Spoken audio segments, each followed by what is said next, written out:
like that, don't you?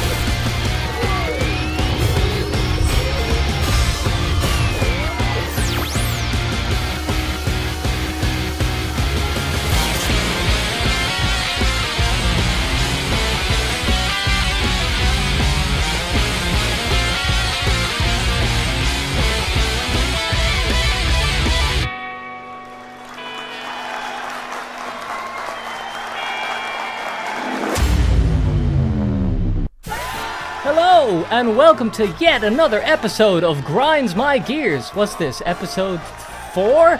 4 whole episodes of me talking to you on the phone, okay? That's how this goes. I pick this up, and you're on the other end. And we see what's grinding your gears. We see what's going on in your life. We see it all through our ears on the phone. Do you get it? Okay, so join the Discord and talk to me now.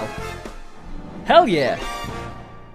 Alright, we're gonna go to our first guest, who is an anonymous person who I don't know. So we're gonna meet them together, ladies and gentlemen. And hello, people. Welcome to Grinds My Gears. So, I have invited the very first person who I saw joining the Discord, and if you're that person, look at your phone, and then pick up the phone, so that I can talk to you on this. Ladies and gentlemen, we are 3 minutes into the show and we are having a technical difficulty, okay? And you know what happens when we have technical difficulties? It's time to drink one beer. Okay, so drink along with me at home, ladies and gentlemen. Just one beer. Actually, that's bad advice. Don't drink. Don't drink at all for any reason. Okay, so we're going to get the second person on stage. Because that first person didn't answer the phone. Here we go, ladies and gentlemen. One more time. Let's hear it for Grinds My Gears. Pick up the phone, baby. No, no, no, no. Hello? Who am I talking to? Oh, gotcha. Alex.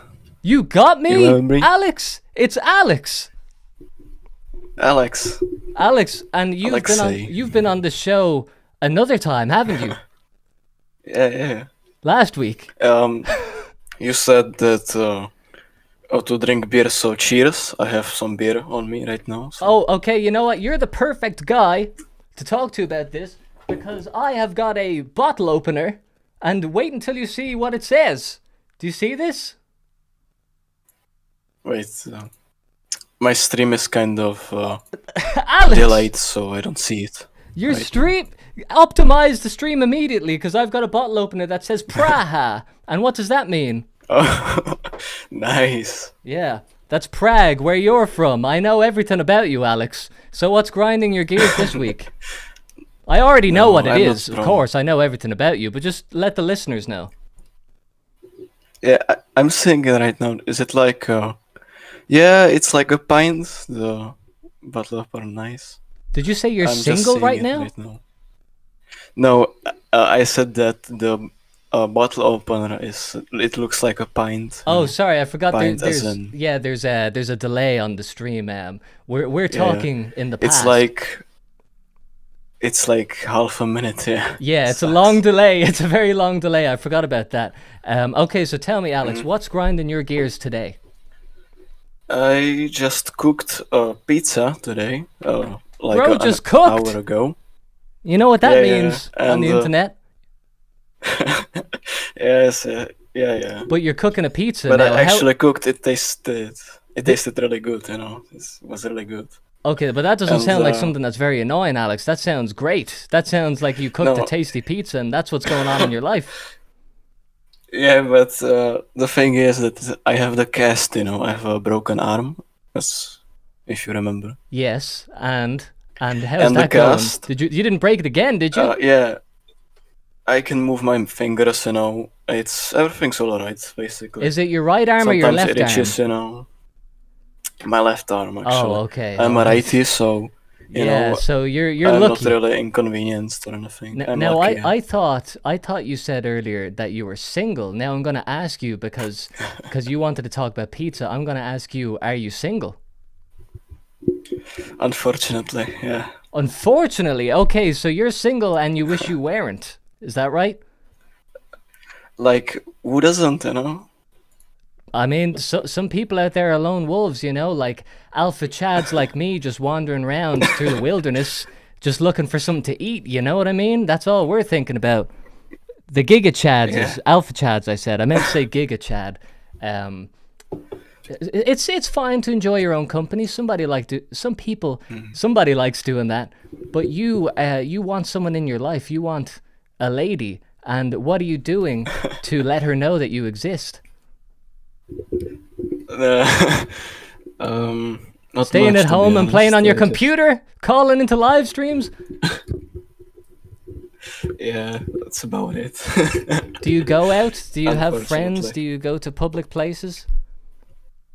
Yeah, yeah, you know, sometimes I go to like, um, no, not really. I was Oh lying. my god. Okay, so that's what you sound like when you're lying, I guess. You just go very quiet. Yeah. So do you have friends in real life? Yeah, you know, I was talking about my best friend when I Yes. was here, And what's he like? and yeah, man, we were born on the same day, and we aren't related or anything, you know. You're We're what? What was kinda that second like part? we were born on the same day. We have this like same kind of the dog, you know. We lived in the same city. We were like, And where do you go with him? what? We What went to the kind of same school places and stuff, do you so go? Where? we're like we're similar a lot. Where do you go in public with this guy? Do you go to public places or do you just go to each other's house? No, no, school and stuff. Well, we used to go to school together. Now we don't. I need to find some radiant light in this because I think you're a good guy, Alex, and you're out there, you're looking for love, but you don't know where to find it. I think going to a public place is a first start. Do you have any skills or talents or anything that Well, you like to do? I'm a guitarist and like an amateur. I don't know Okay, how to say it. Amateur yeah. photographer, and I like to tinker in electronics and stuff. Okay, the guitar thing can work for you, Alex. That's a Yeah. classic known method. How good are you at guitar? Well, I have a broken arm right now, so not very well. There's always a trap when it comes to Alex. Do you go on dating Yeah. websites? You? No, not at all. No, so you are just No. staying at home on your computer. You wish you had somebody. You've got one friend. I feel like I feel like there's something here, Alex. There's got to be. Do you want this? Do you really want this? What, my friend? No, I'm not gay. Do you want love, Alex? What do you fantasize about? What's your what? How do you see your future love life? Man, I see myself fucking dead. Maybe in like 5 years, to be honest. Are you serious? Fuck Like it. from what? I don't know, man. So I don't know. I get crashed by a car or something. Who Oh, so knows? you That's just just how see my luck goes. general unforeseen misfortune, something that's totally outside your control. But are you keeping care of yourself? Do you eat healthy? Do you exercise? Do you do healthy things? Yeah, yeah. I exercise every single day. I floss. I brush my teeth twice a day. I use. I shower every single day. You know. Hey, we're talking to Prince I'm Charming actually a over straight here, A Alex. Jeez student. You know. Louise. What? Prince Charming. You know who that is? Yeah, that's from Shrek. No, Yeah, it's but from it's actually a Shrek. fairy tale as well. It's the character you want to be from the movie Shrek. Are you But really, he happy? wasn't like He was like a nepo baby, right? I don't want to be a nepo Well, baby. Prince Charming is from folklore. He goes back thousands of years, but he is known also from the movie Shrek. Generally, just a charming guy. I think there might be some unfortunate thing that happened to him in the end, maybe. But tell me this, Alex. Last thing, are you a happy guy? Yeah, sure. Sometimes I'm happy, sometimes I'm not, but Are you sure? Because you that's said you just how think you're life gonna goes. die in 5 years. Yeah, I said that alright. I mean, like, the future is always uncertain, you know. You could be like the richest guy in the world and you could end up homeless in a year. Who knows, you know? And what about your life now? Is there some misfortune in your life? Are you stagnating, or is your life good? I just found out that I'm like severely mentally ill and it explains a lot of things in my life. So Okay, here we go, Alex. it's Now pretty bad. this is the thing I was trying to get you to say since the very beginning. You're legitimately mentally ill? Yeah, I have OCD. It sucks, yeah. And to what extent?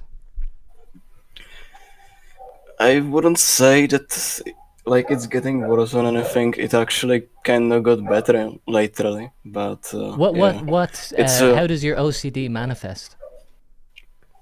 it's like I don't know, a misstep on a walkway in like a pattern, you know, walking in patterns and shit.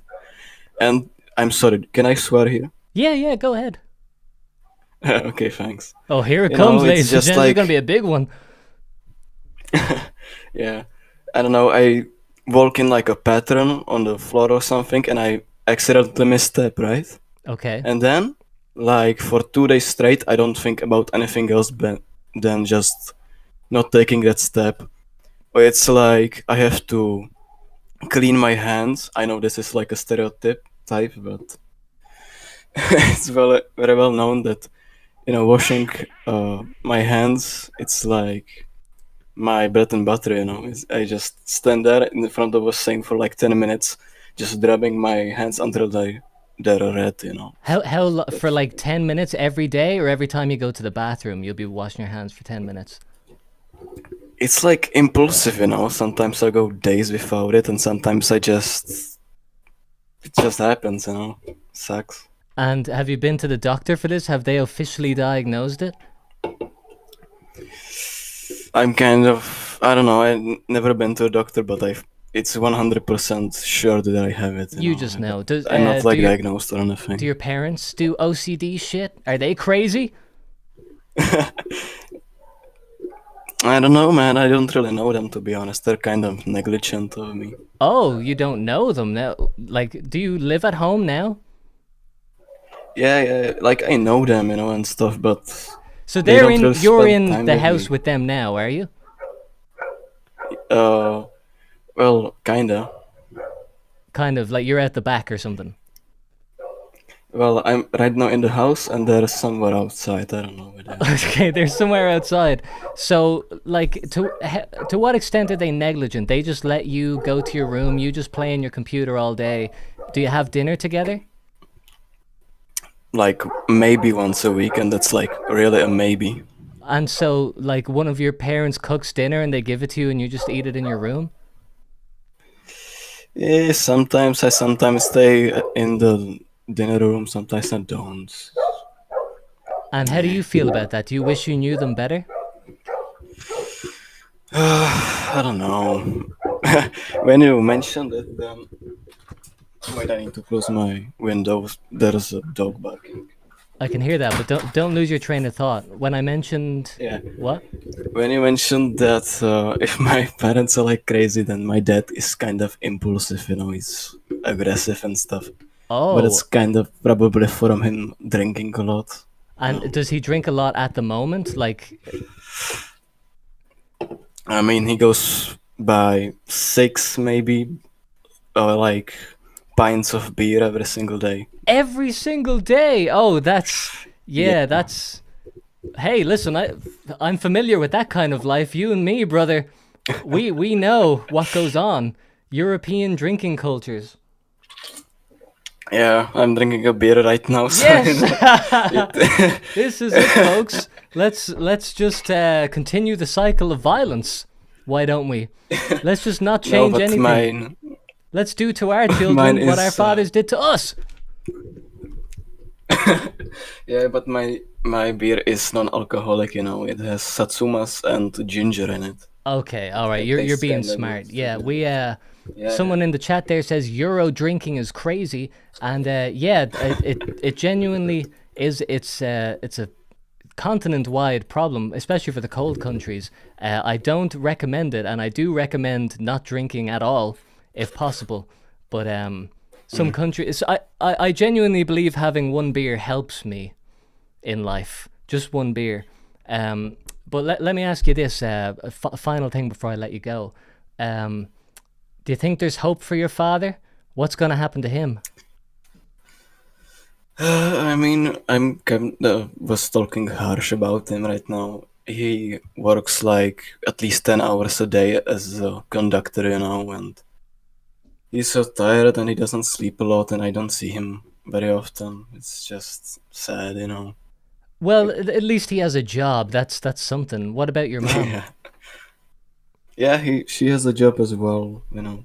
Okay, that's not Nice too bad. one. So they're not negligent because they're just strung out on drugs, on heroin in the living room. They're actually No, just not that. working jobs.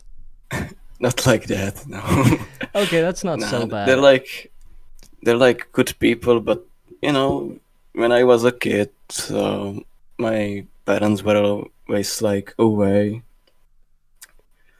Hey, I well, just had my little lab. I just had my little netbook, and I just watched YouTube videos on it. yeah, That was that kind is of my how childhood.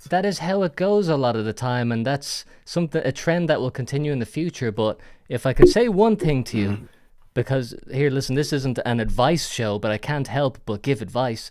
Maybe just try and have dinner with your parents a couple more nights a week. It'll do you a good service, and they'll get to know you and the type of guy that you are, and that you're gonna grow up to be a gardener. Isn't that right?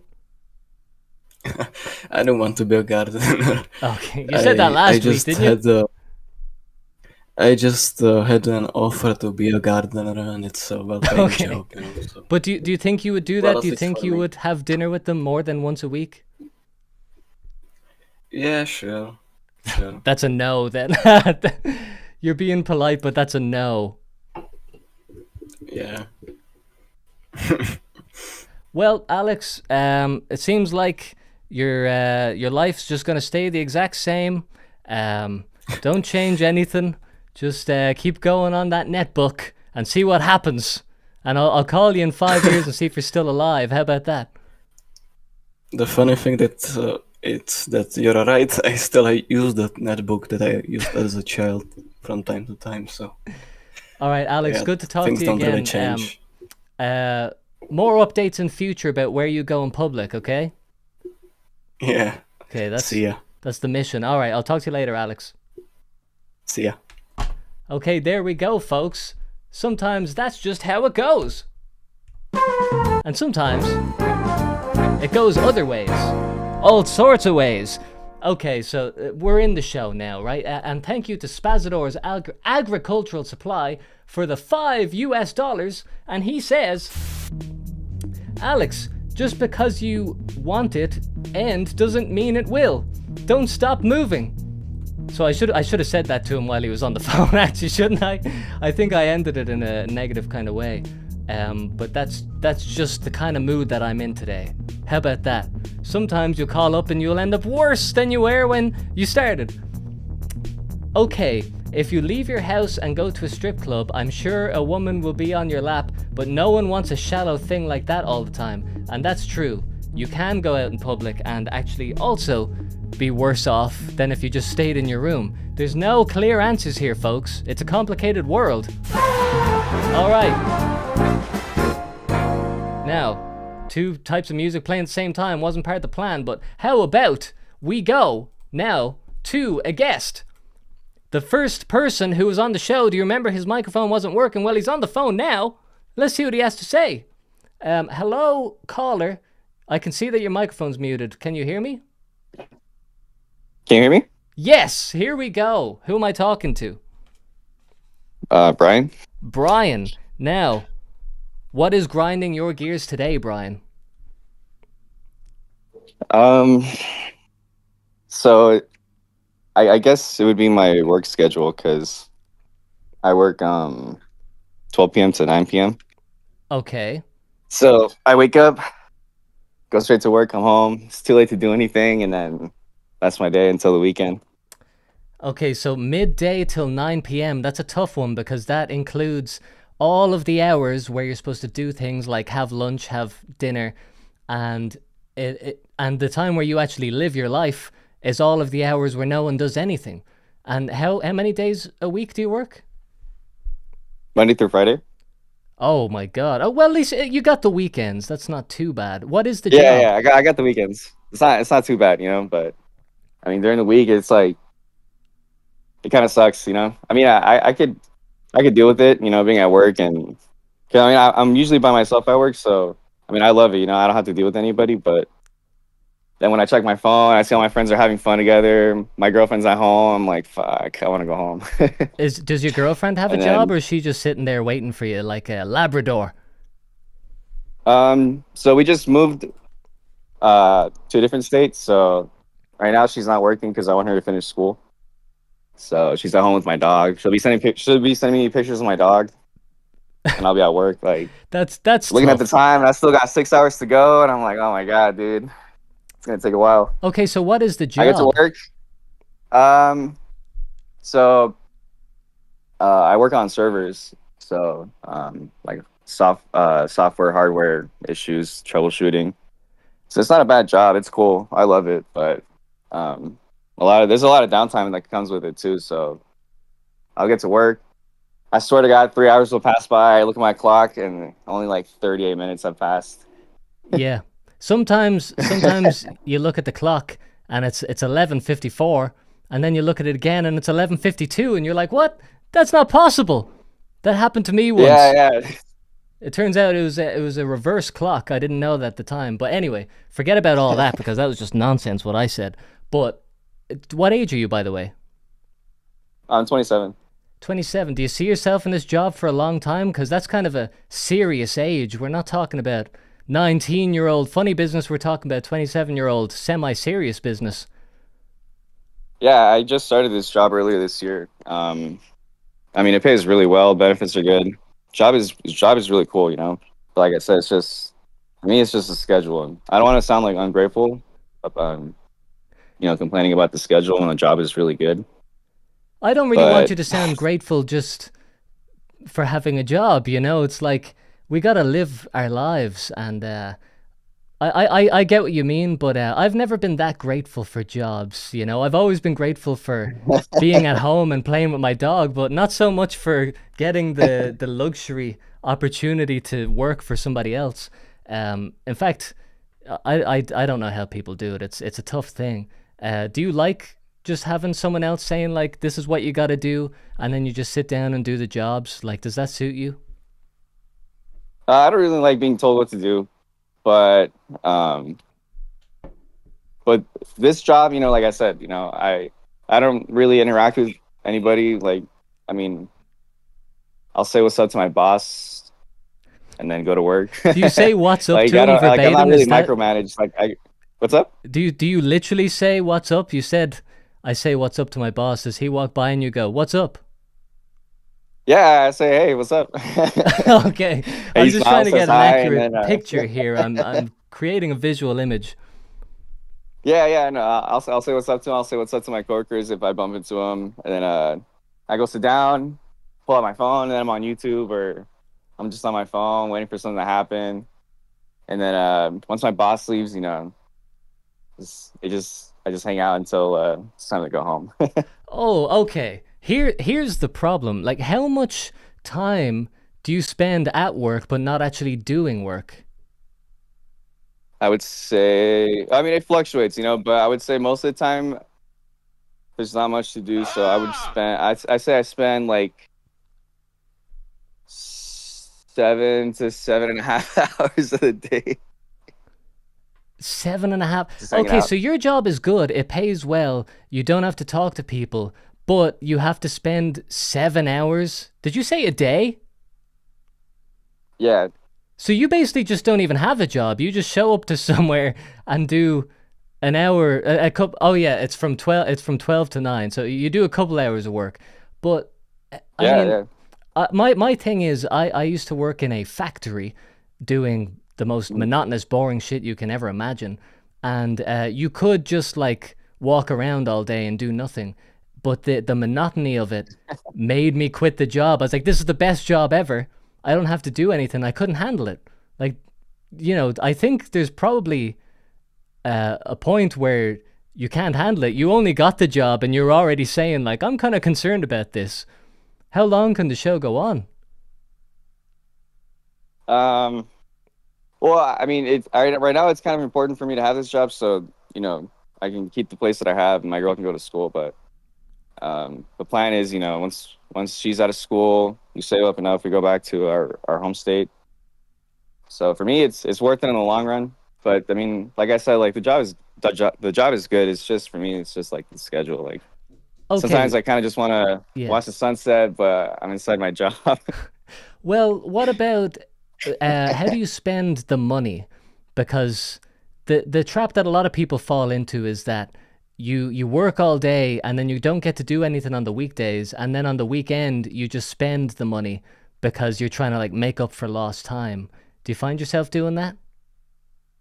Yes, but um, not like I go out on the weekend because I don't really go out too much.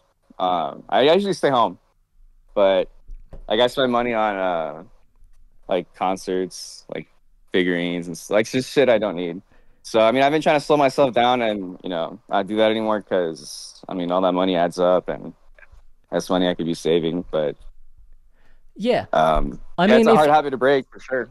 if you can think of it as a way that it's like, all right, like I'm still pretty young. I've got this job that pays well and I don't have to do much. If I can just harvest as much money, like gamifying it, like get as many points as possible, hold on to them, and then later in life, my girlfriend will have a job and I will be able to get to a different job and just like stay healthy and sane and gather money until you can get to that point, is the way I would be thinking about it. And maybe like even having some like arbitrary goals of just like, I want to have whatever, $10,000 in my savings account. Do you like see it like that, or are you just kind of like doing every day aimlessly until you go Right now, I would postal say it's and kill that aimlessly, but boss I who you know I once should loved? be. Yeah, right now it's aimlessly, but I know I should be setting up small goals and saving up. But I just haven't gotten around to like opening up like a savings account, which is kind of important to do. But Okay. Yeah, no, that's like step one. You might want to do that soon because otherwise like you get the money and you don't even feel like you got anything, and it's like you can just dump coins into a hole forever. But if you don't really like know how much is in there, then it's just like painful experience. But yeah, it's like having little games with yourself like, let's see if I can make this amount in 2 months and hold on to it. That's the only way I could do it. I'd be down in the shed out the back garden with a brown thing around my neck probably by now. I think you've lasted longer than I would have, Brian. So commendations for that, for staying alive. yeah, yeah. I mean, like I said, like I just stay on YouTube at work. I found your channel, um, so that keeps me busy. Hey, your job is generating business for me. It's a donut economy. That's trickle down in economics, isn't it? That's what Reagan talked about. All right, Brian. Yeah, Thanks for coming on. And giving us a little slice of your life there. It was delicious. yeah, no problem. Have a good day or You a great too. rest of your night. I think it's like 5 p.m. for you, right? Good guess. It's 6. It's about 6. How did you know that? Oh, nice. I just took a wild guess from last week. Okay, right. I was thinking, man, this guy knows his time zones. You really do have too much time in your hands. All right, Brian. Take it easy. We'll talk All to you right, take again. care. See ya. There we go, ladies and gentlemen. That was Brian from the USA. Brian Wilson? Who knows? Probably not him. And who knows if he's from the USA? He didn't say that. All right, so we've got £2 sterling, 2 bloody pounds sterling, coming from Jonathan Shadow, the artist from last week. We know Jonathan Shadow. He's an artist, and he says, "Caravan for me ma, I the blue rose." And I've no idea what that means. I have no idea. Am I supposed to know? Is that from like the movie Snatch? Or is that what it's called with Brad Pitt? Is that what it says on the back of the Lucky Charms box? It's something racist, I know that. Okay, so who are we gonna go for next? I think we're gonna go for someone who I haven't talked to. Let's give this person a go, whoever this is. Ladies and gentlemen, this is Grinds My Gears, and we are talking on the phone to... Say your name, caller. Hi there. My name on Discord is mpeg96, but you can call me Matthew. Matthew. Okay, I'm gonna go for Matthew because that's a very human name. In fact, Fair enough. has anyone ever called you Matt? I know it's a crazy question. Eh, it was like a lame nickname growing up because they couldn't find anything that's related to Matt or related to Matthew to call me, you know what I mean? Yeah, I know exactly what you mean. There's some names that are bulletproof, and there's nothing you can make fun of with Matt. I'm trying to think now. Matt, fat? Are you fat? I'm 6'2" and about 220 pounds, so a little bit chubby, but not fat. Well, you're 6'2", so I wouldn't be calling any 6'2" guy fat in a rush. So, Matt, what is grinding your gears today? Well, you know what really grinds my gears? When people don't say what they mean. Okay, yeah, You know this is a sorry. common gripe. Is there I'm some very sorry, I thought you were specific speaking. thing? Did someone do you wrong, Matt? Well, it's more just a general thing. It's more like, say, you like a girl or something, and you don't really know whether she likes you back because, she doesn't. Okay, it might be a bit of a. I'm very bad speaking right now. These are strangers on the internet, after all. Yeah, I know it's not the easiest thing, but let's try and lock into something that is a vivid memory or a vivid image that you can recall with ease. Is there some time when you were interacting with a girl? And I know exactly what you mean. Here, let me rephrase this. Tell me about one of the many times when you were talking to a woman and she didn't say what she meant, and it was frustrating. Well, it's kind of just a case where there's this girl I work with at work, as if it's someone I work with at a place I don't work. I was gonna be a bit pedantic there, but you got me. You beat me to it. Yeah. And, she's a bartender, and I myself am a bouncer at this nightclub that we both work at. Oh. And I know it's not normally the greatest idea to, have a relationship with your coworkers because it could get very, very awkward if it ends badly.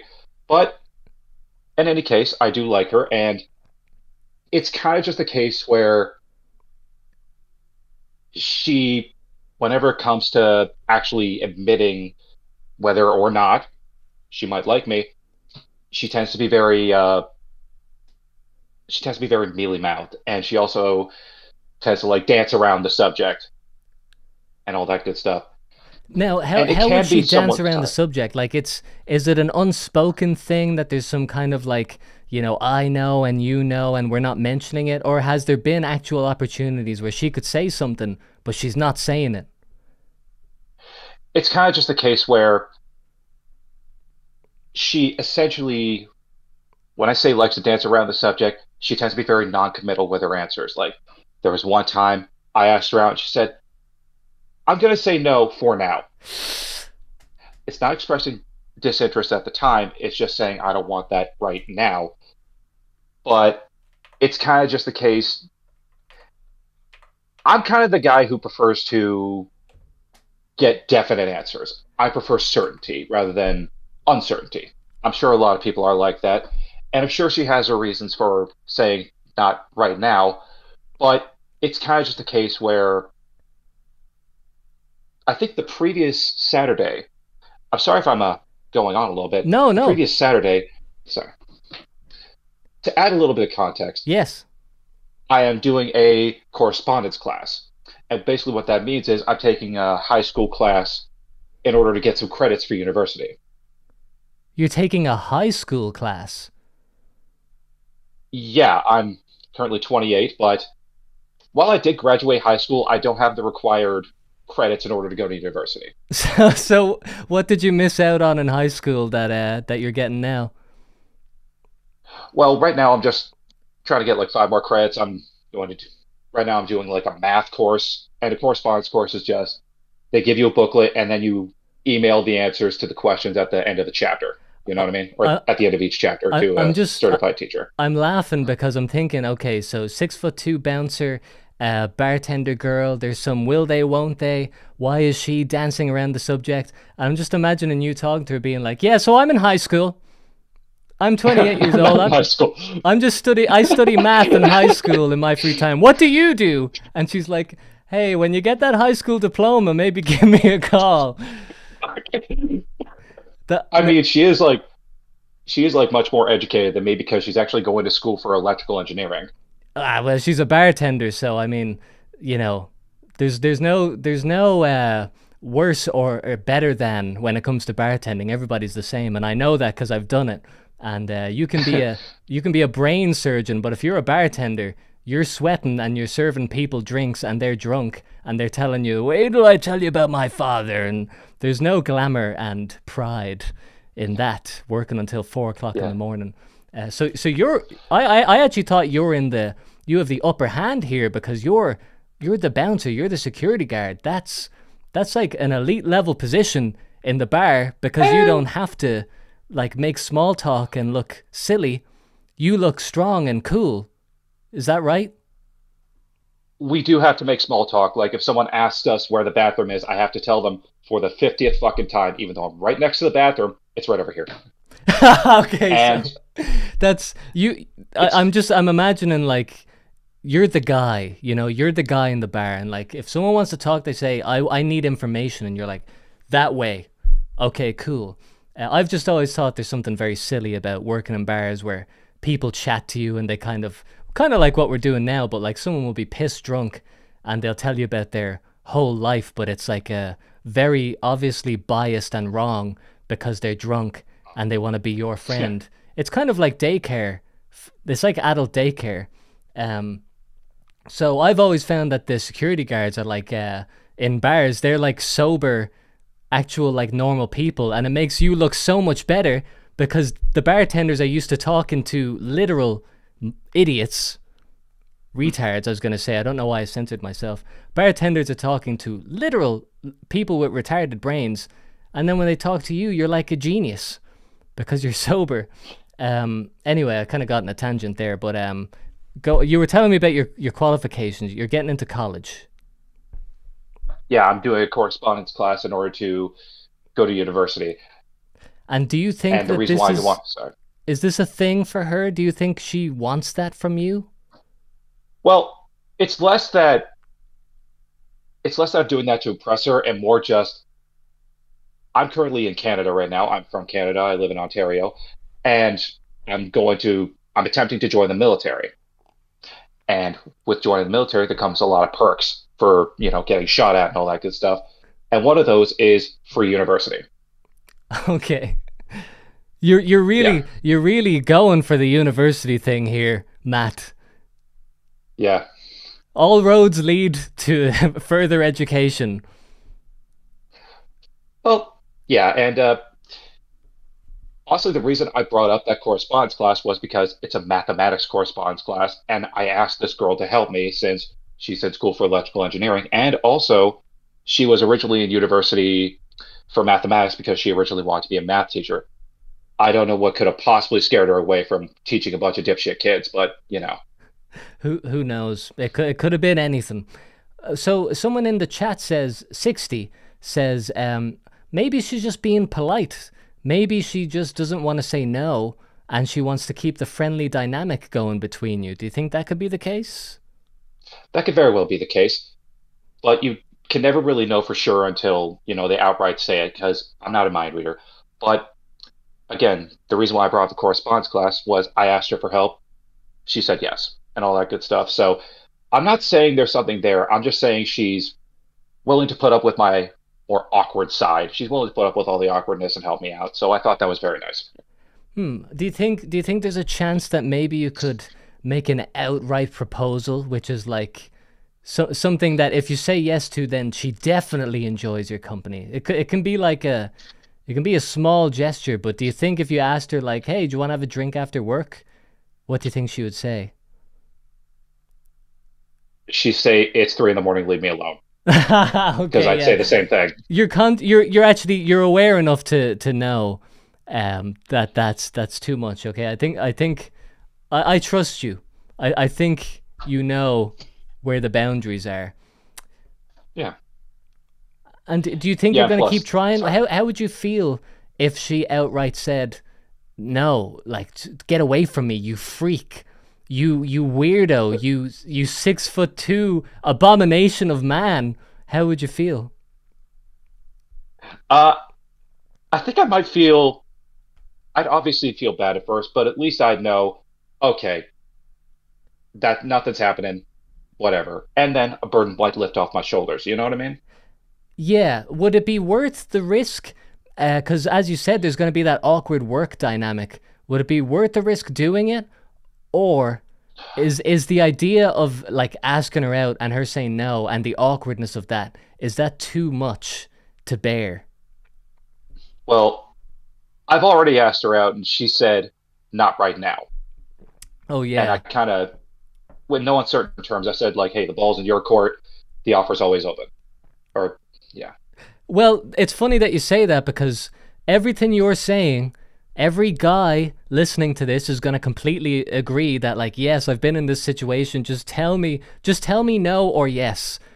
And you're doing the right thing, but it's actually the wrong thing because you're saying the ball's in your court.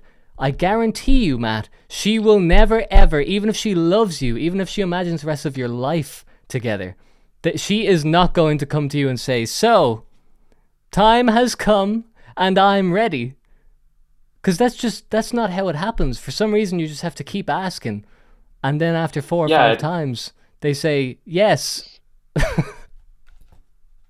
yeah. It is pretty weird how that works. Yeah. You I know, mean, we it's we probably can. like a societal thing that like roles have been developed. We know that we have to ask. They know that they have to be asked. For her to break that tradition is actually kind of scary because it means that she's like outside the matrix, she's too red pilled. She knows too much if she asks you out. Yeah, and that could also mean that she would be left vulnerable because I could possibly say no. True, and listen, you don't want that. She doesn't want that. Like you don't want her to say no. She doesn't want you to say no. But society says that you have to ask. So really, the ball's always in your court. Yeah, that's fair. It's a tough world, but But I hey, tell you, during one of the if you're successful, you'll forget about all of this annoying shit, and yeah, you'll start being annoyed at your joint bank account or whatever it is. If you're successful. and plus with the joint tutoring sessions, it kind of made an accidental opportunity because if we're spending time face to face, we're spending time together, and therefore I might be able to pop the question or maybe prove to her, hey, it's not that bad spending time with me, is it? No, here's one thing. Don't have that mentality. Don't have the mentality of she puts up with me, she listens to my bullshit. It's not that bad. If you have the mentality of like, I'm Matt and I'm from Canada and I fucking rock. I'm going to college. I'm going to the army. Like these are genuinely like good things. I'm 6'2". Like all the things that you told me, I'm like, this guy's got it going. You got to think like I'm Matt and I rock, and someone would love to be with me. And even if that's not true, even if you're annoying and weird, when you think like that, it makes people like gravitate towards you. Like people don't want to be around people who are like, I suck. People want to be Yeah. around people who are like, yeah, I like being me. Um, and to be honest, I think if you were like around her and you had those thoughts, it might even turn out that you don't need to say anything. you know, that like things just happen and there's no proposal, there's no, would you like to do this? Would you like to do that? It's just you are such a good person to be around that like people go out their way to make sure that it happens. Anyway, I'm being too optimistic here, Matt, so you gotta take that with a grain of salt. Yeah. I gotta do the exact opposite of what you said and still be a grumpy gust. Yeah, you be yourself, but also be different. How about that? Yeah, absolutely. All right, Matt. I wish you all the best. I hope to get an update on this in future. I think you've got a great chance. You're a good guy, I can tell, and Thank you so much. I will talk to you in your successful years when you've got a high school diploma and a hot bartender chick. I already have my diploma. Oh, Matt, you need to pass the maths test. You need to pass it. All right. It was great talking to you. And if I could say one more thing, Yep. I love the Tony Hawk video. And one quote that really stuck out to me was with remakes, it kind of implies that games can become obsolete. Mm-hmm. And that really stuck with me. And I think I might start using that more often. And you're a very good video. You're a very, very good video essayist, very good video maker. And I wish nothing but success for you. Hey, man, that's the nicest thing I've heard all day. Thank you. That's no problem. I'll see you later. All right, man. Talk to you later. Bye-bye. Wasn't that just a lovely little compliment right there? Oh shit! What happened there? Let's try this again. What's going on with my computer here? Let's try this again. Now, wasn't that just a lovely little compliment right there? I appreciate that, Matt. Thank you.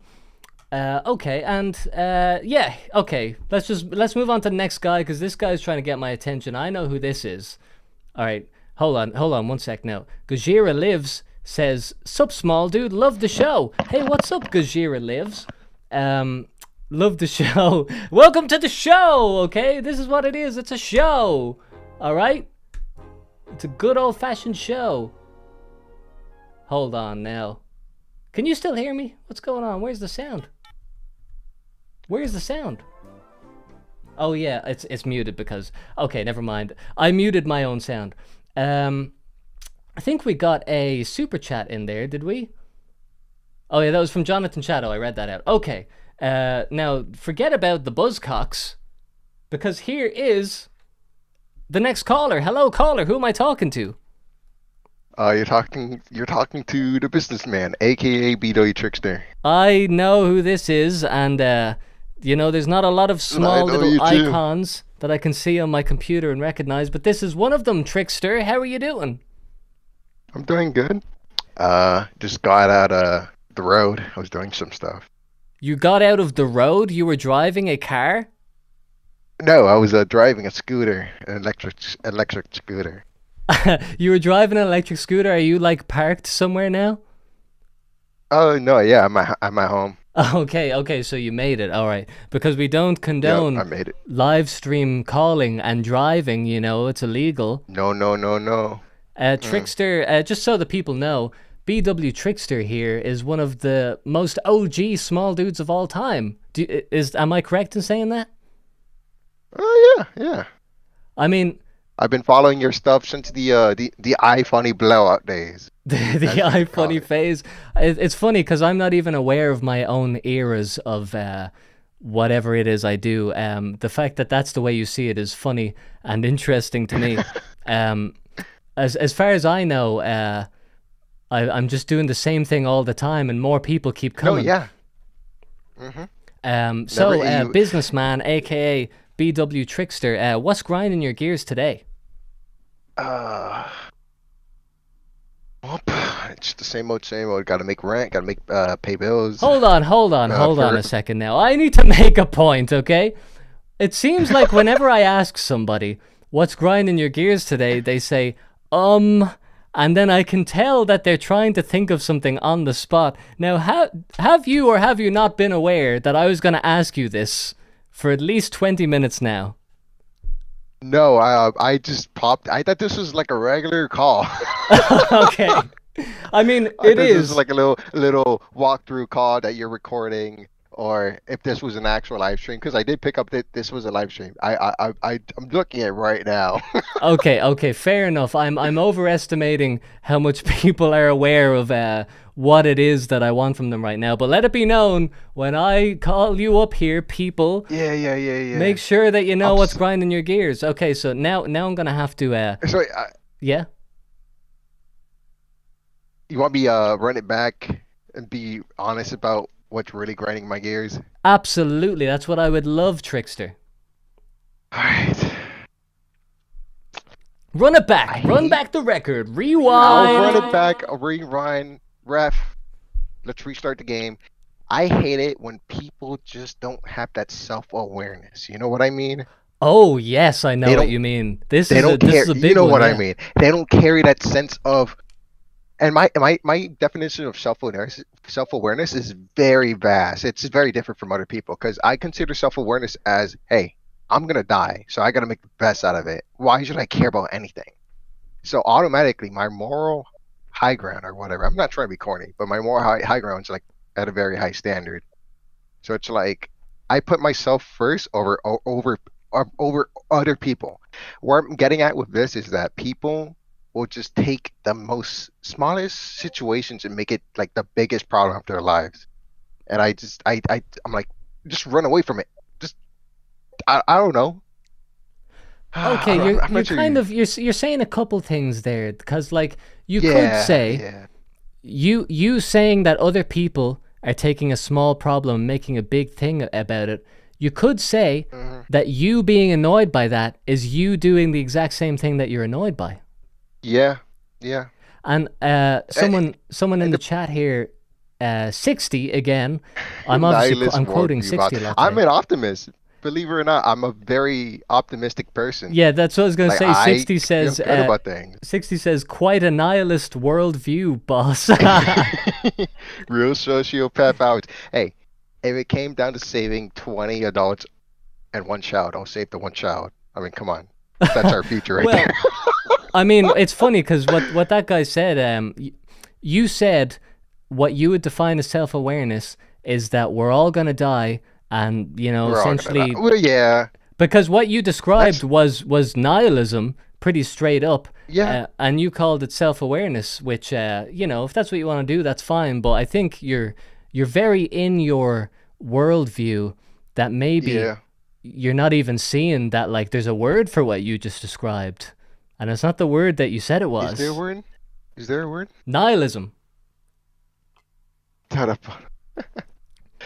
Um, here's the thing about this. It's that other people will say, "Oh, we're all gonna die. Nothing matters." I'm different. It's just, I think of it this way. Oh, we're all gonna die. Make the best out of it. We gotta Yes. like Yeah. be better than ourselves. Hey, we went through high school for what 16, 17 years, and what we're gonna go into a job 9 to 5, try to no, just optimize your time. Use every second you have. Grow, keep growing. Okay, Because well, it's not it's gonna funny stop. that you say that because there's like someone in the chat here says, I agreed for a second. I thought about a completely different complaint related to self-awareness. I'm not entirely sure what they mean by that, but Yeah, I'd like to know more about what you mean terminated account. what you were saying there, I was like, I agree. Like what you were saying is like, I agree, and then you lost me. So you said like, okay, so the Yeah. world's gonna end, all right? Like we're all gonna die. I'm like, Well, okay, true. I'm not gonna hinge my life on that. And then you say, so you might as well make the most of it. And I'm like, yes. Now you got me. Nah, not really back in. Now you did. But then you said we gotta optimize all of our time. I'm like, no, you lost me Yeah. again. Because No, optimizing all of your time is not, loving life. so? You can't optimize your time and go out and just like look at a tree and whatever it is that like the most natural thing is. Like if I you're know- like playing with your dog, I wouldn't like to optimize my time to play with my dog. I'd like to just do it if the moment is right, What that dude typed. Like I mean, think I'm not- there okay, can be an extreme with optimization. I don't have like OCD where I'm just like, all right, I gotta do this, I gotta do that. I mean, as far as that goes, I gotta take my supplements at morning, blah blah blah. Oh, I gotta go to bed at 3. That's the small stuff. What I Well, mean, optimize my time is like I gotta use my free time right. People have to use their free time right. I mean, for the last 3 years, I've been in Discord voice calls my whole fucking my early adulthood. okay. That's not fun. What was I doing? That's not anything. You're literally doing it right now. No, but I just got back from. No, I mean with other people. I was on Discord with other people. You're quick with it. I like that. Hey, me and you should do something. We should optimize our time together and create a Yes. fucking YouTube channel. Somebody's and now I'm busting your balls here. You know that, but No, some- yeah, of course. No, we gotta read into every little bit. Nah. somebody says I'm like- spending time. Sorry, no. What comment was I looking at? Somebody No, said like calling into this show. How is that optimizing your time? I just did my regular Discord checkup, see what's up, see what pings I have. Oh, there's a call here. Well, I didn't even know this was a thing. I'm this not. live stream. I'm not actually And disagreeing I with see- you. I think what there's a lot of truth in what you said. It's just kind of funny because it's like it's a rigid It's- thing no, what you said. But I do think like it is important to make something of your life. That's what you're saying. Like don't Yeah. walk around like a zombie, completely unaware that there's anything to do. Like you're gonna get older. It is important to buckle up and buckle down, I should say, and like do something that actually matters. Yeah. But not to the extent where you're so focused on being God that like you don't do anything except like optimize your fitness and work optimization. No, yeah, no. I'm already past the fact I won't be a big buff black guy. Well, Ah, what nah. would you like to do with your life? Let's not get into the kind of like actual realistic details of it, but in a kind of like No, oh, yeah. dreamy way. I just want to like retire and just draw. That's all I want to do. I just want to make music, art, and I just can't find the time for that because So- I'm too busy trying to make my money during the hustle. Okay, I just get sidetracked. so here's the thing that I want to Don't be know frank. is what are you doing with your time that is so important? All this hustling and it's taking up so much time. You don't even have time to make beautiful art, which is the most beautiful thing in life. You don't even have the time. What are you busy doing? I'm just well, I can't blame my ADHD. I'm self-aware. I know I have ADHD, so I can't blame that. No, I'm always doing part-time stuff for people. I'm always like giving people my time so I can make money from doing that. I don't have a direct job. So, Yeah, I yeah, was I know. about No, to but- say but- that was gonna be No, my but next if I guess. did have a job, I would make less money doing what I'm doing right. Well, give me an example, because here, listen. In case anyone thinks that I'm holier than thou, you think I've got a job? You think I'm out there like paving the roadways and shit? I'm In here. Ireland, oh man. This is what I'm doing. You're still It's in public. Ireland, right? Sorry, say that again. Sorry, you're still in Ireland, right? I'm still in Ireland. Yes, you say it as if I'm trying to get out, but I can't. Hold on, there's some people saying, "Oh man, guys, come on, guys, be with me here. Art is not optimal." Of course it's not. You know what I am? I'm a communist. Ill. But, Okay, like, here, I- Trickster. Forget about the chat for a sec, because you've no idea who those guys are. These probably I know. probably I don't know me. who these guys are. Probably me, you, and everybody in the chat doesn't have a job. So none of us here are the authority on optimizing time. But I just want to Optimizing know, time. like you, give me an example. And I'm saying because, like, I don't Alright, have alright, a I'll traditional job. delete Give the me an chat, I'll example delete of the the chat. last thing that you got paid for. Well, I was doing stuff for my dad. I was helping him out with airplane stuff. And I got paid like $500 for like 2 hours of work. Hey, that's $250 an hour if my math It's is correct. $250 an hour. And what did you do? And what happened? just helping them out with the parts, put No, them together. I'm you not even keep like, saying helping out, and I've no idea what that means. oh, I don't know if I want to get to specifics, but it's like mechanic stuff. Just pumping air into the tires, fixing the doors on the airplanes. I'm not even a registered mechanic. He just has me along. He's allowed to do that. And what does your dad think of like you and what you're doing? You know, is he like happy with thinks- your path in life? Yeah, he's always tried to get me to go to college and stuff, but I've just I was always put it aside. But now where I'm at, just freelancing, um, doing physical work, maybe spreadsheets, all this. I think he's pretty proud of me. Like he's actually like bewildered I'm able to do this. To be honest, it sounds like because I'm just going to talk from my experience. Obviously, I don't know about your life, but my Yeah. my grandparents, the only people I talk to my family really are my grandparents. But like my granddad, he's 89 or something. You think he understands even like 1% of what I tell him about like what I'm doing? And I'm like, yeah, I do like videos stuff, like, YouTube. Yeah, I make YouTube videos. And he's like, oh, that doesn't jeez. sound very safe. And I'm like, no, but I'm pretty good at it. And in his head, he's like, yeah, I'm sure you are. You're a good guy and everything. But when I do something like if I help him like with the garden, like if I go over to his house and I like mow the grass and help him with plants and stuff, he thinks I'm a fucking like god. He thinks I'm like an angel from heaven. He's like, oh my god, my grandson, the small dude, is so helpful and great. I think like you saying that you're helping out your dad with like professional stuff, there's something about parents and grandparents where they're like, I understand how he helped me, therefore Yeah. he's good. Whereas if you didn't do that and you just kept doing odd jobs or whatever, he's probably going to think, Yeah. holy shit, my son never went to college and now he called Discord all day. I don't even know who Discord is. So I'm glad that you're doing that. I'm glad that your dad's seeing you Yeah. actually do like legit shit.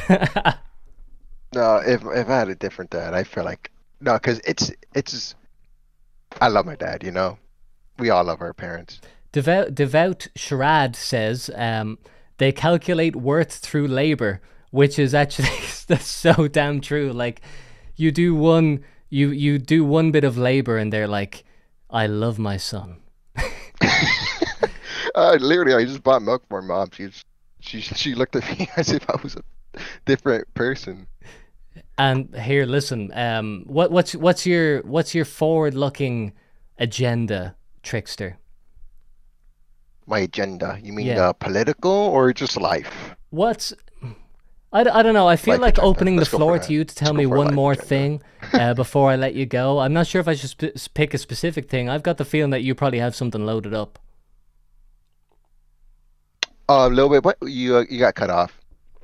All right, here we're gonna leave it there, businessman. I'll talk to you again, okay. no doubt. All right. Man, it's good to talk to you. I always like You talking to you. too. I'm glad. No, one last thing. I'm glad you're doing okay because I've seen the videos, mental illness, the switch ups. I've died down from watching your videos, but I've always been an adamant follower of yours. I'm glad you're doing good, okay. You know. Yeah, man, it's funny because like yeah, like in the past 2 years or so or whatever, I've been pretty open about like what goes on in my life, but then I end up deleting videos or unlisting them, and then people just don't really know about it. So people are largely unaware of like the times when I'm like, my life sucks right now. But if you've been following along, which you have, and you see the videos when they're uploaded, then yeah, I appreciate it that like you can see that I'm doing well. Sometimes I'm not, but here, listen, that's just the way it goes.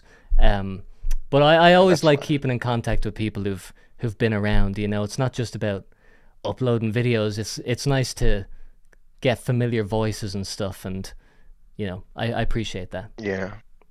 All right. Well, cheers, man. Yeah, man, and we'll talk again. We'll talk. All right. There we go, ladies and gentlemen. That is the man known as Trickster. Not so tricky though, was he? So let's see. Let's see what we have in the chat here. I don't know. I haven't looked. Maybe I should have looked before I brought this up on screen. This guy needs to apprentice for his dad at the very least. Yeah, if I was giving my opinion, and I don't have to do anything, I would say apprentice with your dad if your dad has a job. Because, well, do I need to give a reason why? Like, jobs are tough to come by. You know what? You know what my little thing, my little slice of wisdom that I've learned is? You always end up doing what your dad did anyway. Everyone I know has the same job that one of their parents has. Like, not the literal same job, not literally the same job, but something in the same sphere. And if you want to know about me, my father, get this, my father was on the radio. What am I doing now? You know, I never wanted to follow in his footsteps, but look at me, I'm on the radio. Because it's what you know. You grew up as a child and you saw the man of the house making money, and you saw, like, what does he do to make money? He fixes airplanes. It's the only thing you know. You don't get two dads unless... You don't get two dads unless... ... So there's only one man at the house. He's the breadwinner, probably. Maybe it's your mother. You just end up doing that. And I'm yet to see an example where that's not entirely true. But I'm sure, of course, there's gonna be the guy who says, Actually, small dude, I have a job and it has nothing to do with what my parents did. Let's talk to the chat. How do I join the call, says Shala the Prinny. You can join the call by following the link that is pinned in the chat, or go down to the description and join the Discord, and then enter the stage, which is called Live, and that will be the phone call that we have. How's that for a proper answer in proper English? The small dude's internet radio shoe. Exactly. I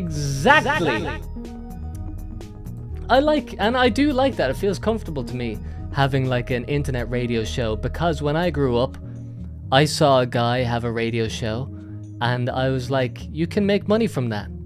So when I do this, I'm like, this makes sense. And when I do stuff that's unknown to me, like editing a video, I'm like, geez, can you make money from this? You know, if my father was a filmmaker, maybe I would think differently. If my father was, who's a filmmaker? Christopher Nolan?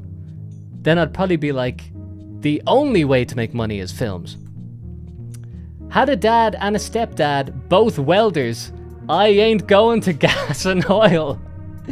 Okay, well, you know, they might have turned you off the idea, but that doesn't mean that it's not in your heart and you're denying yourself of your true path.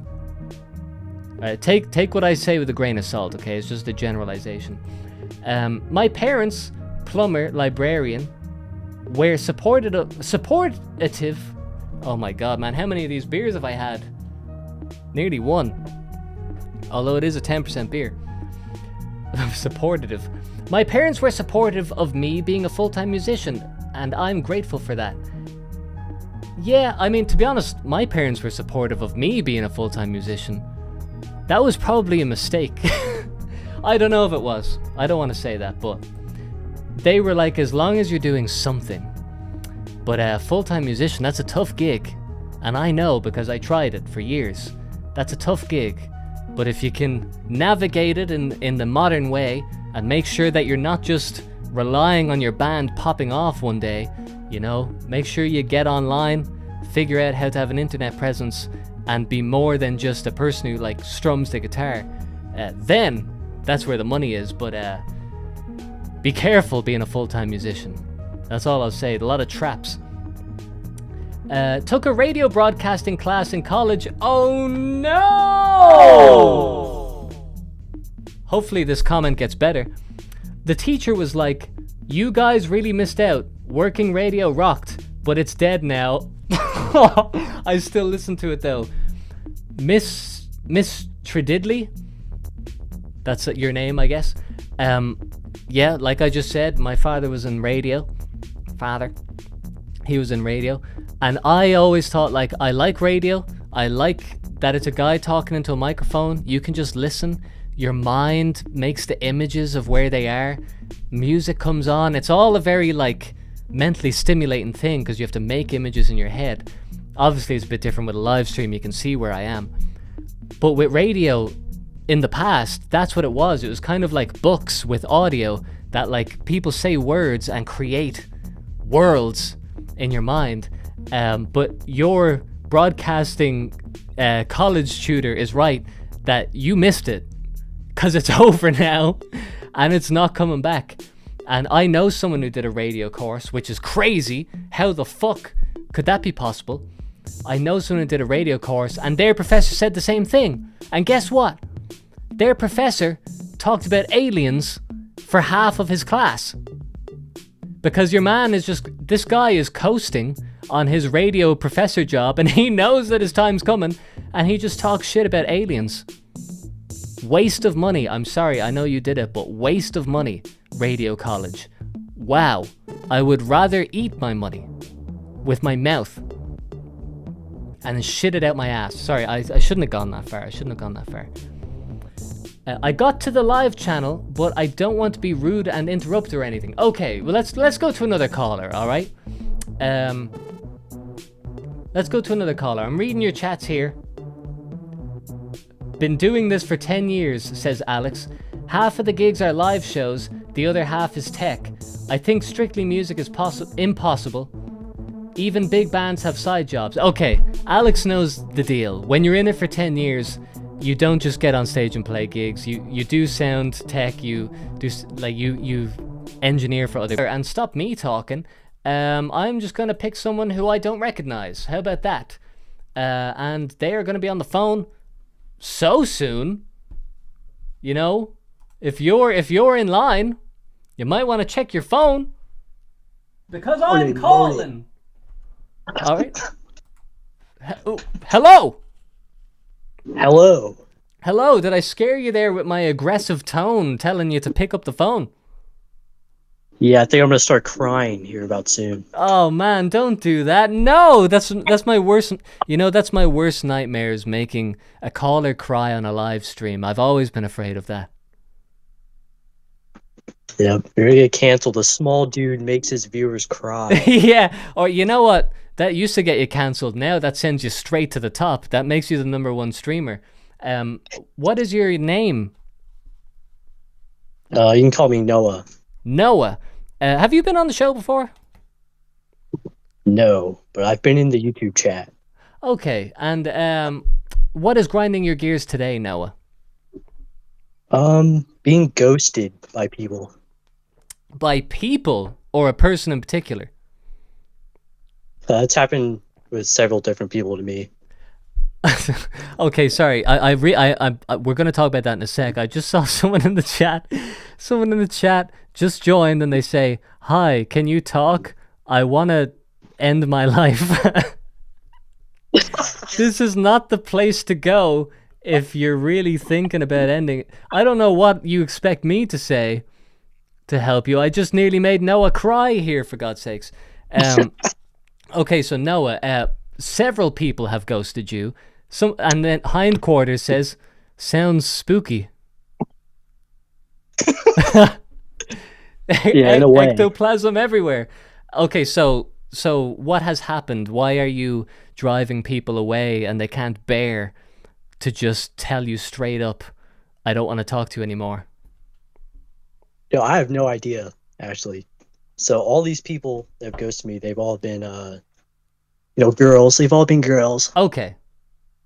That was what I was getting at when you said people have ghosted me. I'm thinking, like, even dudes? Because that's pretty extreme. Okay, so who are... Let's pick one thing in particular, because we can all talk about generalizations, and we all know, but I think one example generally kind of speaks to a larger experience. Has this happened recently? Yeah, like 2 or 3 weeks ago. Okay, and what happened?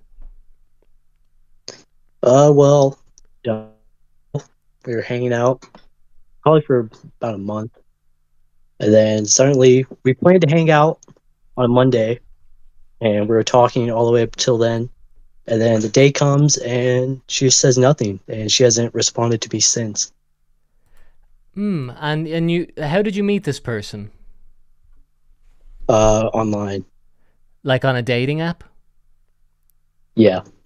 Okay, well, I'm just gonna give a bit of a generalization. I've never really used dating apps and stuff, but I've talked to like a bunch of people who have, and from what I understand, is that when you meet someone on a dating app, they're just always using the app. So, like when you talk to them, they might be talking to someone else, and like if you want to meet up with someone or whatever, as long as they're in the ecosystem, there's always a new dopamine hit of a new match that might come up, which is a horrible thing to have to deal with. That like you think that you're like talking to someone and it's just you and them, but realistically if they were on the app when you met them, they're probably still on it when you're talking. Did you meet this person before? Like in person? Yeah. Yeah, we're hanging out for a few weeks. Oh, okay, well that's a bit different then. And what was it like when you met them those times? I mean, I thought it went pretty well. I had fun. It wasn't awkward or anything. I thought we worked well off of each other. It What was did you just good time. tell me Nothing about the wrong. first time you met? Well, I don't remember. I think we just walked around. I showed her around the town, my little neighborhood. Was We she walked around not a few from where stores. you're from? She just moved to the area recently, but she doesn't live in my neighborhood. Okay, all right. We're piecing a little image of this person together. Okay, so you showed her around. You were the kind greeting person. Welcome to the my little neighborhood. Yeah.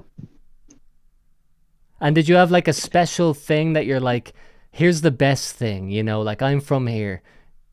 This is what you want to do Yeah, I first. showed her this comic book store near my house I used to go to a lot. Okay, what did she think of that? She thought it was pretty neat. There's nothing too special, but it's kind of cool. And did you kind of like walk around the town and that was the date? Yeah, pretty much. Oh, I'm sorry. No, And, hold on. You know the way I was telling you about that guy who said he was going to end his life? Yeah. Well, I thought that he just donated 400 euro. Okay. I thought he just donated 400 euro. I think it's, what is this? Rupees? 400 rupees? Can someone tell me, is that, what currency is that? Oh no, it's Indian. Is rupees Indian? Is that what they use? Yeah. Okay, it's 400 rupees. And he says, I am waiting. Okay, so thank you, crew use. You got to tell me what your name is on Discord, and I'll get you on next. Okay, he says, no, you keep on, and he says, Do you think his call might be more urgent than mine, perhaps? Oh no, it's not. It's not more urgent, but it's definitely more Indian. He says, "Yep, that I have." So we'll see what he's up to. His name is Sid. Okay. Sid, I don't see anyone called Sid. Okay, I don't know what you're saying there, bro. But tell me the name of your Discord account, okay? He says, I love to listen. Man, I really got to talk to this guy next. But anyway, no, I'm sorry to interrupt that, but that was just a crazy Indian moment. So you went out with her that one time, and then you went out with her multiple times. Did you ever kiss her? Yes. Okay. This is all. It's all sounding like it's good. Are you sure that she definitely ghosted you? Like, are you sure that she's gone for good? I'm pretty sure it's been 2 or 3 weeks since I last heard from her. Okay, well, do you think it's possible that you message her one more time? Maybe. I mean, sometimes you got to give people the benefit of the doubt. Sometimes they get nervous. You know, sometimes they just I did don't like know. 2 days ago. Huh? I messaged her again like 2 days ago. Oh, okay. Well, here, listen. If she doesn't reply to that, then it's over, Noah. But do you think she will? Yeah. What'd you say? Do you think she will reply, or have you given up hope? Probably just gotta give up and move on. So you were saying it grinds your gears when people ghost you. This isn't the first time that that's happened? No, I think this is the third time. No. Like recently or just ever in your life? Within the last year or two. And so, like, was it a similar situation with other people? What was it like with someone else who ghosted you? I mean, pretty much the same stuff. And you met up with them, you verified in real life, we've seen each other face to face, we went on a date, Yeah. and then just out of nowhere stopped replying. Yeah. Well, here's what I think is that people find it so awkward. Oh my god, what the fuck's going on? Oh, I'm gonna reply. Sorry, there's another Indian super chat coming in here, but I'll reply to that in a sec. I think that like it's very awkward to tell somebody like I don't want to see you again, because like Noah, you're not a total freak. I can tell you that now. You're not a freak at all, Yeah. but you're definitely not a total freak. I think it's really awkward to tell someone like, hey, there's nothing actually wrong with you. I'm not in love with you, you know? Like, Yeah. do you really like these girls? Like, are they so good you think like you just keep seeing them again and again? I mean, I wouldn't mind it. I like them. Well, you don't sound that enthusiastic. You're like, it sounds to me that you're like, yeah, do it for something to do. You know, you're not like, damn man, like I can't believe these people are like, oh, I loved that girl. You're like, no, I would have kept it going for a while more at least. Well, I don't think I knew him long enough to, say I loved him or anything. No, but I think that's probably the same from their perspective, that they're probably like, yeah, this guy's all right. Like, you know, I'm not in love. I don't dislike them, but maybe just gonna leave. You know what girls are like? They're like, when I meet my soulmate, when I see them, I'll know. You know, that's how a lot of girls think. When you're kind of thinking like, I might figure it out like 12 dates in. Like that, you wouldn't be the first guy to think like, yeah, I might figure it out after I have to marry them before I actually realize if I love them or not. So I think that is just like the difference between men and women, that like you'd probably just keep it going, and then like eventually, like you want it to be on your terms, but I think they're just saying like, hey, on my terms it just ends now. Which I don't think that's such a bad thing. I think it's just like a case of they just kind of are being a bit rude, but that you can deal with, right? Yeah. Would you think it rather would, if they just told you like, I don't want to see you again? Yeah, I think that would make it easier for me. Well, I mean, either way, they're making their point. You know, if they just don't message you again, then you know. Like, I mean, you know right now, like they've ghosted you, you know that it's over. Yeah.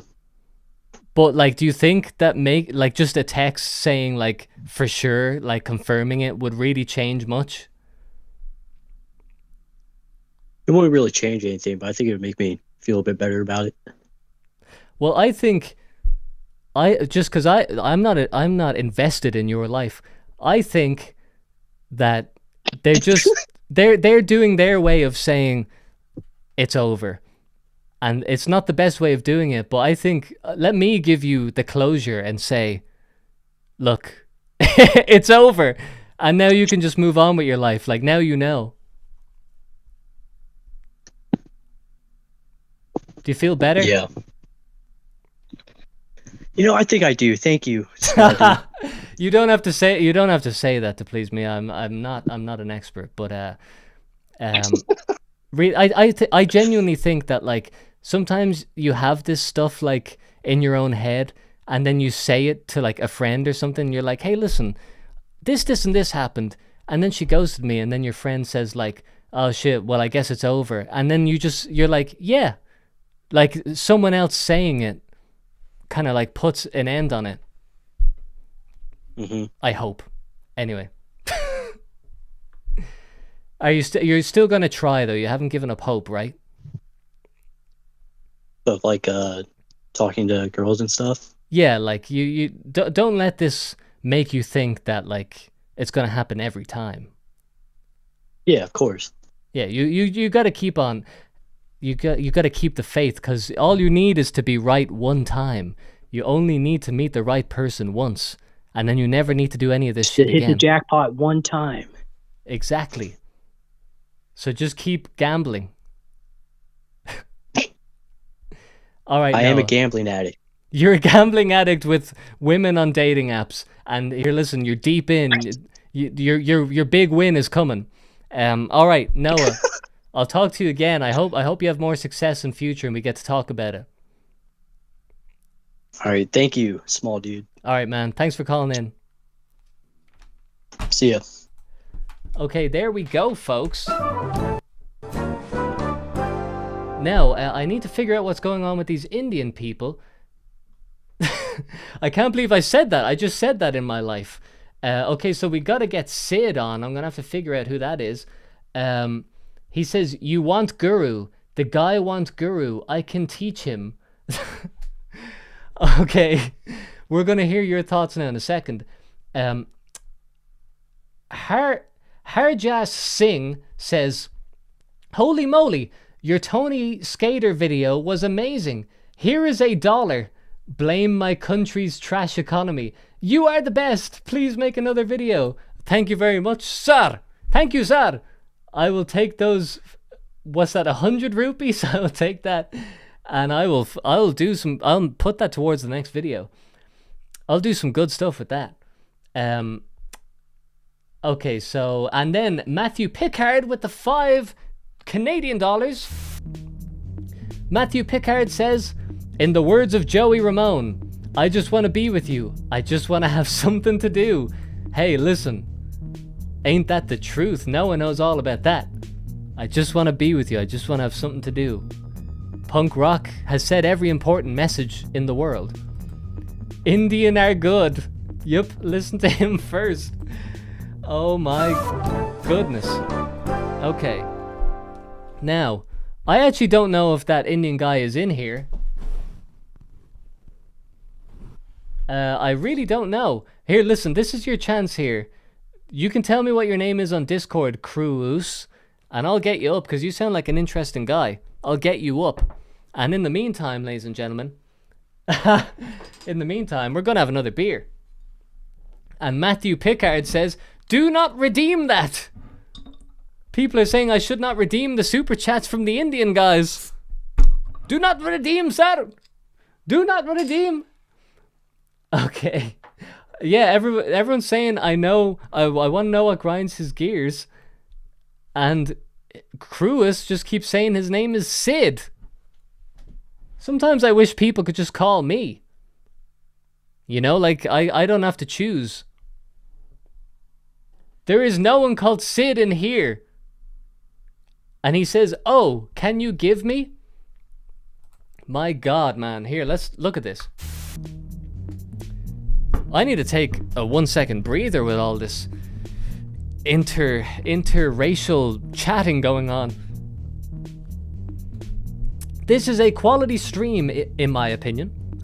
I'm glad Synthetic Man watched your video and showed me your channel. Hey, I'm glad he did too. I'm glad he showed you my channel. If that's how we really want to put it. What a wild world. Okay. This guy, I thank you for the 4 rupees, or the $4 in rupees. But I just don't think Sir is in the chat right now. And Brookstill says, thank you for having me on. Brookstill, I actually don't know who are you? Is that Brian? Because I've seen you in the comments. I'm glad that you're on, but I didn't know it was you. Don't call it racial. Oh, you were Noah. Oh, okay, so Noah is Brookstill. Now I know that. It's good to get to know the commenters. Okay, this is great. I'm socializing. Now, who the hell? I'm hoping... you know what? Here, this person's next. Ladies and gentlemen, I want to introduce you to the very first caller ever on Grind My Gears 4 episodes ago. Oh boys, it's me, Popeye the Cinnamon. Hello, who am I talking to now? Hello, everyone. This is Real Monkey, the first caller of all time of the Small Dude Podcast. Exactly, man. I was doing the old professional thing. Tournament. I was doing the professional thing of introducing you, giving some context, but you're a real radio show host. You know the deal. You know how to introduce it. You know what the story is. Yes. Real Monkey, what is grinding your gears today? I got some drama to tell you. Some drama? I used my mom's credit card 3 times. You used someone's credit card? 3 times. And whose credit card? Donald Duck book. I'm obsessed with Donald Duck. Please save me. Hold on. Just one thing at a time. Whose credit card did you use 3 times? My mom's. I was going to guess that, but I didn't want to be rude, okay? That's probably the best person whose credit card you could steal, because she'll forgive you. She loves you, right? Yes. Okay, and does she loves know? Harry Potter. My mom, it only exists via Shadow. Okay, your mom only exists via Shadow, and how does she have a credit card then? She has an air credit card. Ah, okay. You've got an answer for everything, Monkey. You're a very smart guy. Okay, and what did you buy with the credit card? I bought the same thing Stewie Griffin does. You bought... Try and take over Disney. It's not only are you breaking up, but it's hard to understand the actual syntax of what you're saying. You bought... What? I bought... You know what I bought? I bought things to make my mom happy to distract her, and I bought me a nuclear radiation poisoning.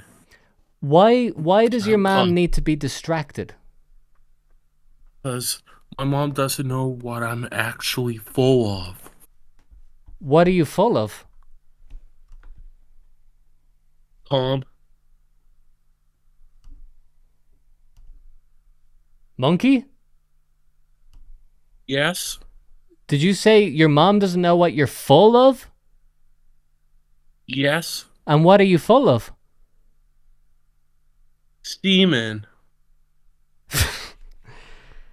Okay, so you need to cheer up your mom and to keep her distracted because you're full of semen and she doesn't know that. So you bought her Stewie Griffin on the internet with her credit card. Yes. Okay. I also bought the Family Guy Season 1 to 16 DVD. And did you watch it? All the Family Guy episodes are good. I like the really good ones. Did you watch the DVD or did you just buy it? I just stole the DVD from eBay. You stole it with your mom's credit card. Okay. Yes. Where do you live? That was the bestest. I live in an island in China. What's the name of the island? Porky Pig. And how many people live there?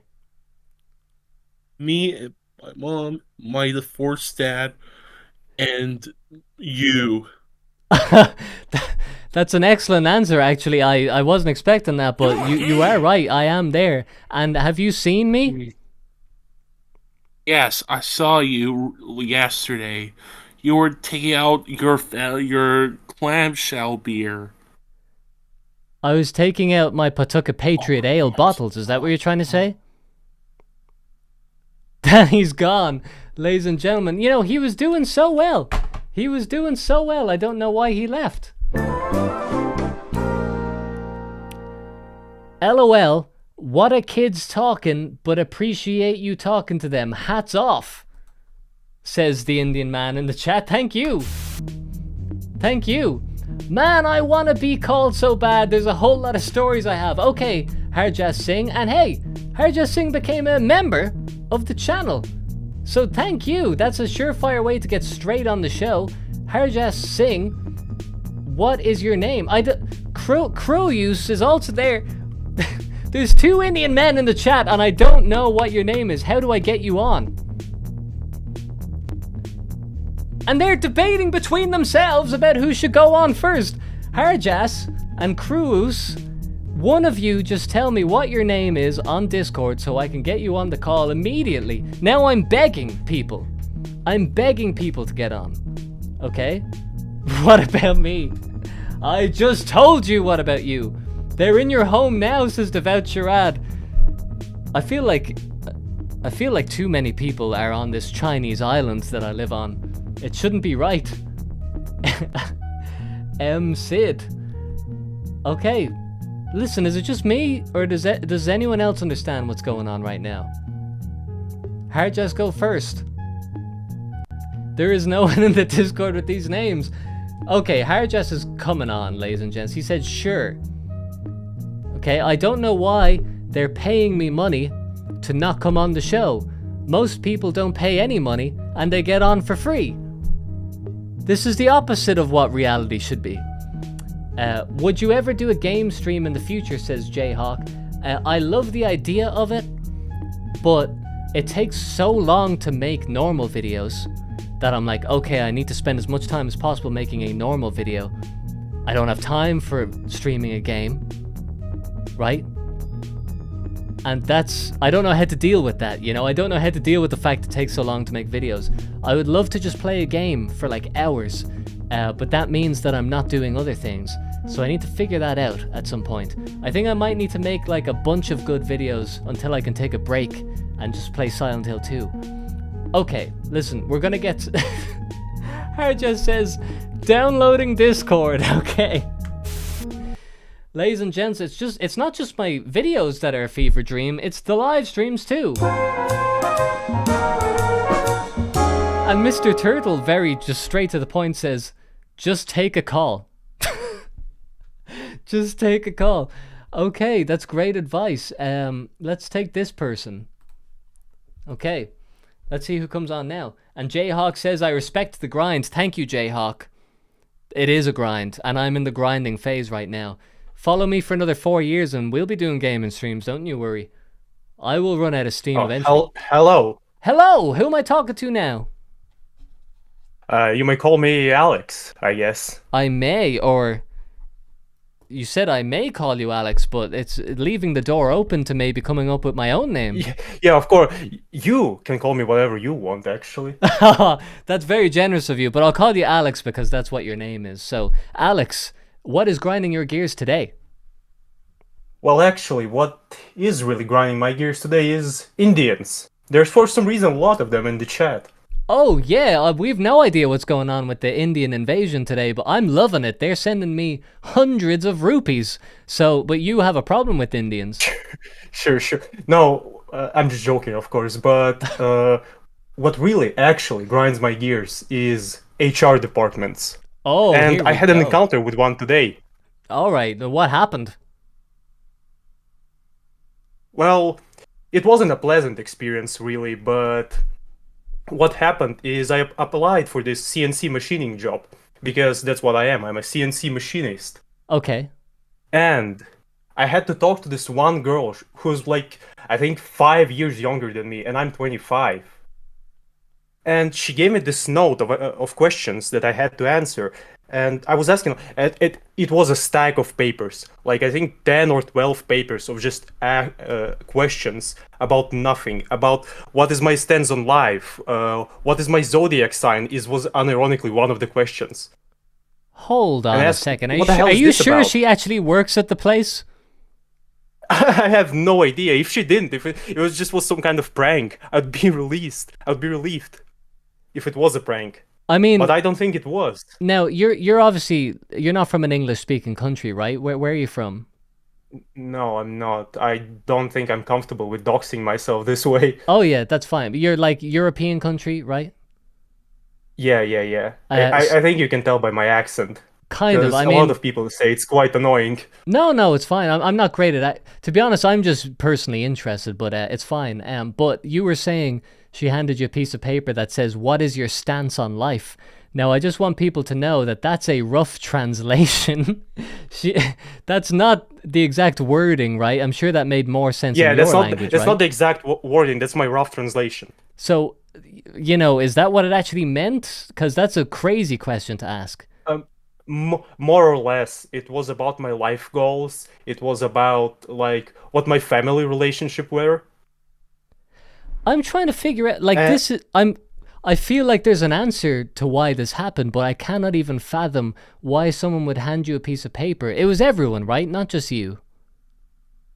Yeah, I think it was everyone. I think it was a common practice. And I, as somewhat of a young person, can understand that because it's maybe something that she learned at HR school or whatever they call it, right?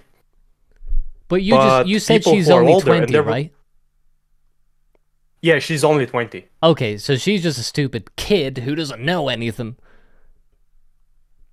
Yeah, I'm at, happening. Why does this happen to me? Why do I have to be subjected by this? Okay, I'm back. Can you hear me? well, yeah, I can. Sorry, That's fine. I cut out there and I had a little monologue. You're afraid of this girl. No, I wasn't afraid of her, but of what people. There were some of the guys before me on the line to this interview, and some of them were like 55 or 60 or whatever. I was like, they were just looking terrified of what the hell is going on, really. Because I'm a bit younger, I can understand that she's just stupid and she learned it at some HR briefing or whatever. Yeah. Now, was there any But the sort guys of... in front of me, Yeah, sorry, go on. yeah. But the guys in front of me, they were just looking terrified of what's going on, why they're asking me this kind of questions. And you said... Oh my god. Thank you, Shala the Prinny, for the super chat. A small bribe to get on. Okay, you're Cheetah. Okay. All right. I see it. Okay. You have the skeleton as your profile picture, right? I think that's you. Okay. We'll get you on next. Okay. So, Alex, this girl handing out pieces of paper with invasive questions. Are you annoyed by this because you don't want to tell her your personal info? It's I'm more annoyed by the fact that it has really nothing to do with the job, really. And the job is CNC machines. They're like factory machines that make like... Yeah, factory machines, to work with metal primarily. Yeah, I was saying earlier in the stream that I used to work in a factory. That's what I used to do, is I used to work CNC machines. So I know, weirdly, if there's one thing I'm qualified in, it's knowing the inappropriateness of a 20-year-old girl asking 50-year-old, like, grown men what their zodiac sign is in a fucking factory, which I'm sure she's like the only woman who works there, right? Absolutely. Yeah, she was. She was the only one I've seen, at the very least. Yeah, there might be more in the basement somewhere, but you just haven't seen them.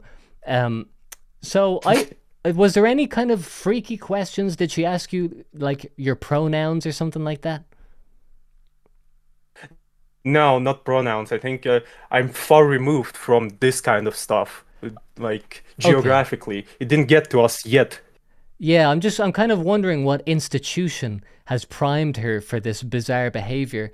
But to be honest, those places, CNC machine factories, are so boring that I would have thought that you'd welcome any sort of distraction from the monotony of creating metal parts. No, not really. Well, I was kind of looking for the job in this field just because it pays well where I live. So it's the only real way to make money. What do you mean the only real way to make money? Well, the one that is not illegal, I think. Is that something that's rampant? Like, is that a thing where people just either choose criminal lifestyle or they work in a factory? That's not necessarily rampant. It's just the fact that other jobs pay much less for much more work to do. And usually, like, for example, like customer service jobs, they may pay well, but you have to take a lot more shit while working with people. And how long do you see yourself working in this factory? I don't really know, like as much as it needs to cover all my debts. I think that's gonna be enough. What are your debts? Oh, I took a huge loan to pay for my father's medical expenses. Oh shit! Sorry, I was laughing because I was waiting for you to say to pay for like Pepe coin, because that's Nah, what not really. happens on this show. I have to pay back a big crypto debt. Okay, so Yeah, you- guys, I was debt maxing. yeah, and you're buying like, oh, I've crypto. got this crazy strategy. No, you're, I've got this crazy strategy. It's paying for my father's medical bills. It's gonna get me out of this factory job. Nah. Well, that's good for you. Like, helping your father out is. Do you love your father? Yeah, I do, absolutely. He's, I think, the most important person in my life. He taught me everything I know, really, about life, about personal finances, about everything. That's unbelievable. I love to hear that. Like, there's a lot of stories of we get a lot of guys from the hood in here. They're talking about like their ghetto fathers. This is what happens because this is a very, I don't know if you know, it's very hip hop kind of a related stream. But it's nice to actually hear that people love their fathers and they would work in a factory to pay for their medical bills. So I'm gonna take that as a big W, Alex. Yeah, I consider myself like incredibly fortunate that I have a father like this. Yeah, man, good for you, and I'm glad to hear that. I'm gonna end it there because that's a good note. I don't want to accidentally talk more and say something negative. I think we should keep it at that. Yeah, absolutely, sure. Alex, It was a thanks for pleasure coming talking on. to you. All right, we'll talk again, Alex, and we'll see what becomes of this girl, this foolish HR woman. Yeah, sure. Talk to you later. All right, man. Good to talk to you. Bye-bye. And there we have it, folks. Okay, so and 319 in the chat says the preemptive laugh. Yeah, I have a very bad problem of laughing before someone has finished their sentence and then they say a bad thing because my imagination goes wild. Okay, so who was that I have to get on next again? And Harjas Singh says, how can I get on? I am on the live. I don't know. I don't know how to get you on. I don't know. And then Cruo says, my turn. Dirty cheat. Harjas is trying to get in there ahead of him. I don't know who any of you people are. I don't know your names. I'm Cheetah. Okay, so I definitely need to find out if this is the right person. Cheetah, flash your hand real quick if you can, if you know how to do that on Discord. Yeah, see, other people are doing that now. And okay, I know who this is. Okay, we're gonna get this guy up. Okay, I think this is the right one. Ladies and gentlemen, let's see if it is, if I got the right person. I need a better system for this. Did I do it? No, I didn't. No, I did. Okay. Here we go, ladies and gents. This is an esteemed person coming up on stage here now. People are fighting for the chance. I said, I'm like, wave your hand, whoever it is that has to be on, and then everyone does it, of course. So, this is like a little game for me. I have to figure out who the truth is and who the lie is. Hello, who's this? Cheetah, also known as Shala on YouTube. Shala, Shala?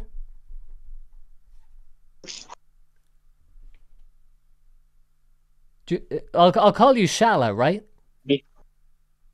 Yeah. Okay, and I got the right person after all.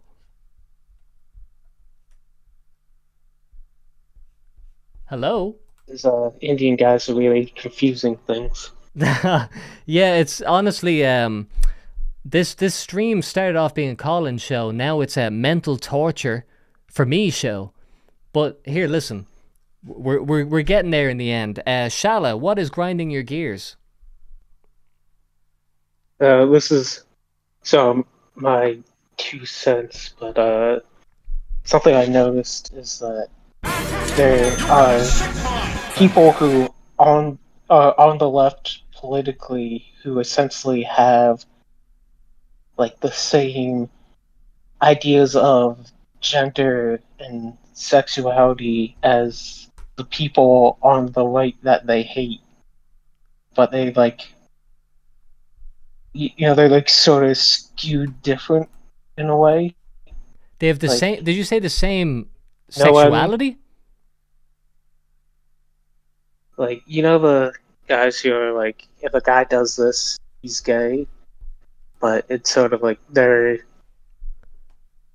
more like, and that's like they're more for that by like using sort of stereotypes. You know what I mean? I don't know what you mean. Can you give me like a specific example? So like, when a character, let's say like a girl is a tomboy, they'll say that she's a lesbian, even if she like has only shown interest in other male characters. Yeah. Who says that? People on the left or the right? On the left. So if she's a tomboy, she only shares, she only has interest in male characters, right?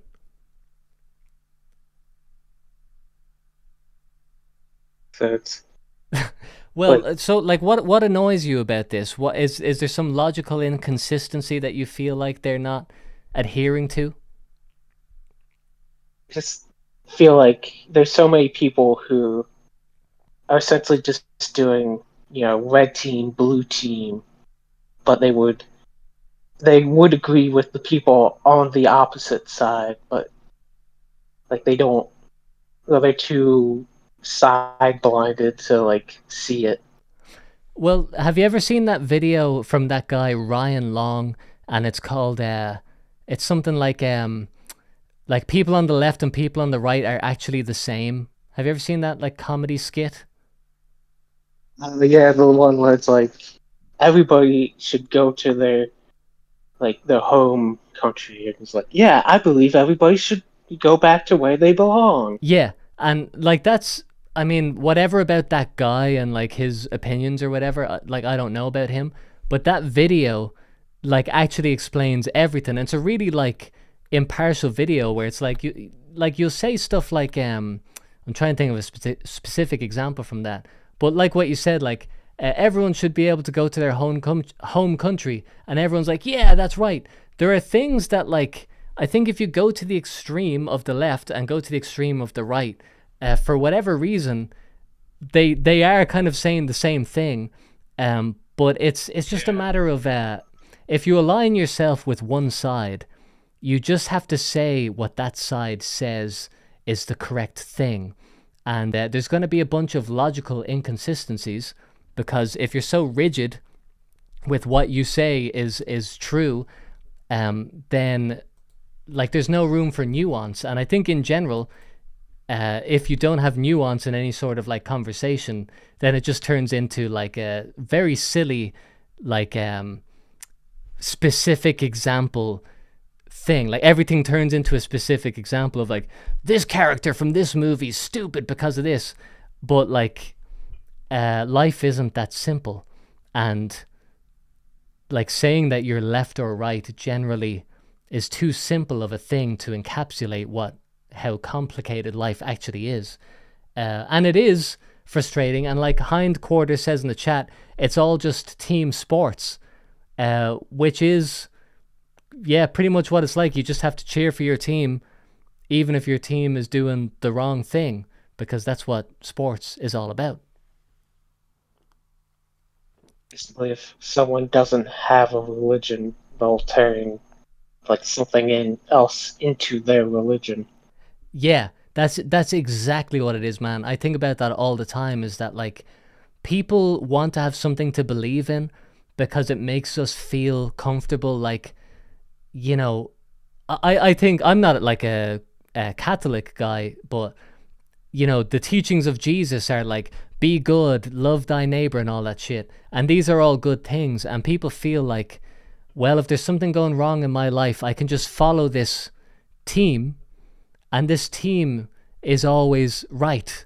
And I think Catholicism is probably a more meaningful thing to follow, but something like leftist or right-wing politics is probably not going to leave you to like a point of absolution of the soul. It's not gonna leave you in a happy place, because it requires division, and it requires fighting somebody else.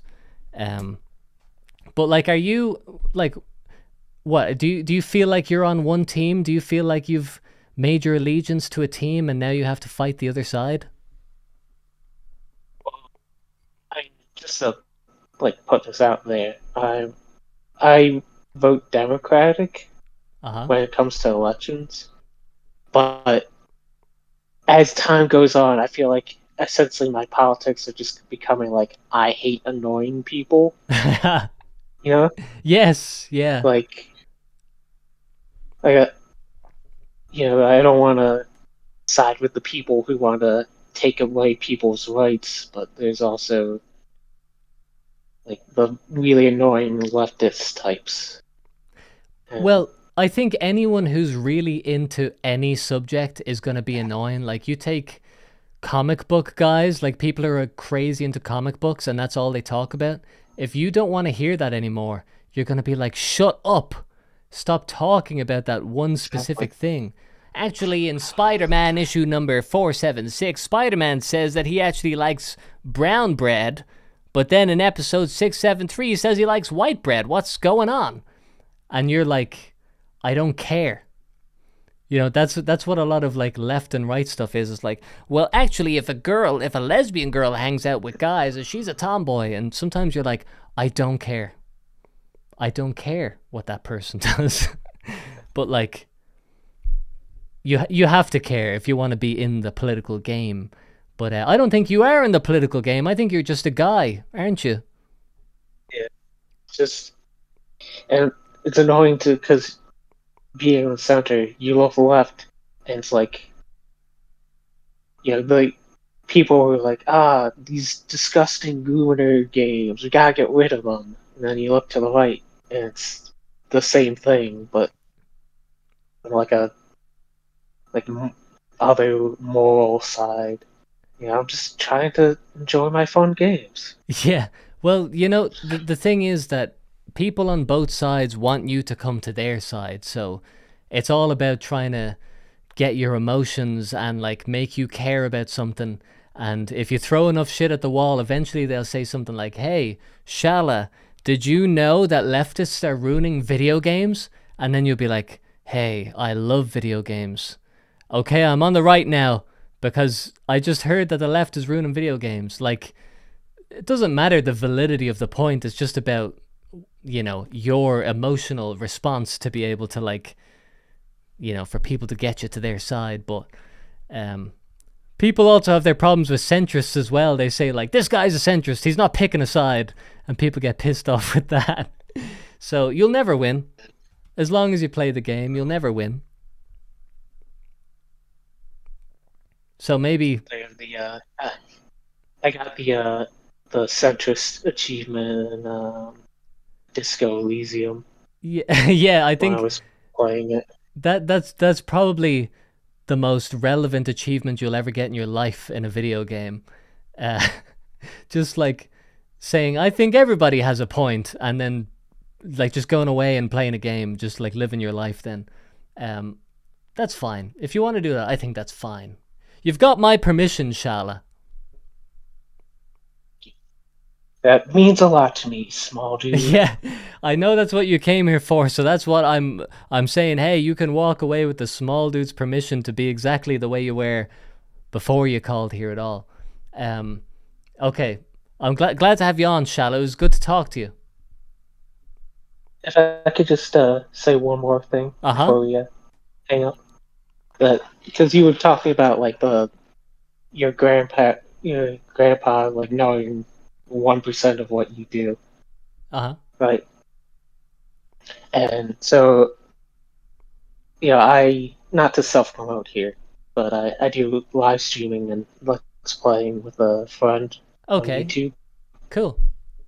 and this has happened 2 times where my sister and my mom are like, "Yeah, how's the podcasting going?" It's like, Yeah. that's not what I do. Here, listen, man. Let me tell you this. Like, I personally don't think I'm great because I do a live stream. Like, I don't hold that much value in live streaming. But I will acknowledge that it says here on my computer there's 87 people watching. I think just objectively that's a lot of people.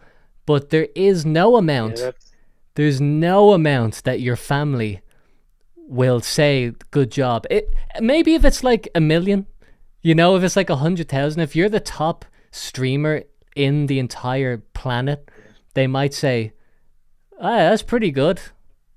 How long is that gonna last? It's like it's like if you got 10 people active in the chat, you're doing well. You're doing better than most people are. I think there's a statistic, and it's like if you have 10 people active in a live stream chat, you're in like the top 1% of live streams. It might not be that exactly. I could be getting that a bit wrong, but essentially, like 90% of live streams have less than 2 people watching them because so many people stream to literally nobody. So if there's anyone watching, Millions. you're a success. Sorry, what you say? Yeah, there's millions. There's millions of people trying to vie for the position that 1% have.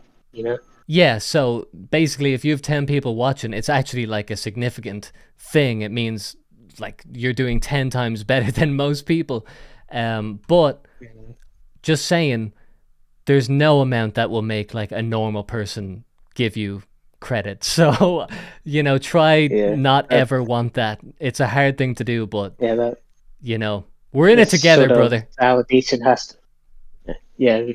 But that's kind of like self-validation has to come from within. You absolutely, can't depend on others for that. You can't change what you do because of what one single person says. You know. All right, we're gonna get on to more callers, but great to talk to you, Shala. And good luck with the live stream. Hopefully you can get. Thanks. Hopefully you can get those Indian guys on. I hope so, but I don't think they actually want to come on. That's my suspicion. Call me a conspiracy theorist, but that's my suspicion. All right, man. Talk to you later. Good luck. Thanks. Good luck, and thanks for the Tony Hawk video. Yeah, man. My pleasure. Okay, talk to you later. There we go, folks. So pleasant. You know, I keep doing that sting, and it just keeps not working. Let's do one that works. Okay, so now we've got a distinguished guest who I believe sent in, let me just make sure, yes, a super chat. Okay, am I talking to the right person? Who am I talking to now? Hello, sir. Yes, it's me. And what is your name? My name on YouTube is Dr. Moldberg. D-or? Do you go by D-or for doctor, or do you spell it the full way? Spell it the full way. Dr. Moldberg? Moldberg, yeah. Mold with a D? Yeah. And what's that name? Where'd that name come from? It's a name I made up for my new YouTube channel that I made. And that's what, grinding my gears that I want to talk about. Okay, let's get straight into it. First of all, I have to first of all, I have wanted to acknowledge. to... Hold on. Have to acknowledge. You've got such an interesting... I don't know if it's the microphone or your voice. Are you using like some crazy expensive microphone right now? What? No. Your voice, it's like pristine. It's like... Oh, hey, Leon with the super chat. He wants to come on next. Okay, he's got some gear grinding to do. We'll get you on, Leon. Are you kidding me? Dr. Mulberg. I have like a $50 microphone. It's a Razer microphone. A 50 what? What did you say?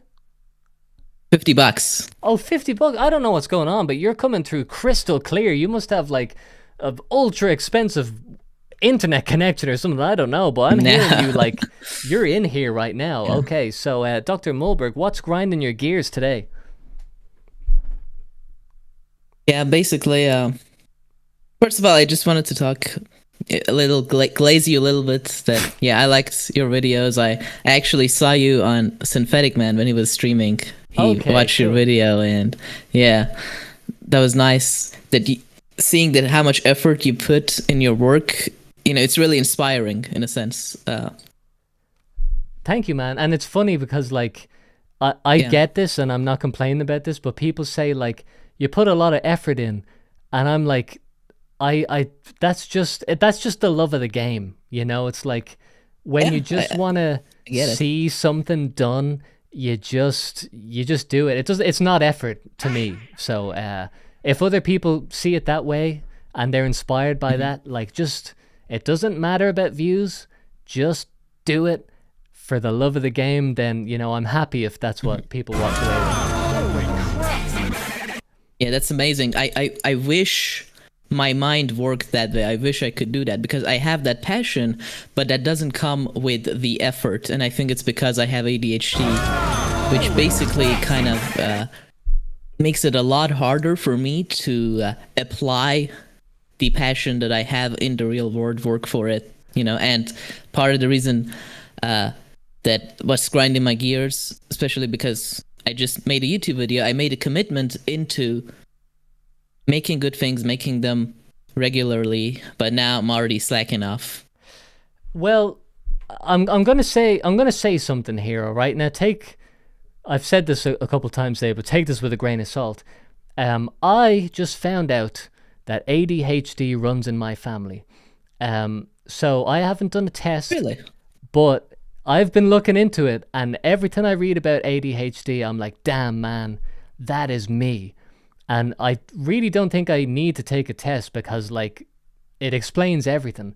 And I want to say this specifically to you because you've brought it up. I get what you mean. The hardest thing for me is to do the same thing twice. So, like, I can have one idea and just get into it and get locked in and see it to the end. But then, like the Tony Hawk's video, for example. But then now, the idea of doing another similar video is like the most anxiety-inducing thing. Like, I get it. because it's not new anymore. Like, it's not. It's like I know how it's gonna go. I know how to make it, and the thing that would keep my attention is doing an entirely different type of thing altogether, which is bad I see. for like because people expect For something. YouTube, yeah, I get it. So Me I'm too. not. That's why, like, I have a ton of video ideas, but like all of them are totally different that would not fit in a singular channel. Yeah. With a singular theme, as they say. That's my exact problem today. Is that like Yeah. I have an idea for something that would be similar, and I'm like, that would probably be the logical next step. But I also have a lot of ideas that have nothing to do with what anyone wants to watch. And now there's two kind of things. One is that absolutely what you need to do is like be consistent. Like, I don't have to tell you that. Everyone wants to Yes. expect a certain type of thing. But then the second thing is you have to like find a way to make it entertaining for you. Like, find some sort of novel thing, like one, and for me it would be like one specific thing, like, okay, I'm gonna do a video, I know how it's gonna go, my ADHD is telling me like this is boring, but there's gonna be like a stylistic thing that I really want to see. Like, I'm gonna introduce a new character, or I'm gonna use music that I haven't used before, like something that makes you do the necessary thing but gets you excited in your own little autistic I understand way. what you're saying, but the problem with me is that when I have the passion, yeah, as you just said, it is interesting. It keeps my attention. Yeah. Just like, I started my channel like 2 weeks ago, and I put a video first that I worked on for like 5 days. Yeah. And then the other video I made in 2 days, right? Yeah. But ever since then, I have not made a video. It's like I have this bursts of, how do you say it? Burst of productivity that when the burst goes away, then I'm done and I already want to move on to something else. Yeah. Or I just don't want to do anything for a while. Man, me too. I'm telling you, Yeah. Me fucking too. Like, yes. And I don't have an answer for like how to properly deal with that. I think the best thing is that at least you're aware of it, because I actually wasn't really aware of that until like a couple weeks ago. And thank God I found out about the ADHD thing at the same time that this Tony Hawk's video got popular. So I'm like, okay, like I have to lock in. And I think, honestly, I think there's a little bit of suffering. I think you know what you have to do, what the right thing to do is. And there, That's I the right think thing is, yeah. there's an element of like, look, it might be tough, but I think in the end, if you like force yourself to kind of do the thing you know you should do, you'll probably thank yourself and you'll probably say like, all right, it paid off. You know, if I had done this crazy idea because I'm so ADHD and I wanted to do this like other thing, your life will just be so much tougher, you know, when you indulge yourself like that. I'm sorry to say. And I guess what makes it harder for me, I guess even compared to you, is that because I'm a beginner, I don't really have the knowledge of YouTube, and also I don't really have much of a skill in actually making videos and making sure my voice is correct and making sure I know, like, that's the thing. I have the idea of how the video is going to look like in my head, but I don't know how to actually like produce it. Do you understand what I mean? Right? In terms of like absolutely. technically on open Premiere Pro and do all the transitions and stuff, whatever. Well, if you ever feel bad about yourself, like you said that you like my Tony Hawk videos, so if you ever feel bad about yourself and you think that like I made something that you can never make, just go back to the start of my channel, man, and look how bad the videos are. Like, they're not, I don't think they're bad, that they're hard to watch or anything, but the editing's terrible. I mean, it's not that it's terrible, but like I intentionally leaned into the fact that I knew that I can't make great things. So I deliberately made things that look shit on purpose. And you know where I am now, so just go back there and see where I started, and you'll be like, okay, like, I can do this. You know, if all I have to do is make a video that's better than a shit post, I can do this. And I'm sure that's how you'll feel. Yeah. And another thing that's holding me back and I feel insecure about is my voice, because I think my voice is shitty and, you know, nasal, and I just don't like how it is. I don't think it's like masculine enough, and also not like beautiful enough for a YouTuber per se, which is why I got surprised when you said, oh, your voice is so clean and whatever at the beginning. I don't know, man. I just, when I listen to myself, I just hate it. Yeah, to be honest, like, well, here's the thing, like, your voice is a bit nasally and whatever, but it's like, I think there's a thing that, when you look in the mirror, you just see the literal reflection of yourself. But when people see you, they see your personality. So it's not actually very relevant what the actual characteristics of your voice are. If you say good shit, people will associate your voice with good things. If you're talking to me and you're like just talking about like some annoying thing, you know, you're just like, Superman in comic number 4 was this, then I would be like, your voice is annoying. You know, but if you're telling me like the most pristine information I've ever heard, I'm gonna be like, never stop talking. And like, whatever about the characteristics of your voice, it has some sort of like mid-range that just cuts through a microphone, and like, it's the most perfectly audible voice ever. So, you know, audible, like it's believe me, you could have it worse. So I wouldn't be too self-conscious about that. Oh, obviously, yeah. It's just about, is it something that's potentially like kneecapping me for further development? Because like, one thing you have to admit is that it's not a coincidence that all the big YouTubers do have nice voices, right? Yeah. So it certainly comes with, you know, it's a showbiz thing, similar to showbiz. Like, people in showbiz before internet already knew that. And of course it continues to this day. A voice certainly is a big thing in entertainment. Well, it's a tough thing because you're only born with one voice and one body, you know, like, you can't change the way you look or the way you sound, really. But you can hire somebody to narrate your videos. And listen, this is controversial, but you could use AI to change your voice. You know, I wouldn't recommend it, but you know, if what you have to say is good, it doesn't matter if it's your voice. Get a good microphone. You know, the worst part, if you have a bad microphone, it doesn't matter what your voice sounds like. Your video will be annoying. Honestly, you know, you say that like the top YouTubers have good voices, but at the same time, like I'm sure you can find top YouTubers who have annoying voices. And like I'm just thinking of Bob Dylan, the musician. His voice sucks. He's the all-time classic singer. His voice sucks. So, you know, there's no rules. Yeah. Anyone can do anything. Yeah. All right, Dr. Moldberg, right? Yes. And also, I wanted to talk about, like, I just watched a video of yours. It was called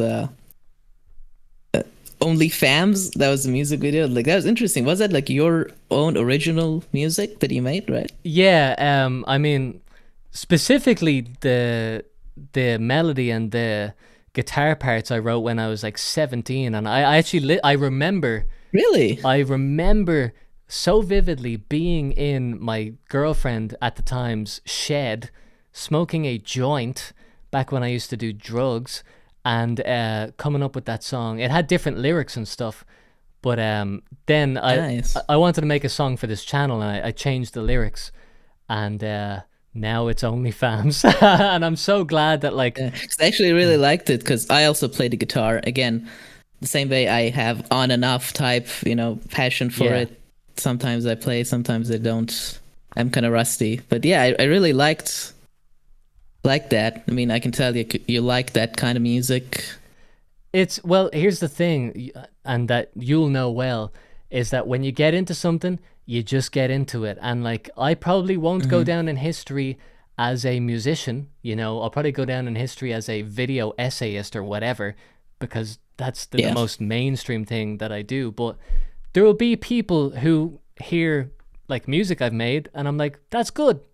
I'm glad my little side project, someone heard it, you know, and that makes it worthwhile.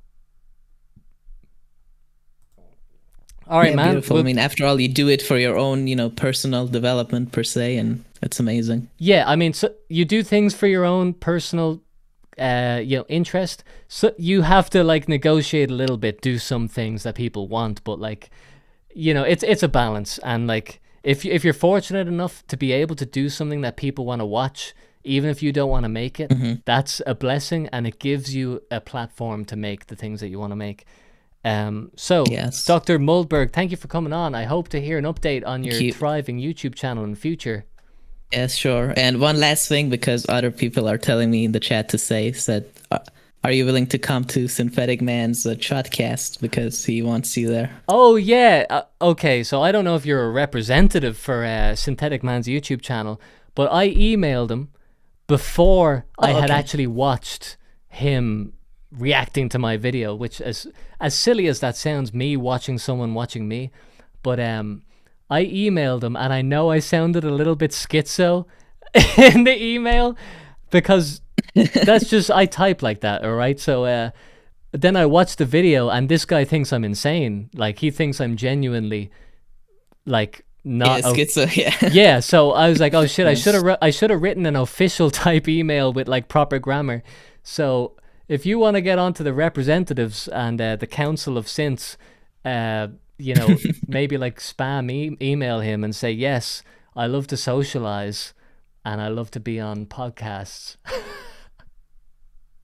So that's it.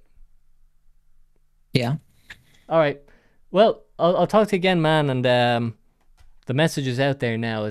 The ball is in Synth's court. Indeed. All right. Good to talk to you. Yeah, you too. Have a nice day. You too. Bye-bye. There you go, ladies and gents. Dr. Moldberg.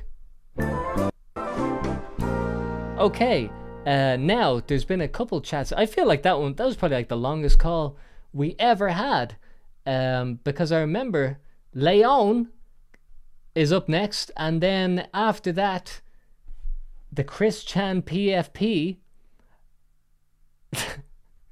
Oh my god, there's so many. And then Jonathan Shadow. Okay. The small dude, I will end my life if the next caller doesn't have an Indian accent. Okay, so it was Leon first. Now I need to find him if he's still in here. Leon, flash your hand because I can't remember what your profile picture looks like, and that's all I have to go with. Is that you? Is that really you? Okay, we'll try this. I know what his voice sounds like, I think. Hello? Hello, can you hear me?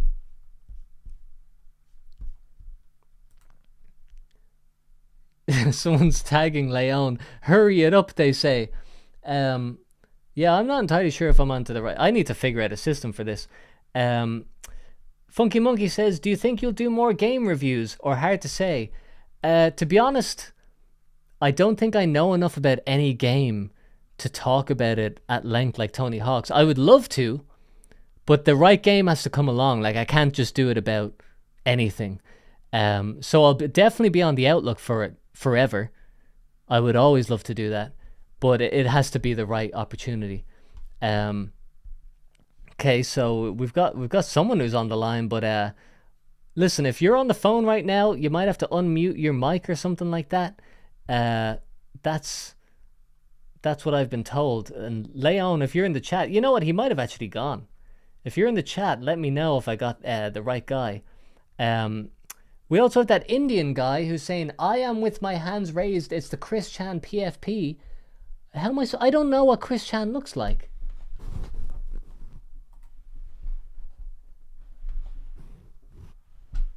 Like, this is tough.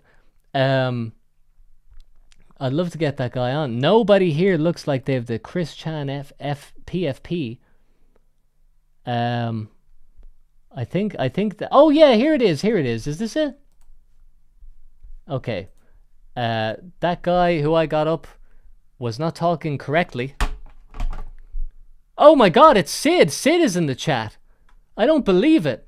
Okay, I've invited the two Indian men after all this time. Hello? Oh my god, I've got them both on at the same time. Can you hear me, either of you people? I can see that your microphone is moving, but I cannot hear any sound. Why would that be? You may have to... It's Double Sar in the chat. Says, who said that? Jonathan Shadow. And he's coming up next. I can see that your microphone is moving, but I cannot hear the sound. Oh my god, this is killing me, man. And I know that it's not my fault, because everybody else who's come on, their microphones have worked properly. Sid is activating video technology. You see this? Everybody, you know that this is happening. Failed to start camera. Oh my god, man. I'm going insane. It's like I'm edging so close. I'm so close, man. I'm so close to these Indian guys. Harjas, if you're listening, I all my functions are working correctly. I know they are. Sid is doing a video called Sat. Oh my lord. Also, I just want everyone to know I've had two very strong beers, and I'm officially drunk. Okay? My wits are not about me right now. I can't believe this is happening. Harjas has been talking the whole time. I need to be their tech support, says JK. Okay. Listen to me, Indian people who are on the phone. Go to your microphone settings and unmute your microphones. If that doesn't work, then I don't know what to tell you. Harja says, I am trying to talk. Check input device. Sir, have you checked your input device? Devout Sharad says, what the ale? Man, this is killing me right now. I don't believe it. Should I come back? Yeah, look, I'll move you to the audience, and now you come back. I can't believe this. The call is glitched. The call's not glitched. This is the small dude tech support. We've got one guy who can't use the video, and another guy who can't use the audio. It is moving due to a lack of noise gate, sir. Jeez Louise. Okay, we got a question here from Corachios. What genres of games are you interested in? If you loved Tony Hawk's skater games, then what about other extreme sports such as motocross, snowboarding? Well, you know, the thing about games that I love is that I want it to be completely gameplay. I do not want to see cutscenes. So like Dark Souls, great, unbelievable game. Dark Souls, that series, so good, the best. It's just gameplay. I don't think I like anything that has a bunch of cutscenes. I do also really like the game Pathologic 2, and I like Disco Elysium. So there's no logical format, but those are the things I like. Hey, Shane M. Brady again. It's my pal. It's my buddy. He says, what a wholesome stream. Keep up the great work. Shane, man. Cannot thank you enough. I appreciate that. And your contributions are honestly like so helpful to my life. I don't want to go on about it, but like, damn, man, you know, I appreciate that so much. And hey, I'm here to provide the entertainment. Speaking of which, these two Indian guys are not talking. It's not working. I don't know what's going on. I don't believe that these are real people. I don't believe there's anyone on the other end. Oh my god, Sid's video is actually working, I think. These two Indian guys are not talking. It's not working. I don't know what's going on. Sid? I don't believe that these are real people. Hello? I don't believe there's anyone on the other end. I can hear you. Sid's video. Here we go, ladies and gentlemen. It's all happening. Sid? I don't believe that these... Alright, you know what? I have to get rid of these people. I can hear you. I have to stop this. This is not good. Here we go, ladies and gentlemen. It's all No, okay, end. I'm sorry, but I could not get those two Indian guys on. I have to get the other people who want to be on. Just quickly, what is Mr. Diddley there said, cool thing about your Tony Hawk's vid is it kind of sums up all the modern remakes, remasters. They all have the same problems. Lack of soul, gross game devs, gross. Yes. That actually kind of answers the thing I was saying 2 seconds ago, which is the Tony Hawk's video is more of a encapsulation of remakes in general. You know, it's actually not so much about one specific game. It's about the entire thing of remakes. So thank you for that, Mr. Diddley. I appreciate that very much. Okay. We had to get Leon on, but I don't know where he is. Man, I need to take 2 seconds and actually just like think about this. Is this Leon here? I'm gonna get this guy up and listen. I'm just gonna have to ask him who he is and see what happens. Hello? Hello? Who's this? Gigietto? Oh, yes. Okay, no, I was looking for Leon. I got the wrong number. Okay, I'm sorry. I'm sorry, but like there was somebody else who paid good money to get on. Leon, if you're still in here, let me know what your username is. There's so many people, man. This is crazy. I think he's gone. Okay, who else? It was Jordan, right? Jesus Christ, I did not plan. This is Jonathan Shadow. Sorry, it said Jordan. I meant Jonathan Shadow. Okay, Jonathan Shadow is next. I need to find out. I need to go return some videotapes, he says. Okay, it's this guy, I think. Jeez Louise, man. Someone says, CackleX says, are you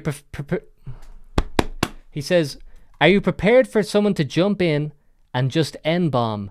Yes, I'm prepared, and it has happened last week, so it's not the end of the world. But I don't want people to do it, but I'm expecting it at all times. Hello, who am I talking to now? Can you hear me? Yes. You can hear me, right? Yes, is this Jonathan?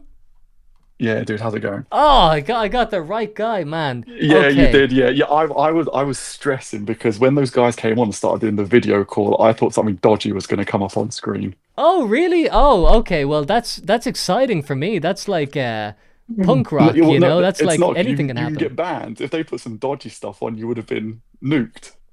No, well, this is Cackle in the chat is saying he said someone coming on and saying the N-word is disrespectful. To be honest, there's no code of conduct on the internet. Like, I fully expect if someone wants to get on the internet and do something terrible on the screen or on audio, look, I don't think there's any way I can stop that from happening. So Well, you can't. It's free speech. But at the end of the day, you're the masters of YouTube. They're the ones who make the decision. So if someone did that, you would get the stick for it. That's the problem. yeah, to be So- honest, I know this is silly, but like my thought is that like if I'm gonna do a live stream show, it's gonna happen. Like it's inevitable. And I think I'll just like stop the stream or delete it or something. I don't know. I shouldn't be saying this stuff out loud, but Are you autistic or? I know you said you were ADHD, but do you have autism as well? no, I'm almost certain I don't have autism. You're not sure on that. Okay. Hey, no, you said you're not sure on that. I said I'm almost certain I don't. No, because your videos, when I was with the Tony Hawk's one, there's a section with all of your files and the way they're done, and obviously one thing of autism is you systematize a lot of things and have very particular ways of doing stuff. So obviously that's one of the. No, it's funny because it would be such a hard argument for me to say I'm definitely not autistic, but wouldn't it be also fair to say that it's the sign of just an organized video Why do people maker? say I'm Australian? Huh? People saying I'm Australian. I'm not. I'm from London. Yeah, My you have accent. the most London accent ever, but Yeah. don't worry It's- about yeah. the chat for a sec. Kruos, well, I say don't worry about the chat. Kruos, the Indian man, has become a member of the Small Dude channel. Thank you, Kruos. I'm sorry that I couldn't get your video to work on my TV, but thank you for becoming a tiny dude. There you go. You got the Indian boys. They're all coming in. And 319 says, bro says he's not autistic sitting in front of that wall. Well, here's the thing, because, like, you know, Jonathan, what you're saying is like, you know, I have this very organized file system, and someone else is saying I'm sitting in front of this wall. But, like, genuinely, I just see those things as being an efficient video maker. Like, isn't that a more interesting wall to look at than, like, a blue wall? Just a solid blue wall? It is, but you also do things that I do as well. You do things like you hyperfixate on certain things. Okay, that's true. So, yeah, it all sort of it meshes together. Yeah, ADHD and autism, because I got diagnosed last year, and the ADHD, they say there's possibility for that, but for the things that your video and when I listen to it, it's sort of maybe. Okay, well, yeah. I mean, I'm not gonna say anything for sure about my mental condition, but let me just ask you. It's not a mental condition. It's just it's neurodivergent. It's Sure, that's yeah, what it or is. the retardation, I think, is what the official term is, isn't it? So you were diagnosed with autism, is it? Yeah, but that was last year. Yeah, because I'm like, are you millennial or Gen Z? I'm just on the border. So I was born in '96, so it's like the last year of millennial. Yes, you're older than me. Yeah, just because of the references and stuff. Some of the things you say match up. Your video actually popped up because I was I bought Tony Hawk's Pro Skater 1 and 2 for about £20 brand new recently. Okay, yeah, And I was going through all of the trophy guides to try, because I collect the trophies. Yeah, autism. I like to complete things. And your video popped up and I watched it. That's how it came up, which is really random because obviously it links with Tony Hawk's Pro Skater, but that's a video that wouldn't help them make money. I So know. it's really strange that that popped up. Well, you know what's funny is that, like, as far as YouTube is concerned, my videos about Tony Hawk's, and they're like, hey, if you like Tony Hawk's, you might like this, which is true, you know, like, you bought Tony Hawk's and then you watched my video, but it is funny that, like, I am a nuclear bomb, like, you know, the game developers will be like, YouTube, I know it looks like that video should be recommended to fans, but please don't show that to fans. Yeah, but you're doing it in a way that combines like satire and comedy, and a lot of these people in those companies are very, how can I put this, a low IQ. But they're not going to get it, or they will get it at some point, but it's not going to click with them. Oh, Harjas just donated 40 rupees, which I think is like 40 cent. And That's he says, not that. That's currency in Ocarina of Time. You can get a new shield with that. oh, these That's are gonna be a Zelda high-end dollars. shield. Okay, my bad. 40 Zelda dollars, which I can get a new shield with. He says, apologies, can I come back? I will try again, Harjas. I don't know what is going on. I'll spend this whole live stream trying to get the Indians on. But right now it's Jonathan's moment. Anyway, I should ask you, what is grinding your gears today, Jonathan? Oh, geez. So I've got a dog like you.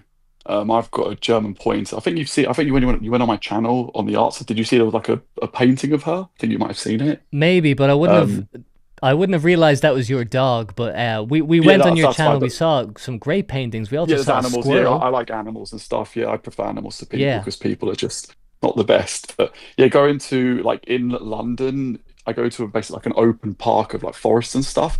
And the thing, I do stream it sometimes, there's just litter all over the floor all the time, even in the secluded parts of the forest and stuff. And it's just, it's not great. I mean, but then just everything's just going to crap in London, so it's expected. And my dog just has a little sniff of everything. Don't you, Lottie? She's next to me now. She's sleeping.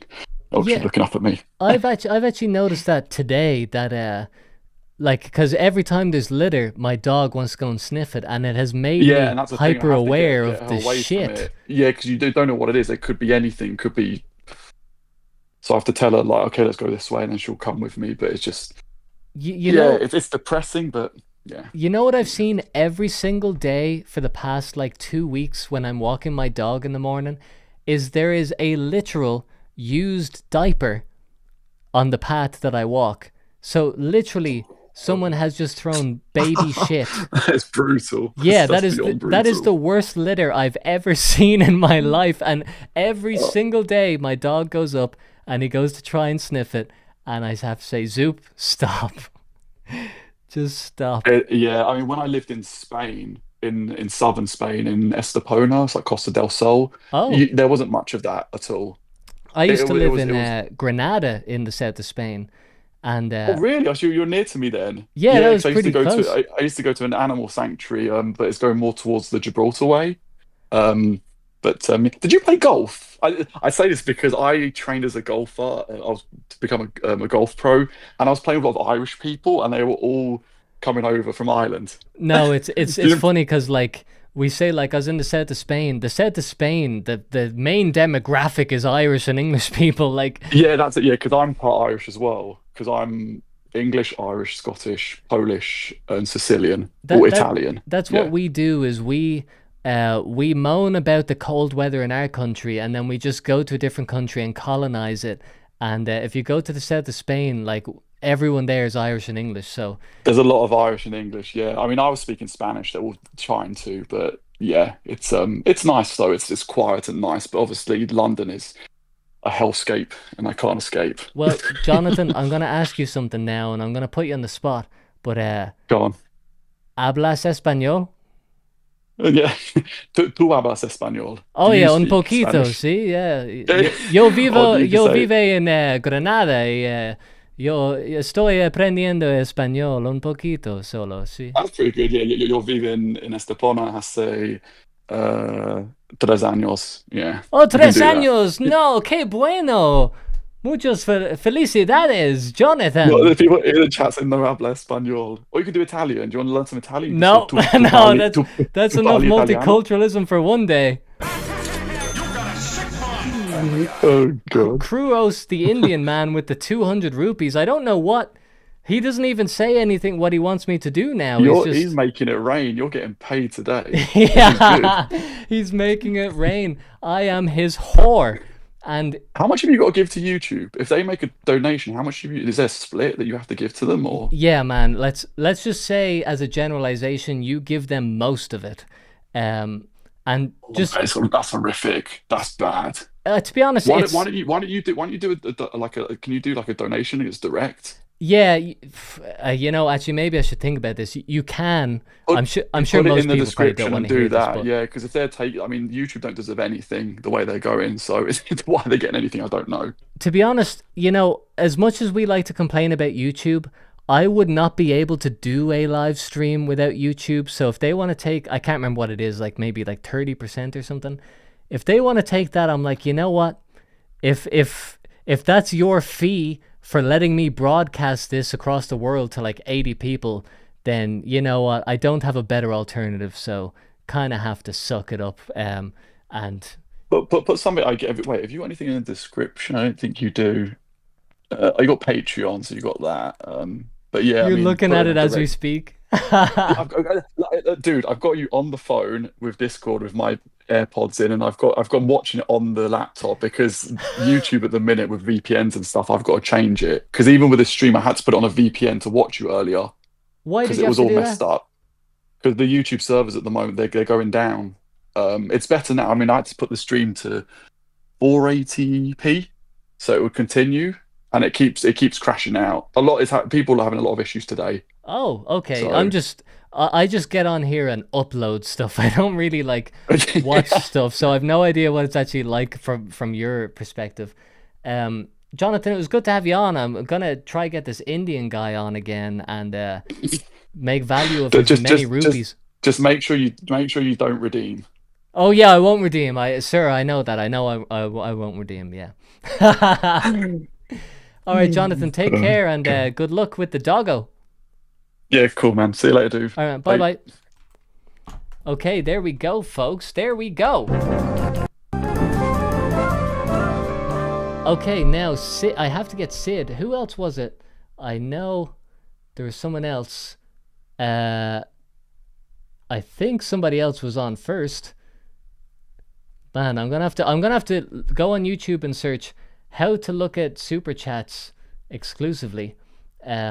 Well, here, listen, I know that Sid has given more rupees than any man. So I guess he's on next. I've lined them up here. I'm doing so many jobs at once here. Host, video guy, technological guy. Oh yeah, and Harjas wanted to come back as well. Well, we'll see. Can we get Harjas on as well? Sid, can you hear me? Are you there? Now what's going on, Sid? And now Harjas has left. Why is this the theme of my life?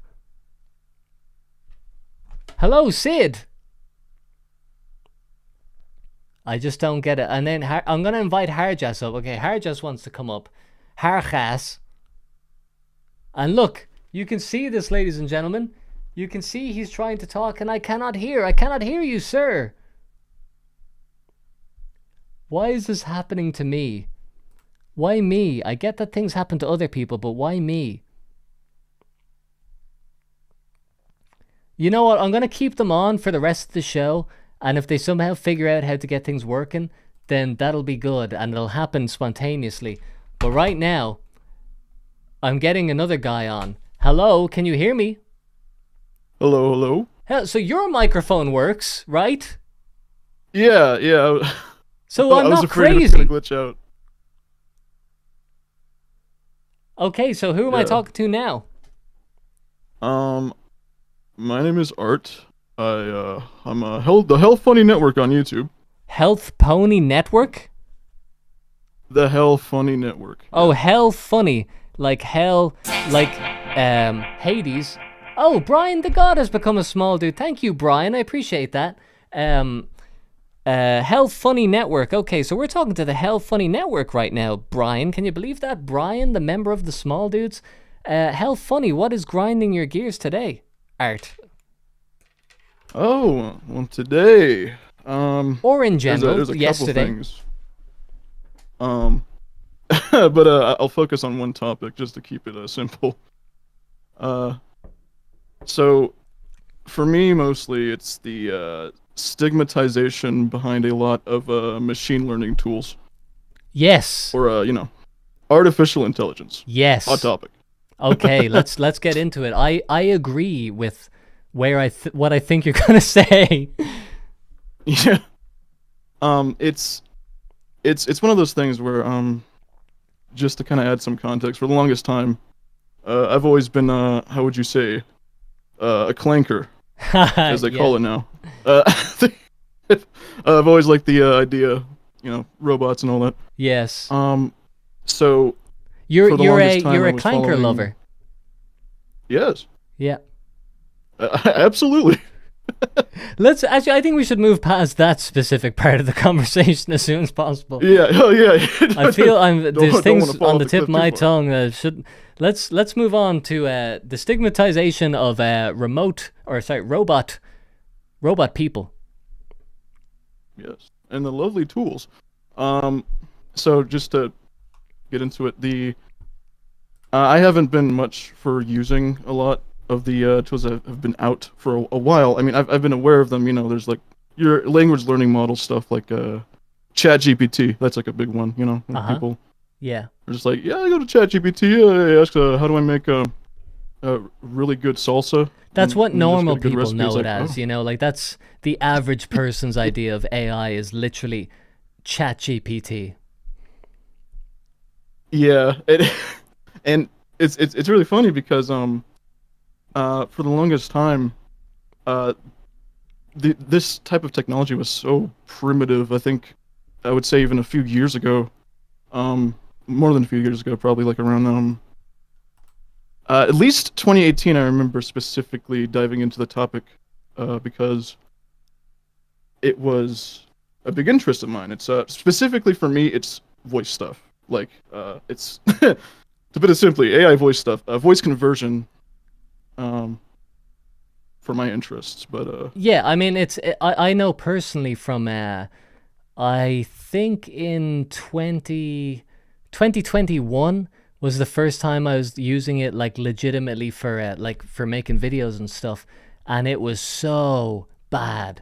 Like what was great about it was comically bad. That for me it works because I'm not trying to like pass it off as real. I'm pretty sure that any point before 2021, AI was terrible. Like actually, just a joke. Like you would only use it as like a purely experimental thing. oh yeah, I get those Vietnam flashbacks to the the Tacotron days, and like for that specifically, it was like a text to speech thing that was supposed to be cloning voices. Tacotron loved to glitch out, and it was very funny, but it wasn't practical. That's it. Whereas now, like the thing about AI now is like, oh, it's actually useful. You can use it to basically ask it how to drive a car, like, and it'll give you step-by-step instructions on how to drive a car on a main road. Oh, thank you, Julio or Julio RG for the 100 ARS. The hell is ARS? Do you have any idea what ARS is, Art? AOS, ARS currency. do not immediately recall. Sorry, but my special interest is figuring out what currency. It's an Argentinian peso, which equates to. Let's see how much 100 Argentinian pesos are. It equates to. Oh, it's not 150 euro like this thing's saying. Is that 0.06 cent? Did you just give me 0.06 cent, Julio? Okay. Well, thanks for that. sorry, Art, but just financial stuff here. I'm on with my accountant here, with all the rupees, and Kruos with the 40 rupees. How much is 40 rupees? Let's see that. Okay, Indian rupee, 40. That is 39 cent. Okay, thank you, Kruos, for 39 cent. Man, I'm rolling in it today, Art. I mean, hey, it's something. Hey, it's raining here. Okay, so sorry. Let's get to your main gripe: the stigmatization of AI. Yeah. So specifically, it's the it's that type of thing where even if you use like a fragment of something that's like powered by artificial intelligence, it's like there's a lot of people out there that would like jump on being like, oh, well, you used AI, well that just completely just, why are you doing that, Yeah. Why can't you just get like an actual person, for example, when it comes to like voices and all that, and like I get that, I get certain gripes about it because I know everybody has an art form. There's voice acting, that's always like a funny topic because you got a lot of people genuinely fearful that like basically robots will take over our voice acting. They're getting more emotional as developments happen, and people are right to be a little afraid of that. Well, to be honest, I think like if you're a fucking great voice actor, then you shouldn't be afraid of AI taking your job. Like, if what you do is genuinely good, then you shouldn't be worried. I'm not worried about an AI The Small Dude channel, because I know my channel's always going to be infinitely better because I'm an actual person and I make it. So if your job can be replaced by AI, then maybe you should consider how valuable your job is. But one thing that I find particularly funny, just what you're saying there, is I take it you saw the Tony Hawk's video, right? Yeah, actually, I didn't get to actually finish it. I've been following since at least what was it? This Peter's dad from season 2. Okay, so now I can actually get a bit deeper with it because that I've been using AI like even for that song with like Peter. My father, like doing that like voice to AI. I genuinely like the way it sounded, and like I like the way it is because it's AI. But in this Tony Hawk's video, I used AI text to speech for Peter Griffin, and so many comments were like, "How can you talk about the validity of art whilst using Peter Griffin AI?" I'm like, that's the fucking point, like that you can use AI and talk about legitimate things. That's funny to me. But they're like, using AI in any way makes your entire point redundant. Like, okay. Like, yeah, that's just like it's a ridiculous part. Like, even if it's like the smallest thing, because I remember specifically with voice stuff, I think a while back, not too long ago, there was a special or an animation someone made in the style of those. Have you ever seen those Rankin Bass, the old stop motion specials? No, but I know what stop motion is, so I'll go with that. Yeah, basically there was the very old like 60s stop motion, and they have a particular style. So this guy, he made a style accurate animation, and it was about Scooby-Doo. But the one thing was that he specifically cloned voices for it because he was just like an indie creator. Like he specialized in like the actual animation. It was fantastic animation too. Like it was made in Blender. Yeah. But it still actually looked stop motion because like they're pretty talented with it. Yeah. But they got a lot of flack for using like just voice stuff because it was one of their reasonings was that like they didn't really have a budget. Yeah. And it's just people trying to make something like doing the best with the tools that they have. Yeah. Disposal and all that. Like it got to a point where I'm pretty sure one of the most well-known voice actors, I think Grey DeLisle or something, she genuinely said to the person that she would like drag their name or something, or just tell people in the industry about like what they were doing. Oh man. And it was just like, jeez. People are insane. Like over that. Man, like one thing I've learned, because like that for people who don't know, you were talking about a video that I made Peter's dad from season 2, which is like it's probably like a year ago. Like I've been doing a lot of different stuff for a lot of time, but for the most part, it's been like a consistent type of person watching. But now I have people who are totally outside of my usual sphere, who just came in because of like Tony Hawk's, and they have these criticisms which are just crazy, kind of like what you're saying. You used AI. I'm going to destroy you. I'm going to make sure you never work in this industry again. Like, that type of thing is just like, people, they live off that. They're like, I just found something that to my taste is objectively wrong. I'm going to kill you. And it's just, it makes me laugh, but I'm surprised, I guess, about the absolute hatred people have just for like a tool.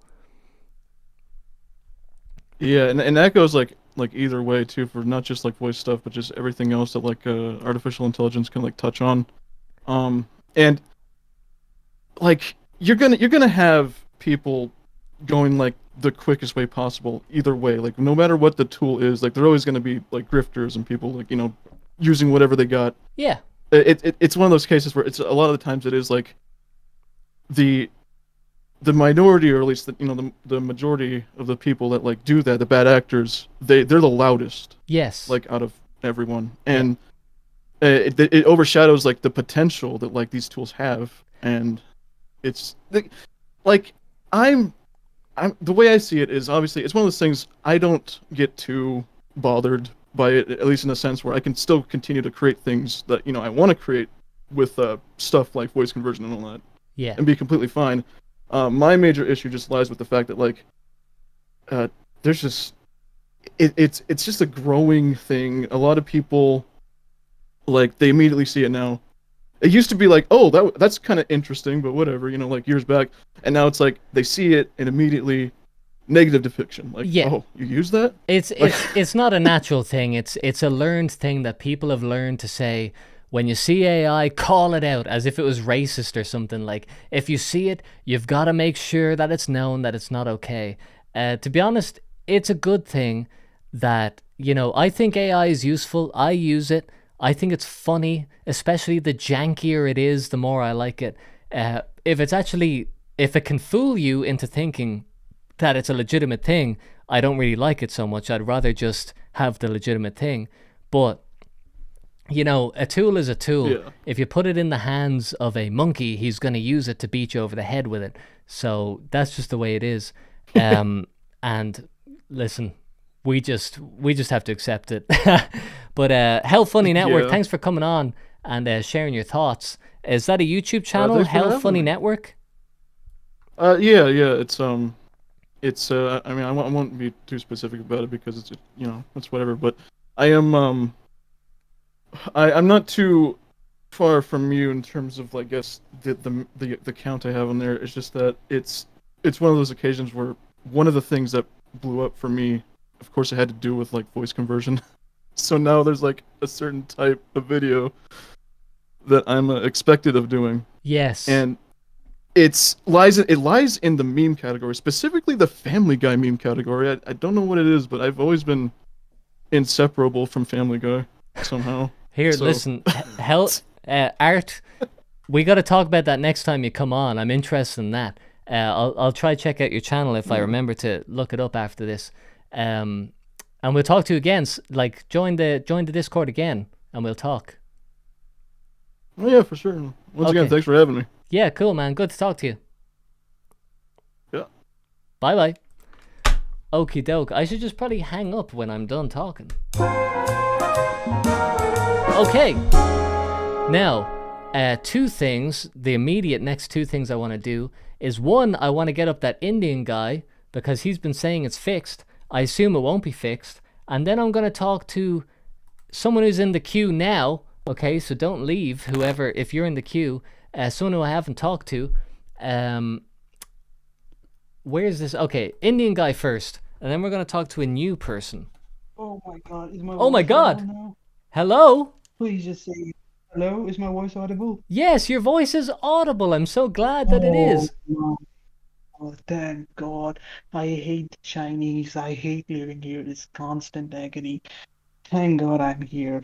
I don't I know am if such a you're big fan. speaking quietly or if your microphone is low or what's going on, but it's very hard to. Oh, okay. So, can you hear me now? Hello? I think this is pretty good. Yeah, okay, I think we're in business. Okay, so let's Oh, just no. rewind a second and let the people know. Who are you, Harjas? So I'm an Indian. I live in hell as we speak right now. It's hell here. I live in the capital, Delhi. So if anybody wants to come in Delhi and holla, I can come and meet you and I can give you a much better tour than anyone can because I know the streets from the back of my hand. Okay, I so have seen some. Yeah. no, what have you seen? What have you seen? Oh boy. So first of all, I have seen like legit sexual assault. So what happened is that when I go on metro, it happened with me. Okay, I'm not a sexy guy, but I went on a metro and some old man came and groped me. I'm serious, dude. People are like horny over you, like perverts. It's like the pervert is so much that I can't even describe it. You must come here to witness it and maybe experience it. But they are so much horny. I'm going to tell you one more thing, is that this is an incident, all right? So I was in a metro. It's basically subways that. Can you hear me, small dude? I can hear you. I'm fucking riding this out. I'm just like flowing right now. Yeah. So, okay, so the story begins, basically I'm with my friend, okay? And my friend has a habit of like having a stare out, like he has some mental problems, probably PTSD. I mean, you just stare into the space and you're just constantly looking, okay? Yeah, I do that. And you already know, and you already know that it's a big problem about sexual assaults in my country.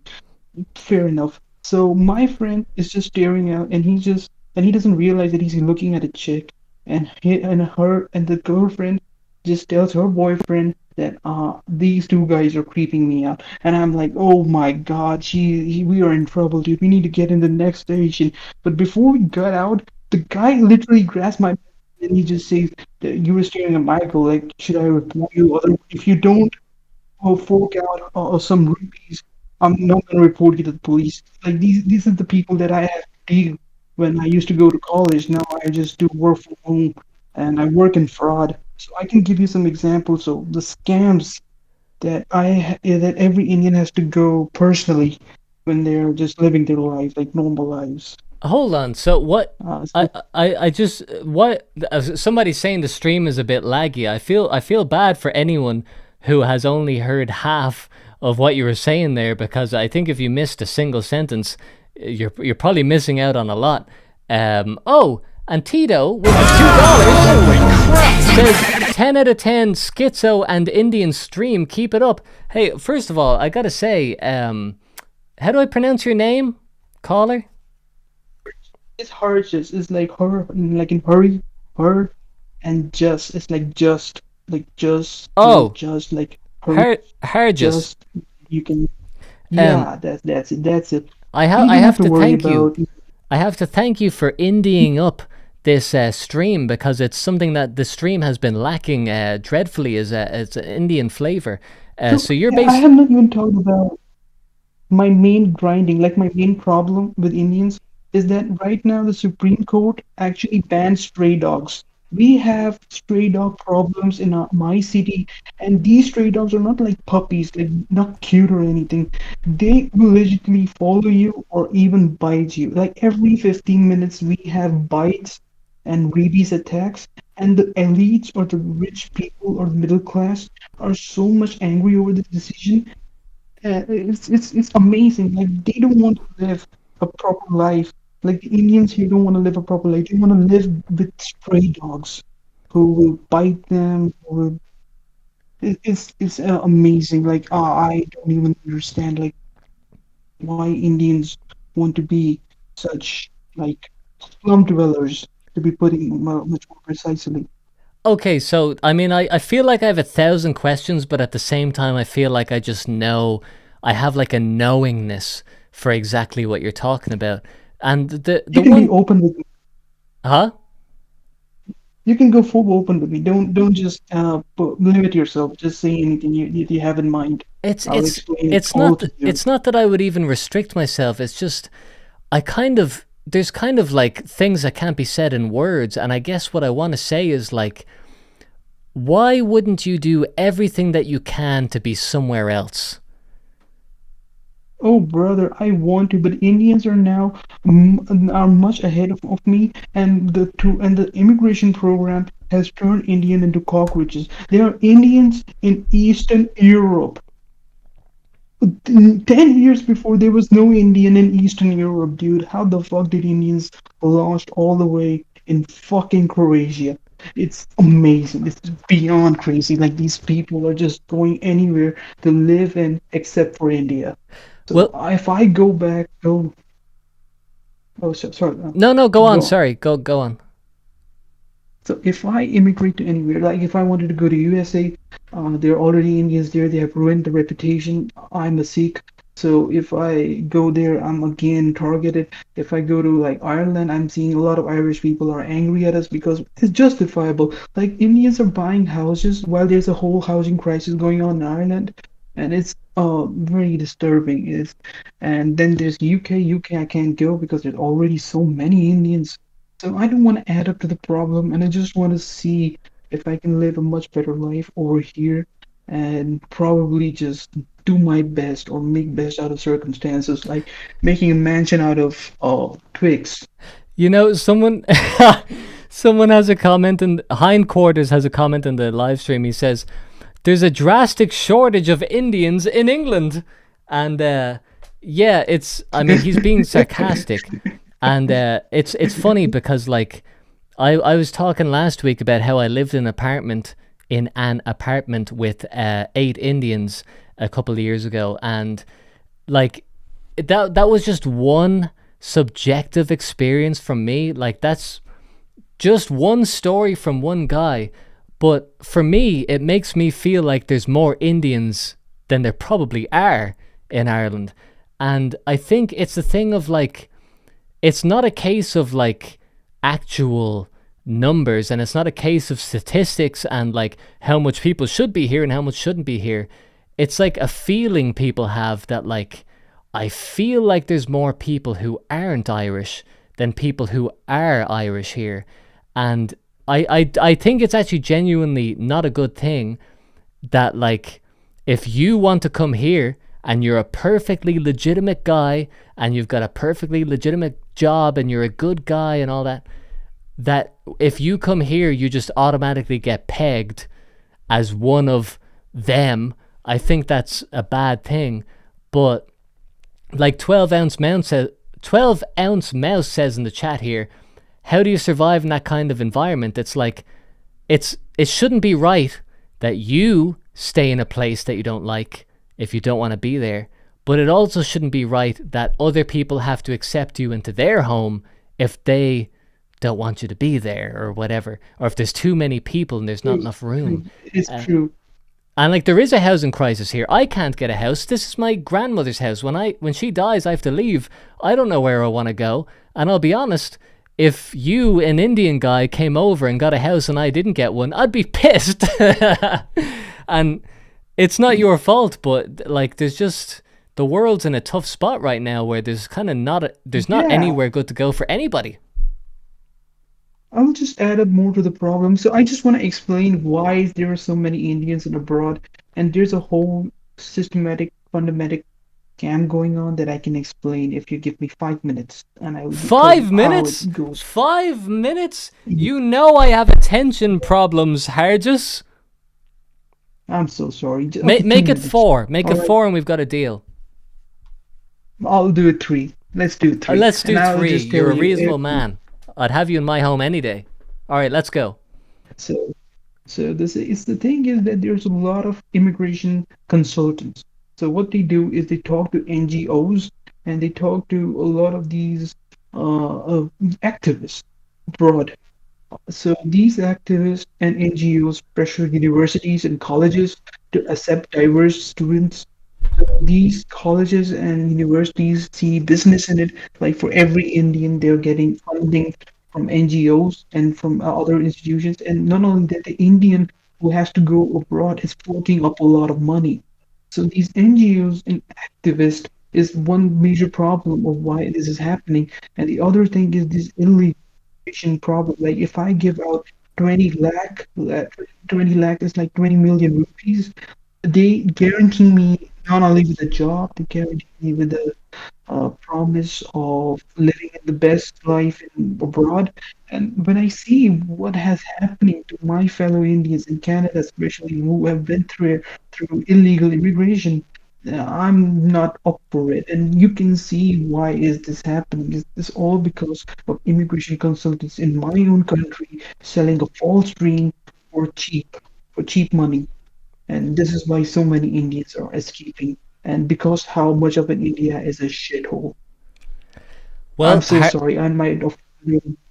Harjus, I think you articulated yourself very well, and I think people are very interested in what you have to say because, there's a lot of, Western people talking amongst themselves, and it doesn't sound very polite when people do that. But I think you articulated the point well. Right. Well, sometimes there can be a thing of, we're all talking about something that happens elsewhere, and it can seem a bit isolated. But listen, I'm not going to add to your point because you've said it well, and I don't have more to say. But thank you for coming on and expressing your point. I'd like to hear more about this in future. I think you've got a lot to say. You're an interesting guy. Oh man, I love you, dude. I love the content. No homo. I love the content. Please just keep coming in. And I love the chat. Everybody, I love.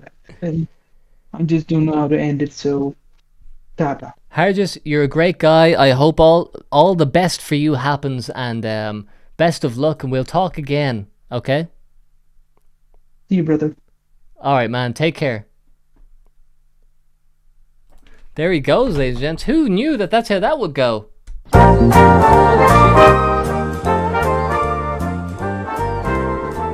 Okay, now we're going to get on somebody new that I haven't talked to. Let's see who this person is. We're just going to get straight to it.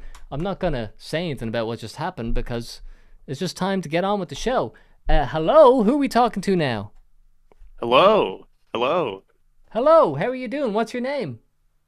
My name is Burbus. I'm another fellow YouTuber, so YouTubers unite, you know? You and me, brother, we are the elite of the world. The YouTubers are the future. It's basically YouTubers for first, real. citizens second, and dogs and animals third. Oh, for real, man, for real. But, I just wanted to hop on. I've never done any live streams before, so that's a first for me.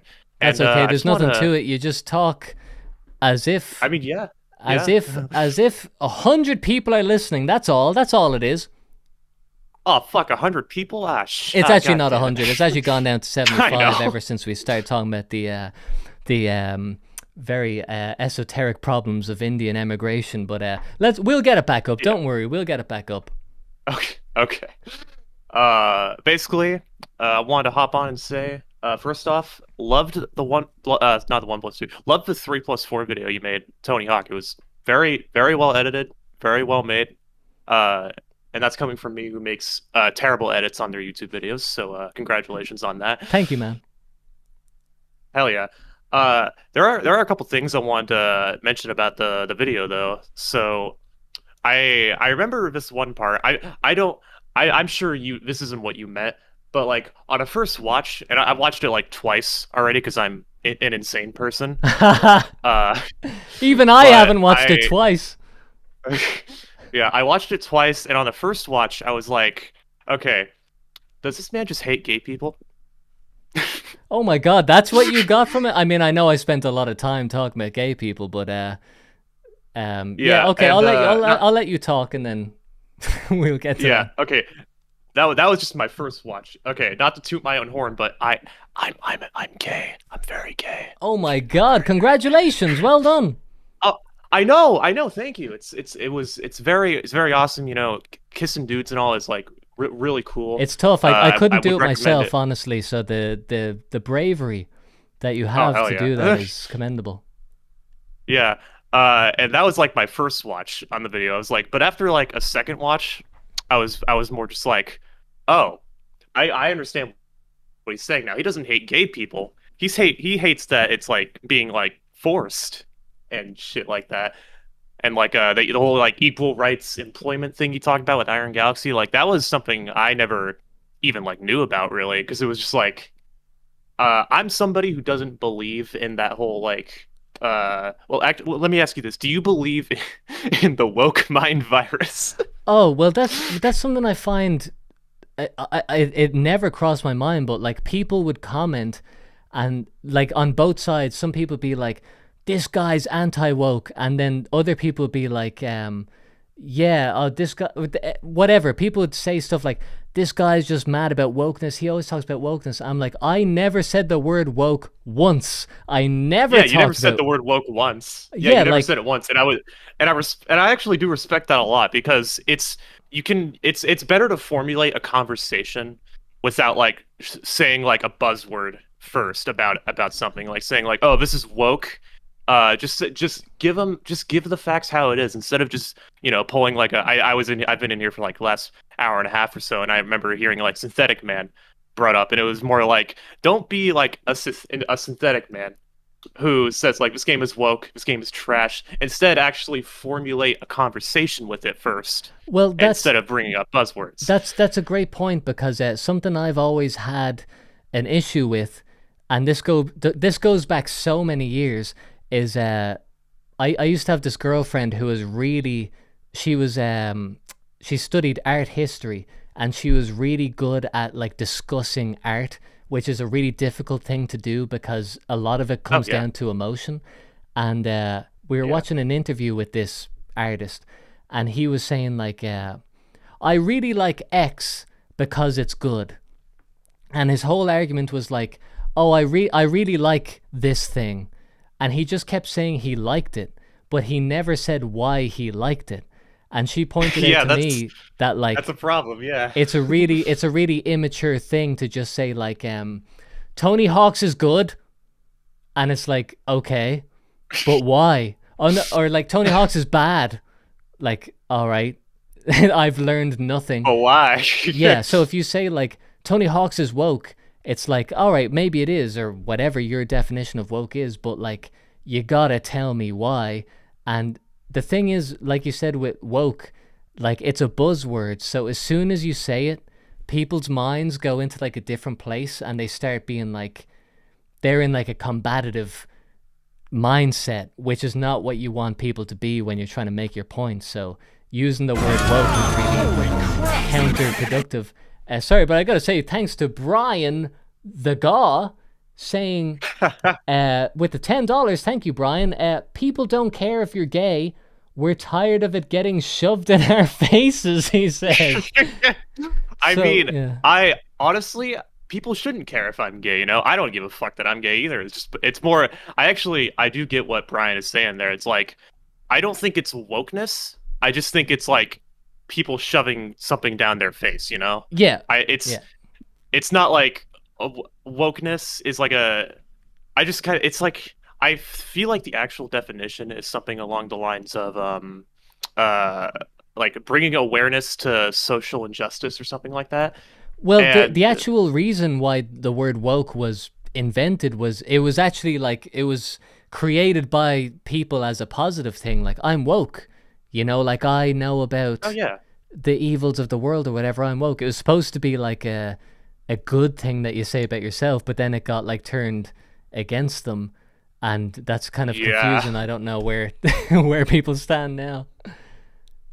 Yeah, I don't believe in that. I don't believe in like wokeness or any of that crap. Like I also did a video on 3+4, and it's I was working on it the entire time, and about like I think like a week before I was finished with it, I saw your video, and I was like, oh, this is like perfect. And I remember seeing the part of like where Iron Galaxy gets their employees at, and it was just like, yeah, we have no formal experience, but we're just gonna work on this game. You know, Yeah. I was like, that's fucking hilarious. I gotta put that in the video. Yeah, it's funny But that like when I saw that stuff, I was like, now I'm not a research guy. Like I'm in my spare time, I don't like just go research and shit. I did it because I was making a video, and I was like, I might as well Yeah. just find every piece of information I can, and that was just sitting there. Like I couldn't believe that I just found that. I'm like, is this? Can I have this?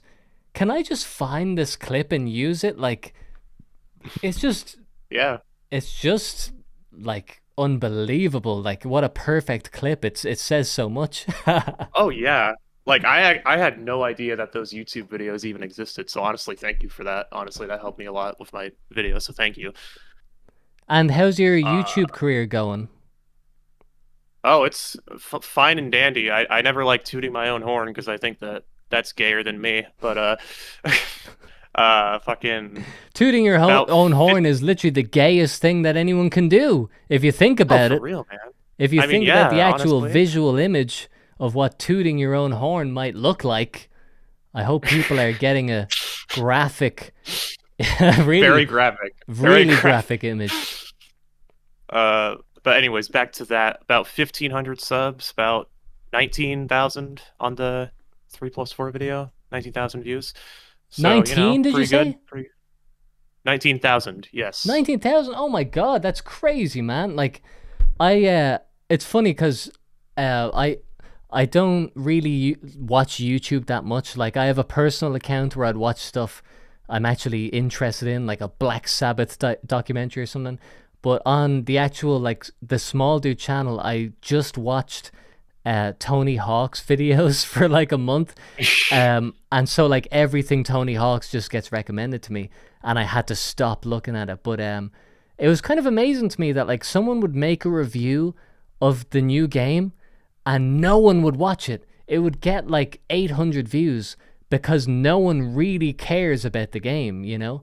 Oh, And- dude, for real. For real. Like, IGN in their review, for example, like 8 out of 10. It's like, but why though? But why? Do you actually know what made these games special? Have you played these games in the past before? Like, Yeah. do you understand like the core gameplay designs and formulas and level designs and stuff that went into that? Like, do you actually understand it, or are you just like, oh, game's fun to play, yeah, that's 10. And so I was thinking that, like, you know, there's these positive reviews coming out. If it's a positive review, then people are like, yeah, like they're either interested in it or they're not. Like a review's not really going to change their mind. So I was kind of hoping that there wouldn't be a lot of negative reviews because then I could be the first one. And I was kind of thinking, like, if there's a bunch of reviews hating on this, I'm going to come last. Like, you know, if I'm too late with it, then I'm going to be late and my video probably won't do well. But I was the first one. I can tell you, it's one of the only things I can tell you in life for a fact. I was the first person to give a negative review, and I couldn't believe it because there was so much subject matter to criticize. And so Yeah. now the doors have opened, and like you said you got 19,000 views on a video. Like, people obviously they know it's bad, so they're like, yeah, a negative review, that makes sense. That's logical. Yeah. And I'm somebody who personally enjoys like more positive reviews on things. Like, I did a Yeah. video on like this really old video game that nobody has ever heard of in their entire life, called Gotcha Force. Very good game. Very good game. You know, it gets like pitiful views, but when you go and make like a video on like, say, you know, this game is bad, it's like, whoa, I agree with you. Yeah. Because, I mean, let's just be honest here. There's an objective truth, and the objective truth is that, like, well, I shouldn't say that, but, you know, I just think that a lot of people think if they knew the facts about the game, like the actual details, they would say, okay, this game sucks. And, like, if you can present the details, people are going to be like, that's fair. Like, based on what you said, the truth that you said, this game does suck.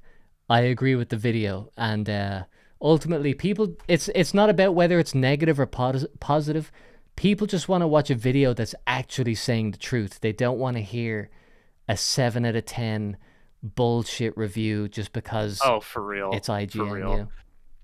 And another thing is like I remember one of my friends was telling me like negativity sells as much as like you either like hate doing negative reviews and you rather prefer the positive ones, which is what I like. I prefer the positive, but it's like negativity does sell. It's why people are still addicted to Twitter.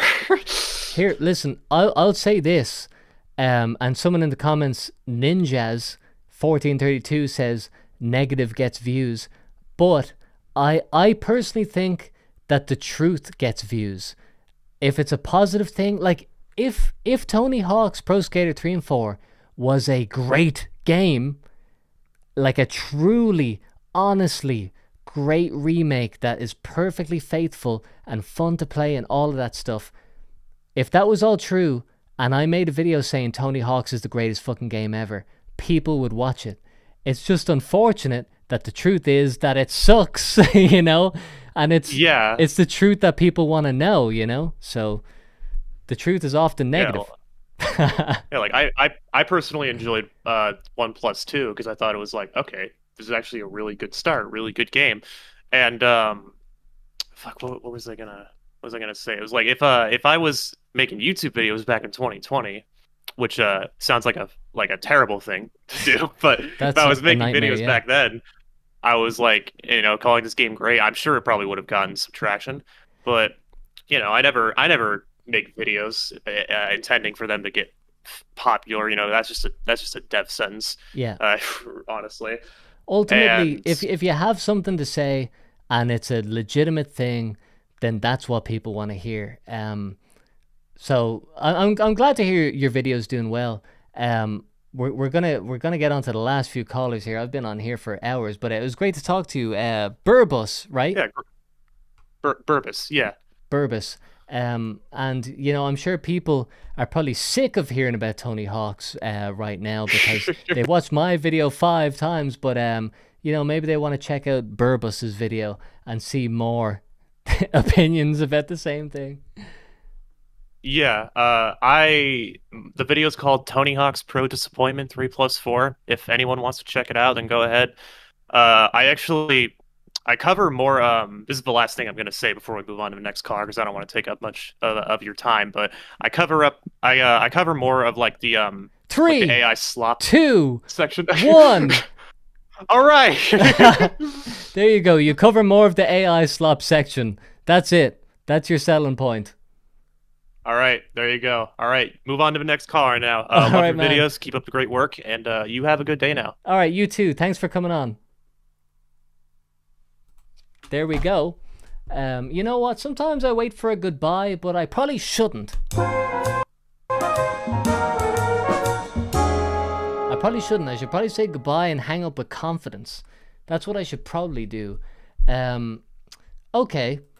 So, I don't know how many calls, maybe like 2. See, I feel bad when there's someone I know who's been waiting for a while, but like, goddamn. How long is this stream?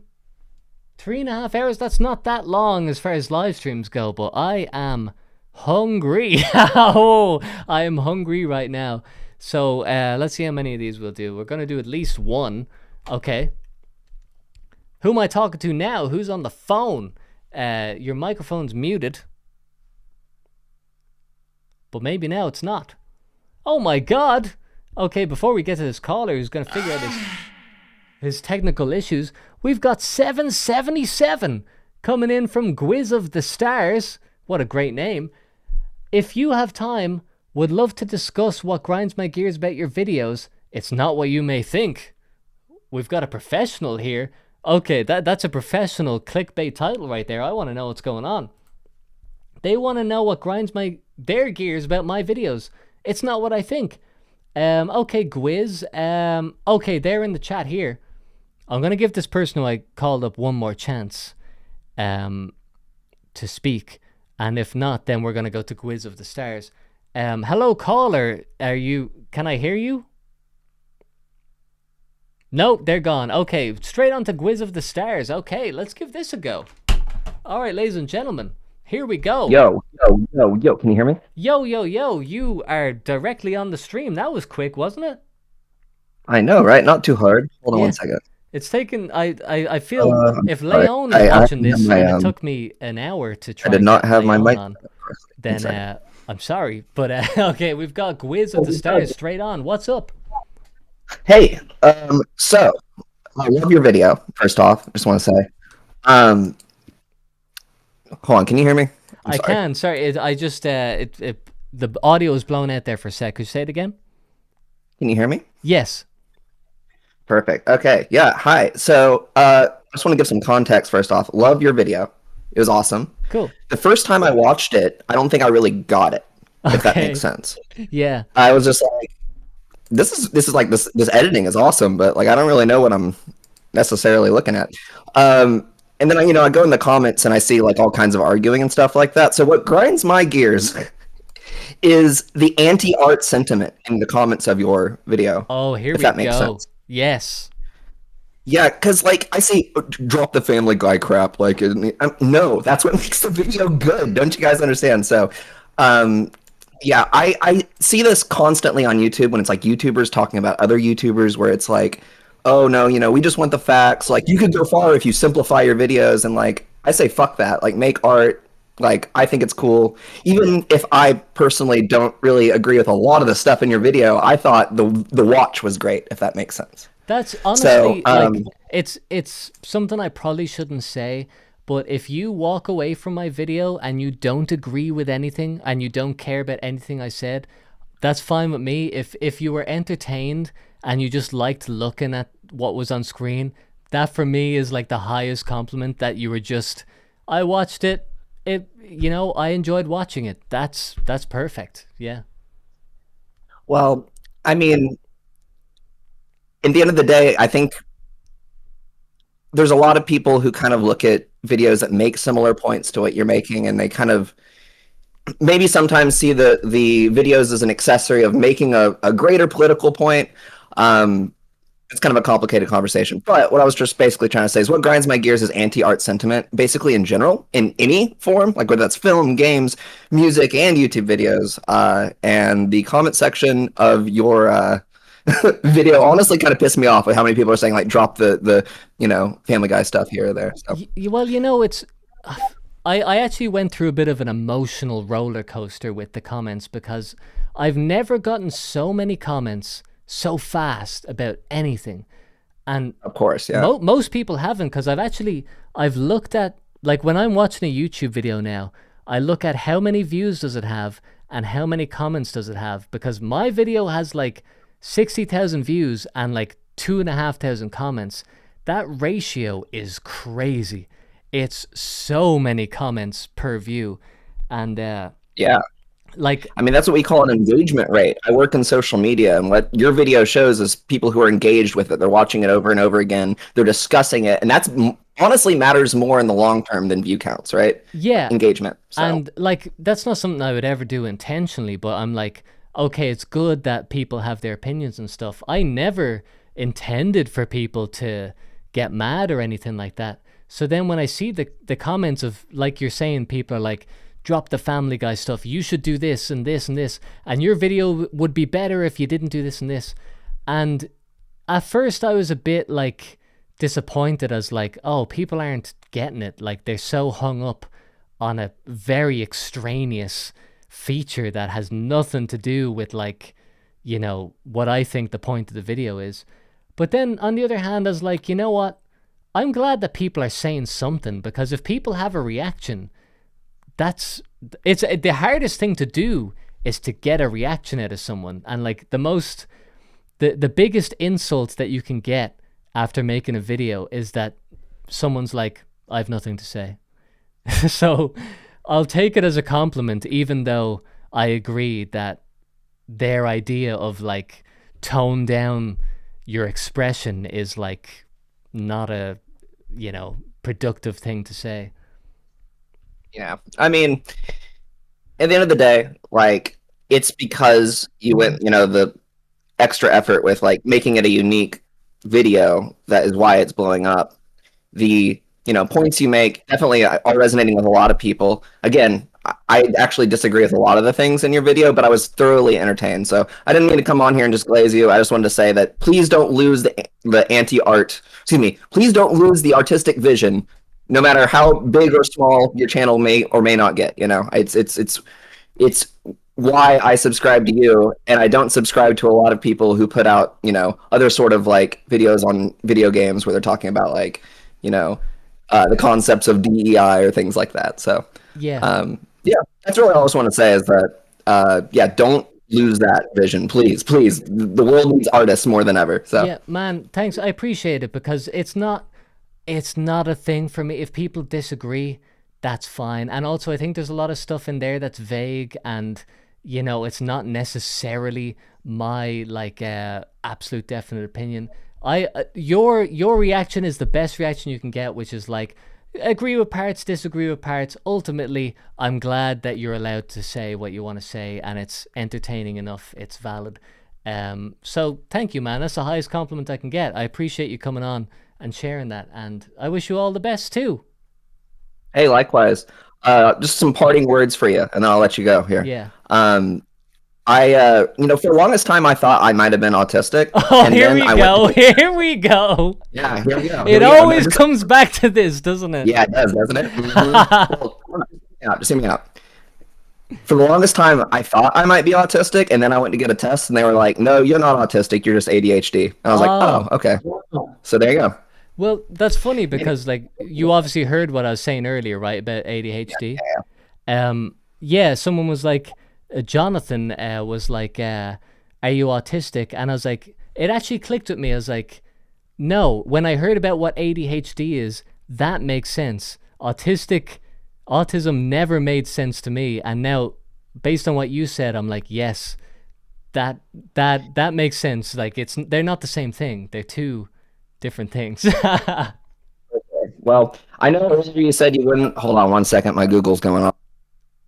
Oh, is Google's going off? What could that possibly mean? No, Your name has been home mentioned. You got to Google no, alert the- for your name, and it started Sounds ringing a automatically bell about you. that you would have heard. So, yeah, I know earlier you said that you know, you weren't interested in getting a test. Don't completely write it off. Is all I'd say. That's just my advice for you. Like, it might, you know, clarify some things. For example, when I got mine done, they were like, "Oh yeah, your form of ADHD just means you have a hard time handling multiple concepts at once," which is maybe why I don't agree with your video. I know that the jury's still out, but yeah, no, I just I'd encourage you to maybe look into it, and that's all. Not getting any more preachy. Yeah, thanks for having me on. No, that's a great point because I said I didn't want to look into it. It was actually mostly because of how expensive it is that I was like, Of course, yeah. might leave that until I make another few banger videos, and then I mean I literally need to make like 15 more until I can afford that. But yeah, no, that's I'm glad you said that because I'll keep it in mind when I get the cash together. For sure. All right, what was your name, by the way? You can just call me G-Wiz. I know most people say Gwiz, but you can call me G-Wiz. G-Wiz. Okay, G-Wiz, thanks for coming on. It was great to talk to you. Hey, likewise. Keep it up. I'll be watching your vids. All right, cool. Thanks, man. All right, bye-bye. Thank you. Bye-bye. Wow, that's incredibly pleasant.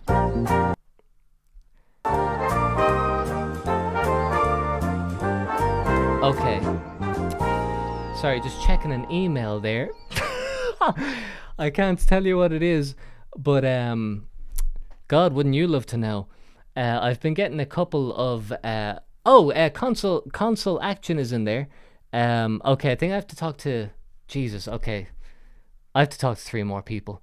Console action, I'll get you on quick enough, because I'll never. Actually, you know what? This guy's been in here for ages.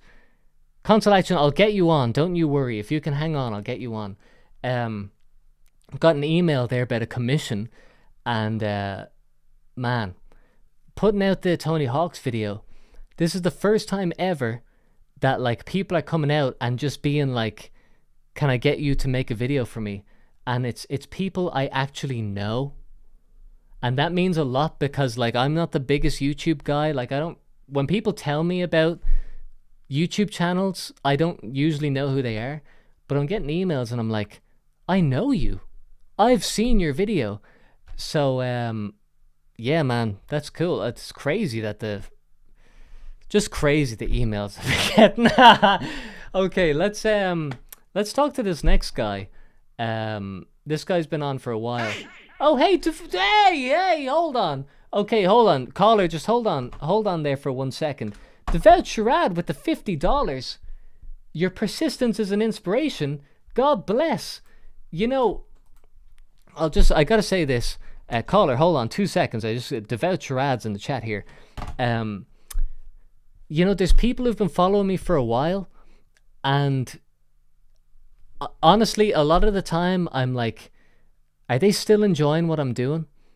And like, there's people who've been here for like years, and I change what I'm doing so often that I wouldn't be surprised if people just drop off. It's fine, you know, it happens. And there's like real like big fans who drop off, and it's a little bit sad, honestly. But I'm like, fair enough. There's channels that I've watched and I just stop watching, you know. But Devout Charade, man, just, you know, you're a real familiar guy, and to say your persistence is an inspiration. Honestly, my thing is that, like, I'm not here for a short time just to make a quick buck. I'm here for a long time and to evolve. So for people to follow along is just like the best compliment. And thank you for the 50 big ones. You know, I don't know. I'm just, what can I say? Thank you so much. Yeah, all I can say is thank you a million times. I'd love to say it a million times, but you know what you want? You want me to be persistent and to get on with the show. So we're going to talk to our next caller. Who's on the line now? Look here, Quagmire. USA my wife, and I'm very, very upset about that. Hey, what's up, man? I enjoyed your I enjoyed your video, man. Like, for real. Good shit. Because video games are literally a billionaire's swimming pool right now, and nothing original is being made. Indie games suck, in my opinion. But I don't know what really grinds my gears. What really grinds my gears right now is all these weirdos in the Magic the Gathering community. They're all. I mean, I'm not really leftist or you know, weird alt-right. I'm a centrist. But there's a lot of grooming going on in the Magic the Gathering community, and I would like to do a stream about that and look into some of these weirdos. I don't know if that's something you'd be interested in. They're out there. Okay, that was a real chunk of info right there. Can I get your name? I go by Meme Mage Magician. I'm gonna call you the Magician. Is that okay? But that's fine, man. That's fine. Okay, Magician. So there's a lot of weirdos in the Magic the Gathering community. What kind of weird things are they doing? Well, it's a lot of grooming per se. Older white guys grooming, you know, young white boys. Professional Magic the Gathering players. It's a lot like the Smash community in a sense. A lot like what happened with the Smash Bros community. But no one's covering. No one cares. Okay, I'm actually now. Okay, you've got my interest because before, as a viewer, you know, as like an audience member of, you know, the internet or whatever, whenever someone has a video about something I would have never known about, I'm always like, wow, like this was the first guy to figure out about this. And now I feel like I'm the first guy to find out about the Tony Hawk's thing. So now that you're telling me that there's something going on in the Magic the Gathering community, I believe you. I believe that you've seen something and that it's like an actual genuine thing, but like no one's talking about it because obviously it's a precarious thing for your brand or for your platform to talk about this type of stuff. So is there a particular thing that you're thinking of?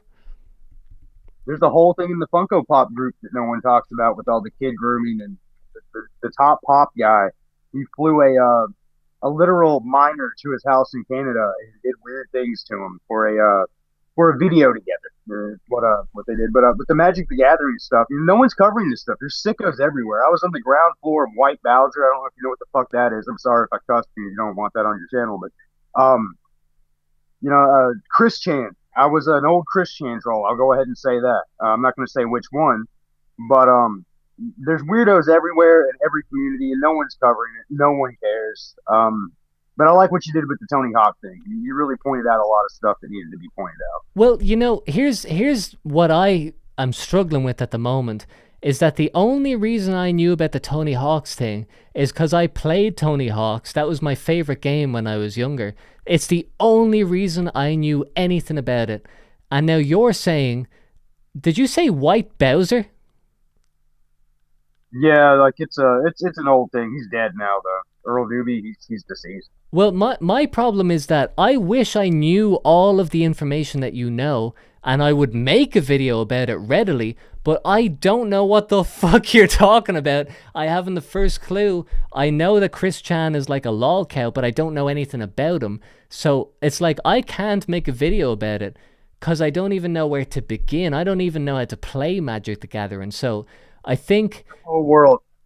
It's a whole wild, sick world is what it is. That's the thing, is that how many people in that community can make a video that is like stylistically good enough just to keep someone's attention? You know what I mean? Like probably nobody, or maybe one or two. If I was in there, I would do it, but I have no idea what the problem is. Can you is there any way to kind of summarize it in a way that I would understand? Okay, there's a guy. He's probably the number one Magic the Gathering guy on YouTube. He's called the Professor. He has a trans boy that he knew since they were 17, and the guy's an adult now. But he has that person editing, writing his videos. That person happened to be in the Pro Tour. Played Magic the Gathering professionally. This person declines any sexual activity with the Professor, who is a married white cis male. But it's happening. I've had people tell me that it is indeed happening, that they've seen it happen. They're very close out in public at conventions and whatnot, and it's weird. Oh, and so would you that's the break. Would you be at these conventions? Are you kind of in real life with these people? Me personally, no, not me personally. I don't go beyond my local game store to play or at the house with friends. It's a fun game when you're drunk. So how do you even know about this? There's a guy. He used to be involved with the Drunken Peasants. I don't want to say his name. He's no longer involved with those people, but he's a big Magic the Gathering fan, and he cued me onto this back in probably 2024, 2023, late 2023. He invited me. It was whatever convention was in Las Vegas. He invited me to go with him to the Magic Anniversary Convention in Las Vegas. I didn't go, but he told me, he's like, man, you should have been there. Like, the Professor was getting really weird with that trans kid. And, it's like, I was like, man, that's fucked up. And I just held on to this information, still looking at these people's videos and just seeing, I don't know, you just see degeneracy when you see it. That's when I stream at night. I'll go to different communities, look at their videos, and I'll see, you'll look at some, I call them users. Some guy showing off his DVD collection. It turns out he's talking to kids on Discord. It's disgusting. Okay, well, I guess the thing that I can understand from this is the Irish music scene, which is something that was so small and that is so close knit that when I was in it, I was like, oh, that guy said this about that guy, and this guy does this stuff, and you start to know this just stuff you wish you didn't know about people who are micro famous, and you feel almost burdened with the knowledge that this isn't Asmongold, it's not the top influencer of all time, but I know that someone who has a bit of influence does this fucking weird thing, and you feel almost burdened with knowing it. You almost feel like someone should expose this, but realistically, even if you did a very good video about what's happening in the Magic the Gathering community, there's still probably so few people who will actually care because it's so niche. And to be honest, I think the lesson is just in any small community, there's just weirdos. In-group lore, as Devout Shrad says. That's it. Get it with your own group of friends. There's in-group lore. It's everywhere you go. So I think that's just part and parcel of any community, unfortunately to say. It certainly is. But either way, man, thanks for what you did with the Tony Hawk stuff, man. Because like I call it Tony Hawk now because it's not Tony Hawk anymore. Like those remakes are. I don't know. Yeah, man. You blew the lid off that. It's But, Bony yeah, Cock. you have a good. That's what it is. It's Bony Hawk 3 and whore. Tony Hawk. It's not even what it was. It sucks. Just buy the old PlayStation discs. You'll get a better experience. in my Exactly, opinion. man. That's it. All right, good to talk to you. Thanks for coming on. Have a good night. I'm You gonna go too. stream about these weirdos. Yeah, you Good do luck. that. Okay, there we go. No goodbye that time. No goodbye. Okay, now I have to get to 1, 2, 3, 4. I have to get to 4 people. Oh man, I'm so tired right now. Listen. Console Action, hold on there for one more second. We're gonna get another guy on because he's been on here for ages, and I'm gonna have to get through these quicker, I think, or else I'll never eat again. Hello, caller. Who am I talking to now? Oh wait, I've tried to get you on before and your microphone didn't work. Isn't that right? Yeah. Well, I can't hear you, so you know what? This is making my life a lot easier because I can just this is making my life easier. But you know that you're on because you joined the stage. Ugh. Burping. Bro, it's only 10, says Cackle. Yeah, it is 10, but I've been streaming since 6 p.m. and I haven't had dinner. I haven't had dinner, so I don't know what to do. Okay, we're going to get Console Action on, and then we're going to get... Oh, my lord. 2 more people on. Okay, hello! Who am I talking How to? are you? How have you been? This is, well, you know me, sort of. I know, but you need to tell the people. Oh, the people. Right, that makes sense. I'm Brad. You are Brad, you are British and proud, and you are the next big thing. I wish, Christ. I'm wearing my small dude hat right now. This, for the people who don't know, this is Brad. Well, I mean, this for everyone who doesn't know, which is everyone except me. Brad has been a small dude for a long, long time, and yeah, and so I know you. But man, here, listen, the people don't. So why don't you tell them what's grinding your gears today? So, what's grinding my gears is, it's when, like, passion and talent, don't match. When they don't match at all. Yes. Like, you'd have so much love for something, and you'll try and create, and, it just won't meet, like, it won't meet what you have in your skill set. Yeah, and I mean, which is better, passion or talent? You know, like, would you rather have a lot of passion and no talent, or the other way around? It's not a good situation to be in. I think passion's more important than talent. Yes, Because absolutely. if you're making it big and you're talented, but your heart's not in it, like, there's no point there, is there? Like, Yeah. Ultimately, like, what people want to watch is passion. Like, people aren't so interested in, like, immense talent. If that was the case, then the most famous bands would be like those incredibly technical guys, like, you know, those like guitar guys who do unbelievable yeah. shit. But they're not like the most listened to people.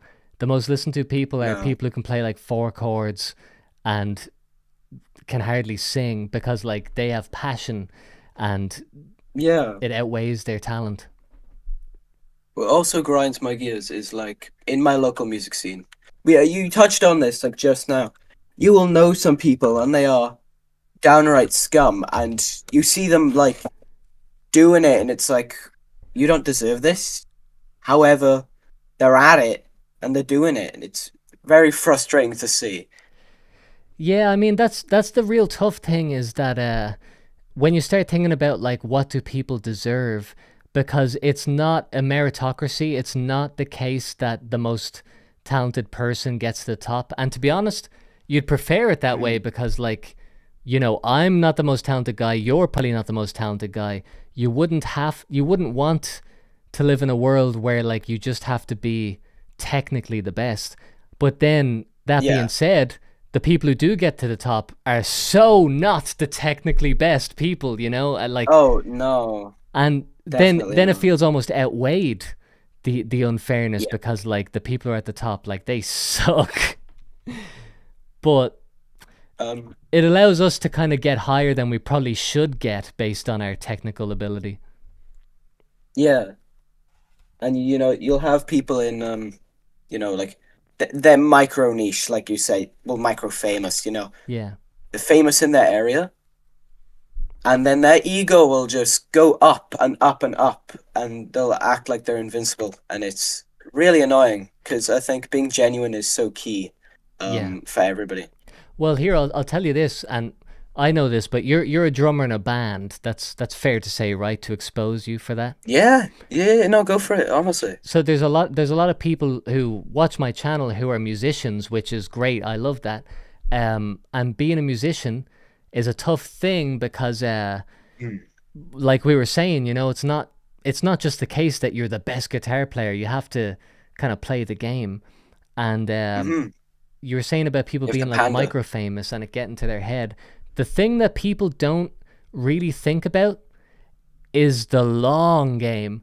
And I had friends and like people who I know 10 years ago who were like the big guys 10 years ago, and it was completely like going to their head. And I always just thought like what you're doing won't be popular in 10 years. It can't be, because it's like the trend of today, and no trend lasts for like 10 years. And I'm unfortunately old enough now to know, to actually see the end point where I'm like seeing these people, I'm like, oh my God, he's like 30 and he's fucking like fading. So you might be a little bit having your gears grinded today, but in 10 years, those people who are hot now, you know, if they can keep it for 10 years, then fair play to them. They deserve it. Yeah, that shows that their passion's in it. Yeah, but you can see now the people who are hot for like 2 minutes and they're kind of letting it go to their head. You don't have to worry about those guys. Like those guys, they'll take care of themselves pretty quick. You know what I mean? Yeah, I get it. No, I've got some fantastic news. I literally forgot about it, but more gigs are rolling in. You know, I'm getting a gig in London. That's nowhere near home. No way, man. Congratulations. And like, what kind of venue is it in London? Well, I know the venue. I'd say like decently popular, but it's not like a famous venue. It's famous for bands that are my level. But is it like a bar? Is it a music venue? It's both. All right, I think so. Okay, great. Because like, there's some things you can be joining. It's like it's a battle of the bands, and like it could be located in London, but it's like you pay €20 to sign up, and you know, that's it. But you got a legitimate gig in London. That's like one of the best things that can happen to a band.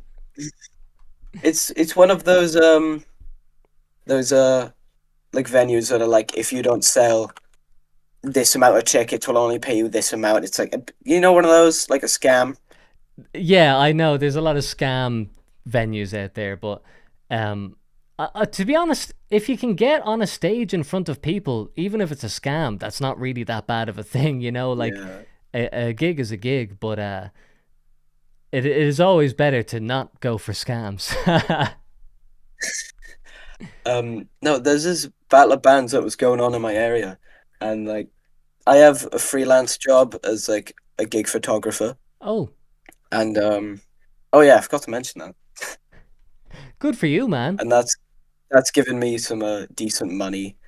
And I guess what annoys me is some bands will just not pay you at all.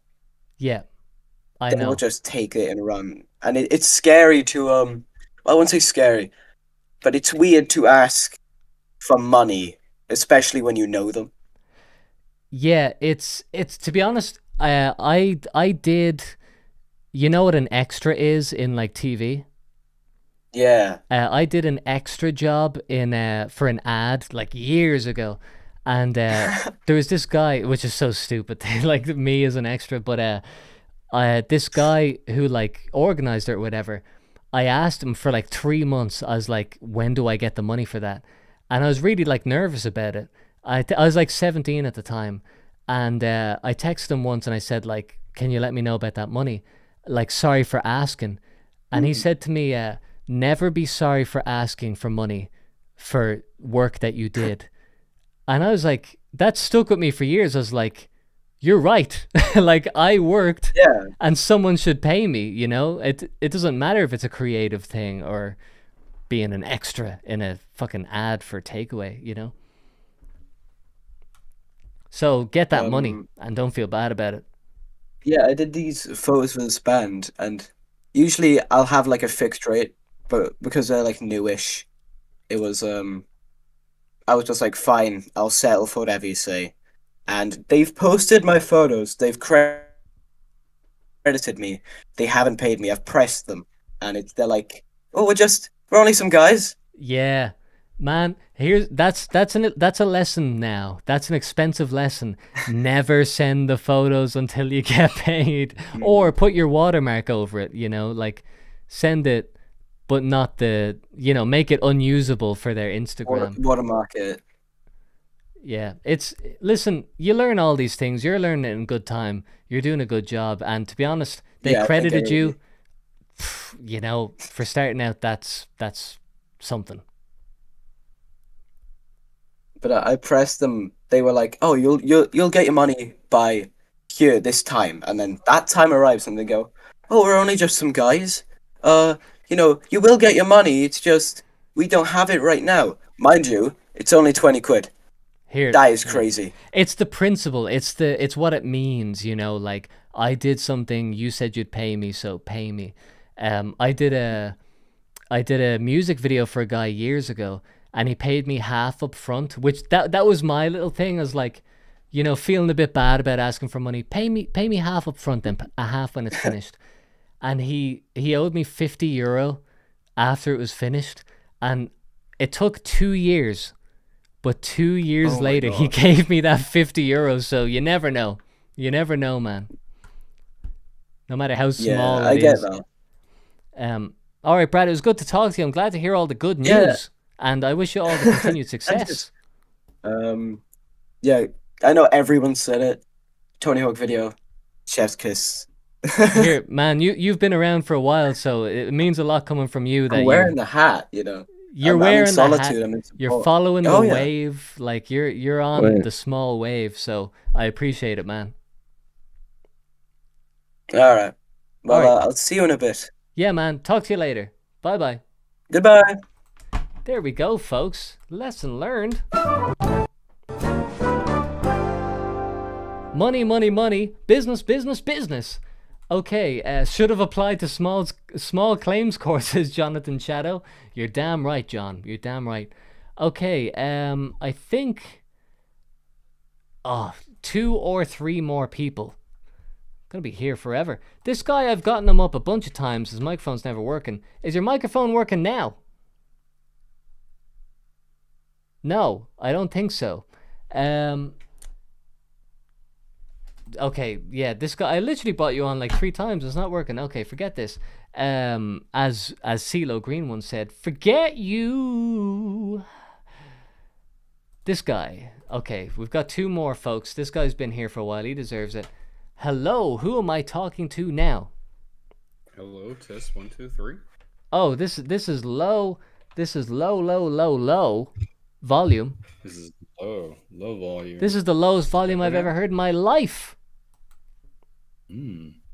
Okay, how about maybe try scream? Maybe we should scream for the entire conversation. Yeah, I guess so. I guess Discord is not really working for me today. Nah, it's all right. I raised the volume and you sound good now. So what's your name? My name's Chris. With a CH or a K? With a CH. Okay, I mean, to be honest, should have just gone for a guess there. It was a pretty... I would have got a good guess there, but there's some K's out there. Chris, what is grinding your gears today? In particular? Yes. Many things as usual, but in particular today, it's probably the gamification of video game development. and how I'm just sick and tired of it. Okay, so you mean like the actual people who get the jobs to make video games? Are you familiar with a pretty popular webcomic by now? It's called Degradation of a Fan Base. I Ever heard of cannot it? stress to you how unfamiliar I am with most things on the internet. I'm not a big internet guy, so this is a popular webcomic on what? How is Yeah. a webcomic Well, popular? It's not really a popular webcomic. It's more of the message of the comic itself being extremely present for our current day and age when we come to the internet and how it's developed in the past decade. It's What's it basically called gone to again? shit. Degradation? Of a fan base, yes. And it's basically how everything that becomes mainstream and popularized eventually dies because of it. Did you say this was a webcomic? Yes. Well, it's an online comic, so to speak, and that's the title of it. Okay. Yeah, I'm looking it up. I don't recognize it, but let's kind of get Mm. let's get to what the point of its message is. It's that gaming, or like here, 12-ounce mouse in the chat says, internet is for nerds. But I think it's like what you're trying to say. Oh wait, hold on. Sorry, just Chris, one sec. Speedster 1821 says the small dude Synthetic Man is looking for your email right now. What's going on? How do you know that? Is he must be like live, right? How do people know He's doing- probably streaming right now.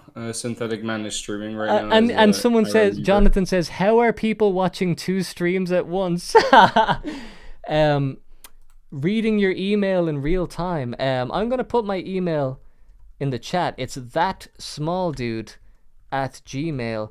Isn't this like 2 lovers? Isn't this like 2 star-crossed lovers trying to meet? They're in the right place at the right time, but they just can't get the communication going. Isn't that what it's like, Chris? I think he's gonna love that. What he views as his kid, so calls him a lover euphemistically. I think everything I'm saying is making it worse and lowering the chances of me increasing my like viewership. Okay, so someone said he found my email. It's like, do you know what a teletext is, Chris? Yes, I'm that old. Yeah, we are that old. It's like when you type the thing into your TV and it tells you what the weather is back 20 years ago. This is what I feel like this is. It's like I'm getting text updates about like a football match and it says like, goal was scored. He found your But email. you just said you're not that familiar with the internet and internet culture. Yes. That's quite the opposite take I actually got from your video. It was pretty on point. Well, I think how I maybe I'm explaining this a bit badly. It's like when is he watching? Oh Jesus, is your man watching this stream now? Sorry. Oh, He I might think be. I think that guy is watching the stream and he heard my very gay thing. He heard the very gay thing that I said. I think it's a bit disingenuous to say I'm not like totally familiar with internet culture, but it's like I feel like when I know something and like when I get into something, there's always 1,000 people who know so much more about it. Do you know what I mean? Yeah, that's kind of the one of the many ramifications that the internet had, right? Yeah. Suddenly you have to really compete against the world and everything compared to how old were you again? Like 30ish, right? 28, yeah, nearly 30.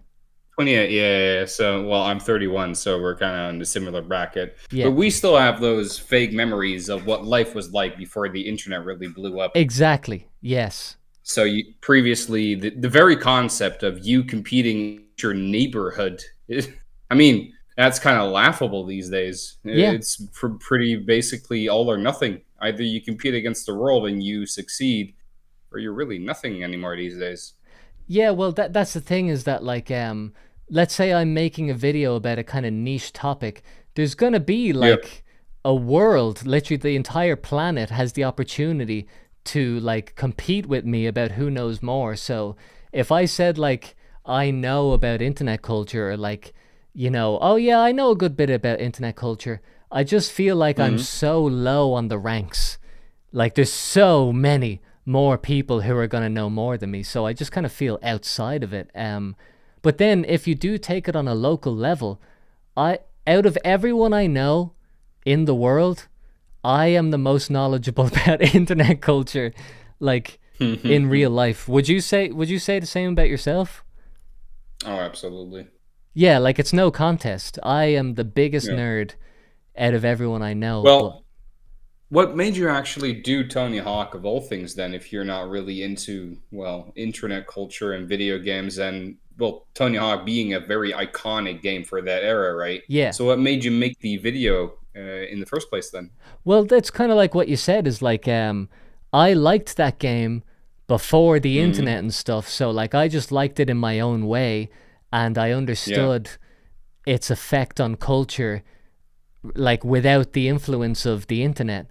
And so now there's a remake of it that is completely embedded with the influence of the internet. And I'm like, no, I was actually there. I can actually talk about this because I actually know what the original game was like. So that was kind of the impetus, was like, I can't believe I know about something just by virtue of being old enough to have experienced it at the time.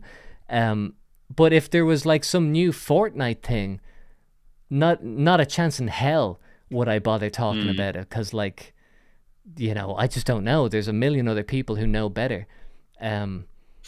So you wouldn't really consider yourself a gamer in the first place? No, I mean, my kind of thing is that like, in 2016, I moved away from Ireland and I didn't have like a PlayStation or anything. I didn't even have a TV for years. So all my knowledge of games was just from going on YouTube and watching people talk about games. And so I know a lot about games from watching videos about them. But in terms of like playing games, I've been out of it for a long time. So it's like, I can critique it from a distance, but not because I'm like so deep into it as a hobby, like as a personal interest. Now that's going to be really interesting then, because the person that, you know, keeps getting shouted out right in the chat and whatever, being a famous YouTuber, Synthetic Man himself, biggest shut there is. Yeah. He kind of fits that bill, actually. He is way into video games, way too much for his own sake, but hey, a job's a job at the end of the day. Yeah. And he went the different path, so to speak. Like, he really dove into video games, where you probably dove more into real life and developing hobbies outside of the internet. Yeah, so it's, if there was a perfect balance, it would be that, like, you know, I mean, for people who might not know, this is a guy who like plays a lot of games, so his opinion on games is influenced by like his personal experience playing with them. But mine would be influenced by an outside perspective of kind of like not being so like personally invested in it, just watching it from afar.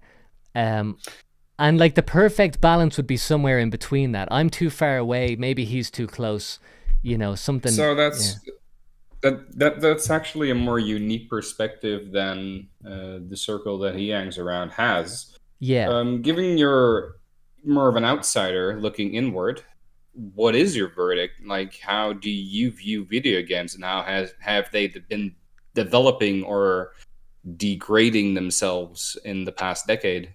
Yeah, so it's like from the videos that I've seen of Synthetic Man, I feel like we've both come to the same conclusion, which is that like most games suck, and it's because of all the classic reasons, like, you know, listen, we don't have to fucking go over it again, but you know, it's like they're not made for passion, they're just a product, etc., etc. So ultimately we come to the same conclusion, but where I feel like I differ is that I'm looking at it from the outside and I'm like, why is anyone even playing any of these games even for a second? You know, like I really, I'll give you an example. I downloaded Cyberpunk 2077. That's what it's called, right? Yes. When? During release or afterwards? No, when it came out, I saw how bad it was, and I was God. like, oh my god, this game sucks. And then years later, people are like playing it. I'm like, why would you play it? Like, they released a shit game. I would not give them my money. And so I actually bought that game years later, thinking like it must be better. if people forgave them for how shit it was. I played it for an hour, and I was so annoyed with like the cutscenes and the, hey, you were just shooting at me a second ago, and now you're my best friend? What's going on? It's like, forget about it. Let's go have a beer, and we're gonna talk about this. And I'm like, fuck this. This is gay. And I refunded the game, and I cannot get on board with what that game is. It was so like, I know people like the game, but I'm just like, this is embarrassing. Like, but people play it because they're just so into games. Like, they just, whatever. The gameplay's good enough. You say people are really so into video games, but I actually would oppose that very thought. I don't really think that people are that much into video games anymore. I think it's become more of an addiction, more of a necessity, rather than actually an exploration of fun and enjoyment. I was going to say that, but I didn't want to sound too aggressive because I just complained a lot. But yes, it's an addiction. I mean, actually, that's not aggressive at all. I mean, I'm trying to reel myself in. Don't hold yourself back. I mean, I'm way worse than you could ever imagine in that regard. Well, you know, it's like I don't want to sound judgmental by saying someone has an addiction, because people would take offense to that. But it's like, I think if you're a bit too combative, people won't listen to you. And I want people to know that I'm sympathetic to the idea that like people are addicted to games. But yeah, being honest, like, it's crazy to me how like people will spend 200 hours playing a game and then they'll say it sucks. It's like, man, that's a lot of time, you know? That's a lot of time. Well, that's the fun part, Key Hank. It's not just escapism from real life. I mean, video games have always been escapism from real life. But it used to be, from my experiences as well in the 90s and in the early 2000s, to actually, I would say 2012-ish is when it died industry-wise, but yeah. Video games used to be about enhancement. They used to be about a more positive experience that you couldn't really get from normal life, so to speak. So they were an enhancement from real life. And nowadays it feels like the exact opposite. And the reason why it feels like that is because video games as a product have changed. Now, you probably are very familiar with the saying, if the product is free, then you are the product. Yeah. Well, that's basically what video games have become. Live service games, free game passes on Epic Store and whatnot. It's like you said in the video games have become the most popular tool for propaganda and brainwashing. Yeah. And like, you put those two statements together, it's the most popular media. It's like twice as popular as film, and it is like a tool for propaganda, and it's free. You know, it's like the combination of all the things that are the benchmarks of like beware. You know, like social media is free, so that means that you are the product. Like, gaming is all of these things. It's like all of the worst things about like filmed entertainment and social media. It's all of that put into one. And you know, I don't want to be too much of a doomer about it. Like, I'm not particularly upset by it, but I just feel like I'm in a position to tell people, like, you know, here, listen, this is what's happening, you know, and people know it. The people aren't even like, what? You know, everybody's like, yeah, I know. And it's like, yeah, so maybe stop playing those shitty games. And they're like, well, no. I'm like, well, then you're addicted. And they're like, I know. So, you know, there's a lot of work to be done if one wants to work on it. But you know what? Most people don't want to help. Most people aren't like, hey, we need to do something about this. Like, who out there is fighting against it? Like, no one, except gamers who keep buying the games. That's actually going to be a very depressing thought if I continue on that line. In regards to your nobody's really out there to help. You're right. The mentality of the world, so to speak, has completely shifted from the 90s. Do you remember, considering you are 3 years younger than me, the optimism that was had before the millennium. Oh yeah, it was so funny. It was like, oh, we're entering the new world, ladies and gentlemen. Buckle up, because like we're about to fucking experience all of the fruits of. We're gonna be like super beings. This is actually going to sound like pure schizo talk for those who are under the age of 20 here in chat. But there used to be like a cultural zeitgeist for the entire world. The new medium, the internet, was around the corner. Mankind has, for the first time, united in an online world and is talking English to each other. What's beyond the horizon? And, well, it's propaganda, gay shit, and a lot of lies and manipulation and making everybody miserable. Yeah, essentially, that's what's around the corner. The inevitable thing was the good thing got regulated and eventually taken over by the people with the most amount of money. So that's where we are now. Hey, Chris, thanks for coming on. We could talk about this for a long time. So call in again and we'll pick up this cool conversation that's really happy and nice. Well, let me finish it with a question towards you then.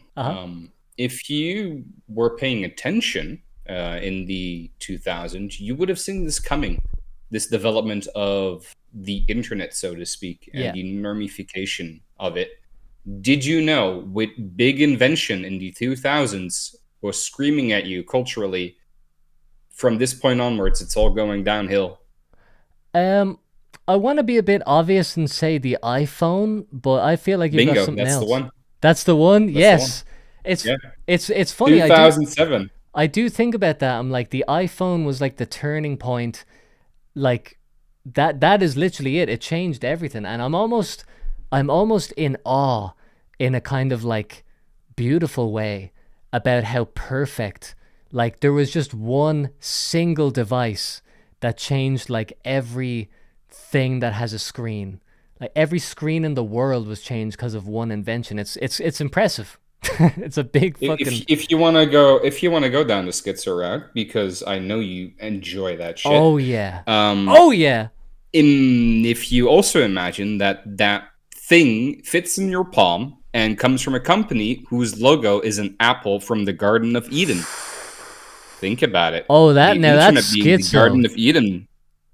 That is a delicious little bite of fruit that you've given me there. I could go down that route, but that's personally where I choose to stop, because once you get down on that route, there's no stopping when you look into symbolism and Satanism and here, listen, you could go forever. But, reality is stranger than fiction. It is. All right, Chris, thanks for coming on, and come on again. I'd love to talk to you again. I'll be there. Have a great night. All right, man. You too. All right, there we go, folks. We're gonna take one more. All right, because I just can't go any. I'm not even gonna eat tonight. How do streamers do this? How do they eat? I don't get it. How do they have time? They just eat on stream, right? I'm talking nonstop. Okay. Hello, caller. Who's coming on now? You gotta unmute your mic. Eat on stream and DoorDash. Yeah, actually, to be honest, I can't do that though, but that is the way. Who am I talking to, caller? Uh-oh. What's going on? This is the last call, ladies and gentlemen. If this doesn't go well, then one other person gets the opportunity. I think they're sorting out their mic settings. Now, I know that it's not my fault, because I've had a bunch of callers who have had no problem. All right?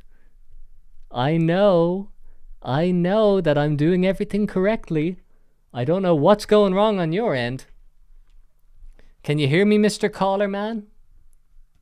Or Biological Woman. We've had one of them on. Oh yeah, Ninja says they take breaks. Yeah, I guess I could take a break, but that would mean I'd have to cook my dinner in advance, take a break, heat up my dinner. I prefer to just get it done in one go. They eat under their tables. That's something I could do. Okay, caller, this is your last chance to dance, or we gotta go to the next person. I'm sorry to do this to you, but sir, the mic, sir.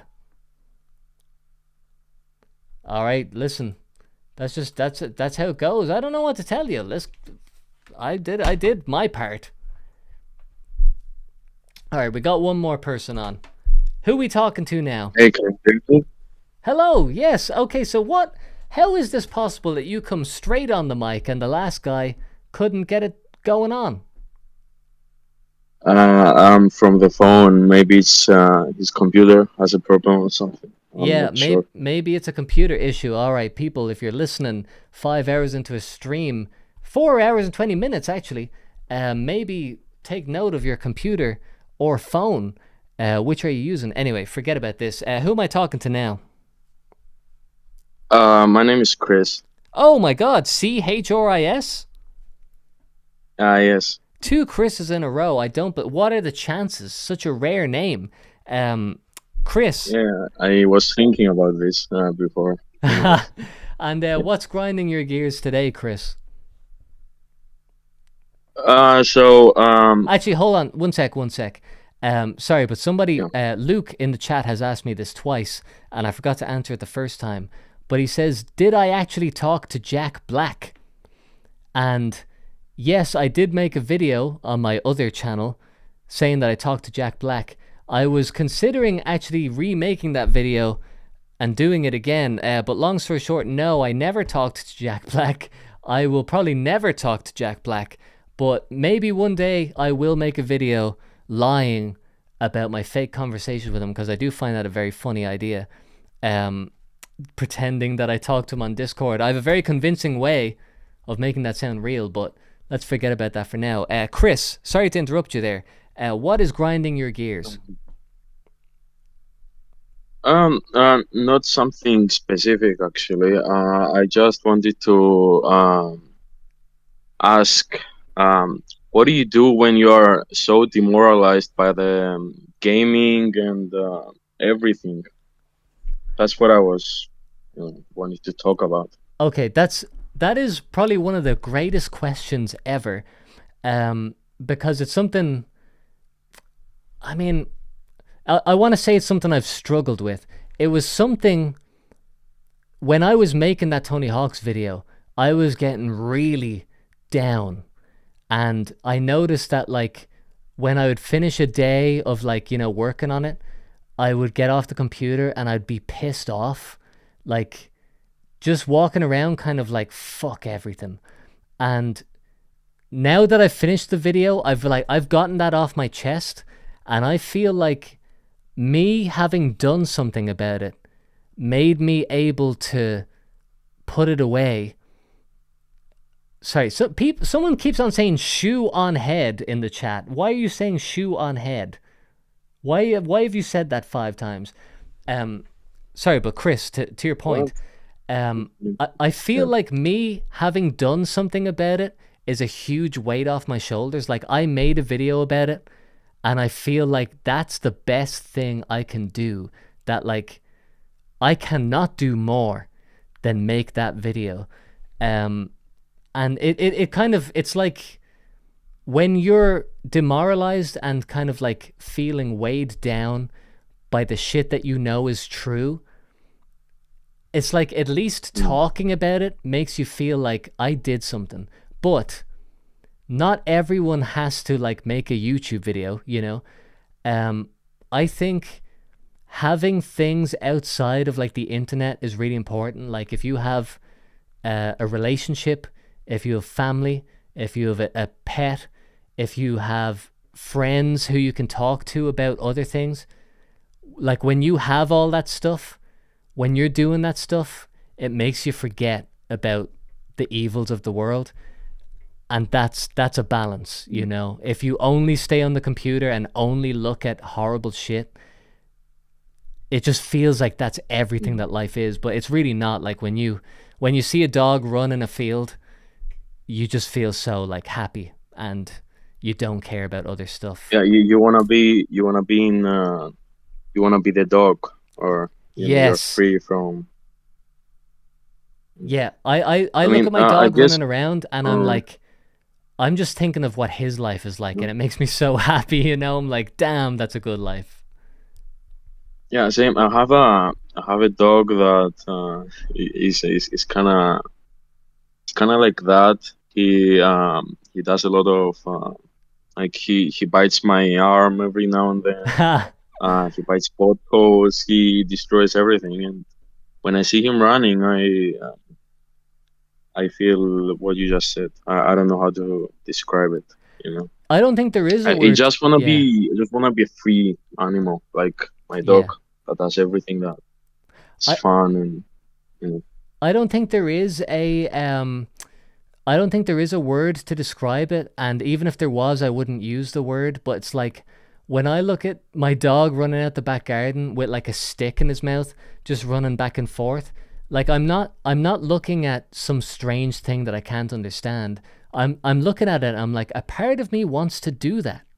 You know, like I get that feeling, because that's what being a kid is like. It's just running around with a stick and your imagination just goes wild. And I think it's important to like remember what that feeling is, and to allow yourself to stop being an adult for a while and to just like get a piece of paper and a pen and just draw whatever you want to draw, and like do that for half an hour and just be like happy.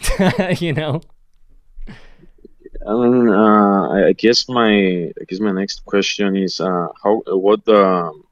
what if what you do to escape from said circumstances, what does you doing something change everything holistically, I guess. Like um I guess an example is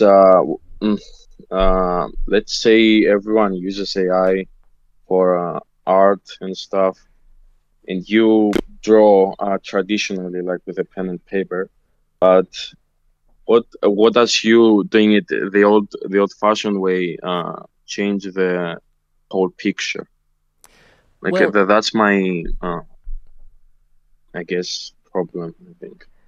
I think I understand what you're trying to say. Actually, maybe I should clarify. Do you do you mean me doing things like when I create things, doing it the old-fashioned way? Is that what you're talking about? I mean it more general, not you specifically. Well, I'll say this as an Uh, example from yesterday, that I was reading a book and it's called Design as Art by Bruno Monaldi, I think his name is. He's a Milanese designer from like 1950, and I was reading his book, and there's something about like reading actual like printed words on a page that were written like 75 years ago. It makes you realize how like people took things so much slower back in the day. And like when people were writing a book, they're not trying to rush it out to get it out on Amazon straight away. And when you see things from like the 70s, there's like this intangible thing that makes you realize that life is way too fast right now. That when you think of like any like entertainment, it's like bang, bang, bang, bang. It's like non-stop, relentless, trying to get your attention all the time. And when you see things from like the old-fashioned way, it's really like calm, and it slows down, and it respects your intelligence, and it doesn't dumb things down. And when I see stuff like that, it makes me realize that what's happening today is just, it's not as important as you think it is. It's all about like bang, bang, bang, like happening as fast as possible. And I feel like there's a great wisdom in old-fashioned things because they were made with such patience. And I think most of the problems of today are like made a lot worse because of our inability to pay attention for like 5 minutes, and to like people's inability to see like a couple months into the future. So I think in general, just getting away from the internet, turn off the computer, getting into stuff that is just like words on a page, does unbelievable wonders for your ability to like zoom out and see the bigger picture. I don't really know if that's what you were asking, but I hope that was related. It's good advice, I think, but I mean, I don't know. I mean, I'm already doing that kind of. I'm not 24/7 at home, just like 2 years ago. But I don't know. I don't think the future is gonna be good. I think. And I think cyberpunk is like a dystopia. You know, like Yeah. corporations own everything, and they you can't do anything about it, and they control you internally from the cybernetics and stuff. I mean, I'm sorry for sounding weird. No. I'm just like I can't talk right now. No, man, you're everything you're saying is what millions of people think. But kind of like what I was saying about the book from the past is that hey, thank you, Brown Sauce 09. Your Family Guy songs are stuck in my head, so have some money. Thank you, Brown Sauce. I will take that British pounds because I infiltrated your mind. Thank you very much. I appreciate that. But Chris, as you were saying, you said you think like the future won't be so good, or you know, the future's not going to be good. If you look, like we know now what happened in 1980. So if you go back to 1970, you can say to people, yeah, shit that happens in 1980 is going to be bad. Or, you know, if you go back to 1930 and you tell people, yeah, there's going to be World War II in 10 years. To be honest, like, there's always going to be bad stuff that happens in the future, no matter what time you're in. And I personally think that as time goes on, it just constantly gets worse. The further you go back in time, the better it gets. But it's like finding the good things in it. So like, it's good that you and me can have a call now, and like this technology is incredible. And the fact that this is like on a live stream, people can chat, Brown Sauce 09 can send in £5, like all of that's incredible. Like if you told us that 10 years ago, 20 years ago, you'd be like, damn, that's like, I can't wait until that technology comes. So, you know, there's always good and there's always bad. It's kind of, you can focus on either of them and be happy or sad, I think. You sound nonplussed. You sound like no matter what, you're just gonna say, fuck this sucks. Yeah, I'm sorry. I'm kind of not in a good place of mind. Yeah, nowadays. That's all right. It's just, you know what, I think, like you were saying earlier, like about the dog, it's just, if you're feeling like not in a good place of mind, then go away from the computer. Like that's never gonna make you feel better. And a tree or sunshine or a dog or a friend is always gonna be a good thing, you know?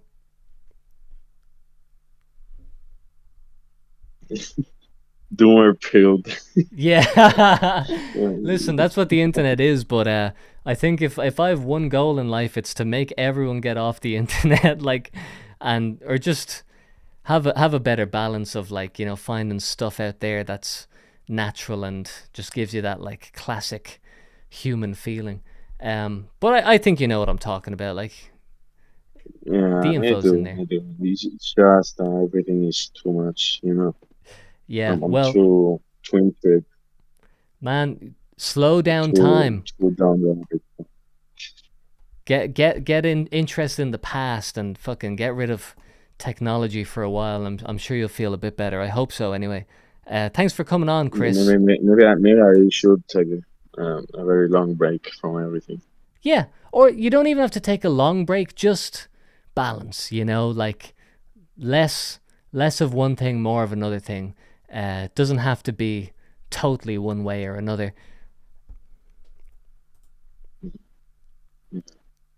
Oh, I guess I think I feel better now. Now that I talk about this.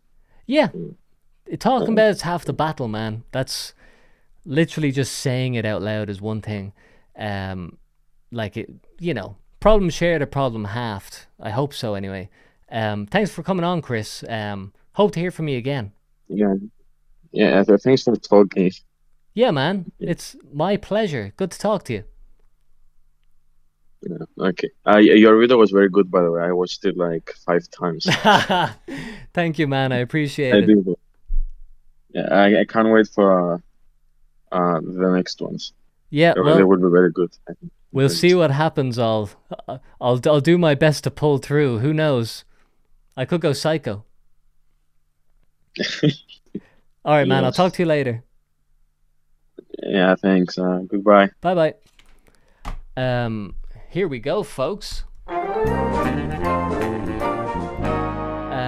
was a funny comment there. Inky Muste. I should stop reading usernames so hard. Inky Must says, a 4-hour live stream is surely keeping people off. Oh, hey!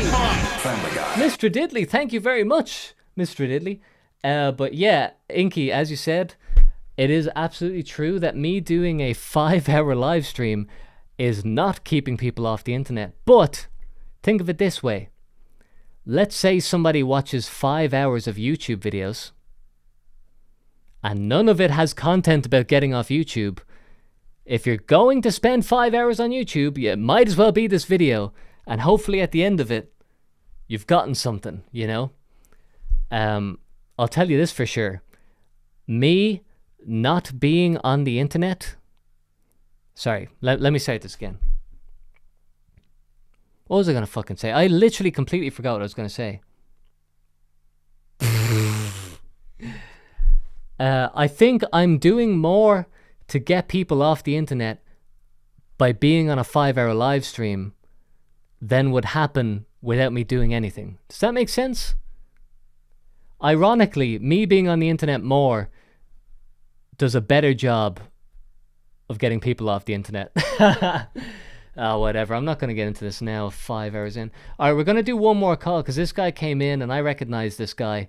And I wouldn't usually do this, but listen, special things have to happen for special people. Just a quick comment here. A nice bro on a phone call ain't a bad thing to watch until you take in the terrifying Family Guy wall. If you understood what I said, well then congratulations, because that was a hard message to read. But I agree.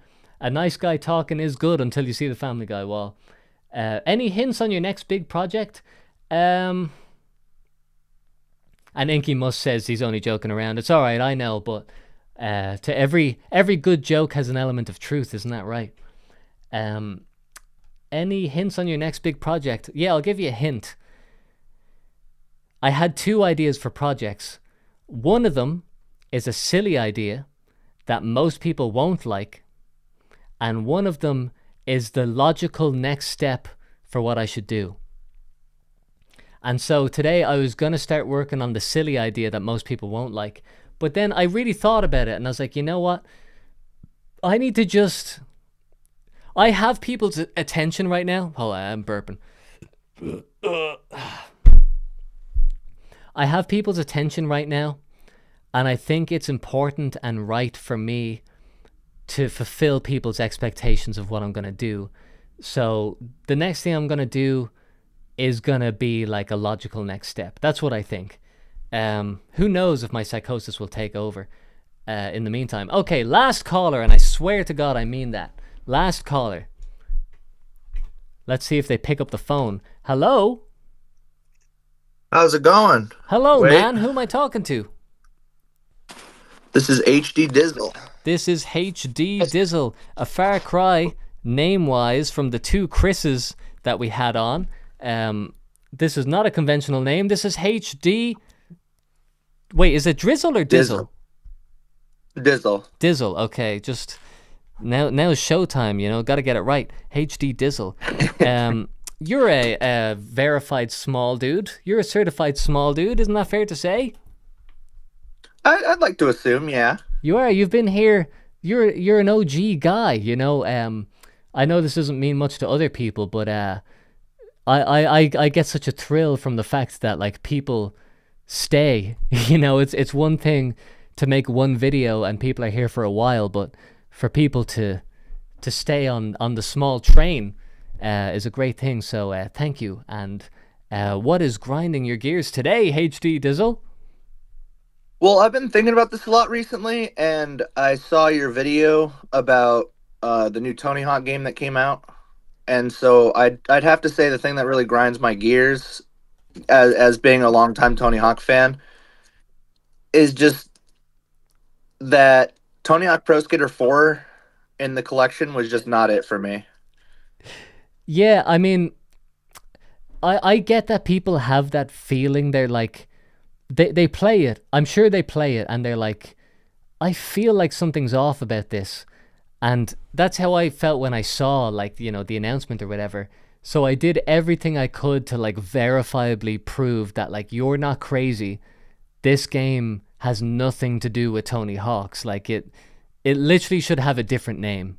But that is the only thing that's, like, connecting to it as a series. Did you buy the game? I did. No. Did you buy it before or after you saw the video? I pre-ordered it like a month before it came out because, like I said, I'm a huge Tony Hawk fan, and I was really excited for it. I played through the three levels, and then I got to 4, and then I realized, oh yeah, maybe there should have been the career mode. Yeah, man. I mean, this is an age-old thing, levels with nothing in them except these small little goals. It just does nothing for me. This is the thing. This has been a conversation for many years, like literally 10 years. Pre-ordering shit, like you're literally just giving your money to a wish. Like it can be anything. Yeah. Like I can tell you now, do you want to pre-order my idea? It's called Tony Hawk's 5, and you're like, okay. And then you give me money, and I'm like, here it is. And yeah, well, let's say it's not even that. It's a sandwich, and you're like, wait, what? No, I thought it was a game. And I'm like, no. Thanks for the money, though.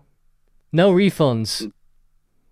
Like pre-ordering a video game and then the company just emails you like a text document adventure game. Yeah, it can be anything. And like, I'm sure in the terms and conditions they've said, you give us money and we don't have to give you shit. It can be a PDF document. Like, my thing is that it's not about me wasting money. It's about giving them money for something bad that I don't want to buy. You know, I want to avoid that as much as possible. No, I agree. Well, are you going to pre-order again? Not anytime soon, but like I also wanted to ask if that's okay. What Tony Hawk games did you grow up playing with? Yeah, it's funny. I saw someone in the comments was like, what did he say? Oh, hey, Brian the God, again with the $5. Thank you very much. He said, this is my pre-order for your next video. Man, here, listen. Send in your pre-orders now. It's $100 per video. It's gonna be the greatest. It's gonna be a remake of your favorite. It's gonna be a remake of Smosh 2008. Oh, your favorite dude. Smosh videos. That's what I'm gonna do. So send in pre-orders now. They should remake that food battle game that Smosh released on iPhone. Yeah, imagine if that was what like YouTube was. Like I just start remaking shit that's already come out, and people are like, this is very faithful. The technology at the time wasn't actually good enough to capture the Smosh food battle game. Thankfully now we have a HD remaster. So you were saying like, what Tony Hawk's games did I grow up with? Someone in the comments was like, this is a Generation 4 kid. And I don't even know what that means. Like, I don't know what that means. But I actually had a family friend who was playing Pro Skater 1, and I was way too young to get it. But I remember thinking this game is the coolest game ever. And it wasn't until Tony Hawk's Underground 2 that I actually played like my own copy of the game. So I've kind of here. been around for the whole thing, but Underground 2 was my first big thing. That's what I grew up with. I grew up with Underground 2. I even have my dad's strategy guide for Underground 2. So that game holds a really special place in my heart. And I'm also kind of terrified that they're going to remake it and like it's not going to have the things that made Underground 2 good. But it was also a product of its time with the whole Jackass storyline and stuff like that. Well, thankfully, they probably are restricted from remaking that game at all because of like the amount of licensing, like Steve-O, Wee Man, Bam Margera. Like, I mean, here, listen, we say that now, they're gonna surprise us and they're gonna try, but like, you literally all those- can't make that game without all of those people who are gonna. Steve-O is gonna ask for $1 million to be in that game, you know, if they remake it. Yeah. We know. It's like, it's documented. He's like, I'm going to ask for a shitload of money. That guy doesn't, he's not doing stuff lightly. But even like everything about that game is like not politically correct. So I just think it would be insane to even try. But here, listen, who knows? We could be surprised. I'm curious to see what's going to go on in the future if they continue doing remakes or if they finally like give up the shtick and finally do a real new Tony Hawk game. I'd be interested to see what they could create. I'd love to see the maps because there's some new maps in the new Tony Hawk game that I really liked that weren't in the original, and so I think they could pull it off. Well, here's my thing, and I'm not disagreeing with you. I would love to be surprised. I would love to be wrong, but I just think that people don't buy the games because of the maps. You know, like when Underground 2 came out, did you buy it because the maps were good? Did you ever think about the maps one single time? Like you bought it, or you know, you played it because it was cool, because Tony Hawk was cool. And skating was cool, but like, if they make a new game, they're gonna have to make Tony Hawk cool. They're gonna have to make skating cool, and it's not. So, you know, like, are we gonna love it just because of the maps? I think that's like one of the last things that anyone would actually have said about the originals. You know what I mean? Yeah, no, I can understand that. It's the skating itself is what makes the game, but. Like me personally, I think the maps are a big part of what makes the game good. Yeah. But like, I understand the whole sentiment with skateboarding. Skateboarding is not as popular as it used to be by any means. So the fact that games are still being made about skateboarding and stuff is pretty impressive. You could make skateboarding cool again for sure, but it has to be authentic. You know, you have to. Like, I think in the 90s, it was genuinely a new thing. Most people just didn't know anything about skating, but we know now. Like, it just can't be a new thing twice. So, I think it was probably a once-in-a-lifetime, like, merging of, like, literally Tony Hawk, the guy, and the game. If you got a new guy who's, like, you know, in his 20s, and he was the new cool guy about skateboarding, then like that could bring it to like a new people. But if Tony Hawk's involved, I just think people are gonna be like, he's so fucking old. Like, how is a kid gonna think this guy's cool, you know? No, I completely understand. It's a just, tough it's just sell. something I've been thinking about. Yeah, I mean, Because like I said, I really wanted to like Tony Hawk Pro Skater 3 and 4, but like the more I've been thinking about, like, because like the first maybe like 10 or 20 hours I played it, I was like, this game's like insane. I love it. Maps are good. But then I like even yesterday I replayed 1+2 remake, yeah, and it just hit me like a plane. I was like, oh, I don't like 3 and 4 as much as I thought I did.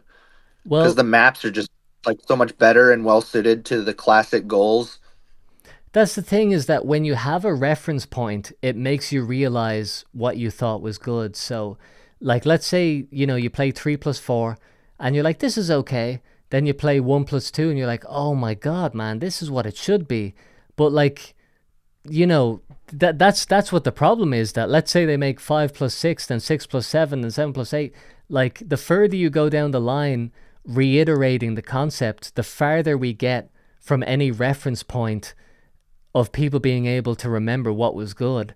So it's like, if they keep making the things and they keep getting worse and worse, then ultimately we get so far away from any idea of what good is that it's just like it's erased, you know, the original idea. I just think in general, like, the original games weren't released that long ago. They're not from the fucking 1920s. Like, you can still play them. No, it was early 2000. I think late 90s. I think the latest was like 1998 when Pro Skater 1 came out, I think. Yeah, 'Cause it was on like the PS1. literally in our, I don't know about you, but like in my life, I mean, obviously I was a baby, but like in my lifetime, the first version of this came out. Like, it's, you know, literally in the span of one human lifetime. That's not a long time. No. But yeah, I mean, the kind of point of the video is that this is not an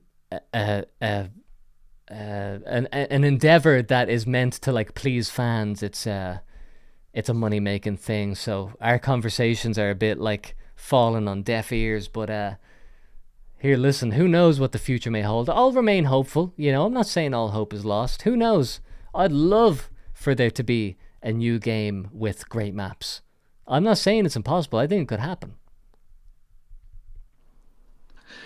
I definitely think there's something to it. I would like to believe that they haven't totally like fumbled the ball on this. Listen, I mean, I am obviously like not the most optimistic guy on this, but I still do believe that like something good can happen. But here, listen, it's up to them to prove it. You know, it's not up to us to hypothesize. But HD Dizzle, thanks for coming on, giving your thoughts. That's an opinion that we actually haven't had. No one has come on here and said that they actually bought the game. So that's a first. Well, thank you for having me, and just want to say to chat, thank you for letting me ramble about video games. Here, listen, for about man, 10 minutes. This is your time to shine. Everybody gets their moments, so don't have to worry about them. Let them fight amongst themselves. This was HD Dizzle's moment. All right, man, we'll talk to you again. Yep, of course. Have a good one, man. You too. Bye-bye. Bye. Oh, I cut him off. That's rude. All right. And Brown Sauce 09 says, nah, you're crazy. Gaming is dead and never coming back. Here, listen. Nobody has a crystal ball. We cannot tell the future. I'm just saying that if I don't have hope, then I ain't alive. Okay. That's it for the show. Thanks for tuning in, everybody. What a long show. I need to figure out how to have dinner and do this show. But I'm glad that I can do a 5-hour live stream. You know, I can only ever do like 2-hour live streams because I run out of things to say. But doing these phone calls actually has given me twice the stamina. So yeah, thank you for coming on. Thanks everybody for watching. I had a great time. Hope you had a great time. We'll see you next Monday for the same stuff again. Thanks to all the super chats. I appreciate that a lot. And I'll be getting to work on my next masterpiece tomorrow. A bit nervous about it. Still don't know exactly what I'm going to do, but I've got a bunch of ideas written down. And people are saying, hey, good luck with your growth. Thank you. Thank you, Skitter the Sauce Man, for your chatting today. Devout Sharad here. Listen, if I mention everyone, I'm gonna be here all night. But Speedster says first time watcher and loved it. There we go, folks. Thank you all for tuning in. Great show, says Jimbo. All right, so nice to hang out with you and talk to you. Had a great time. Yeah, I'll see you next week. All right, great show. The Small Dude signing off. Goodbye.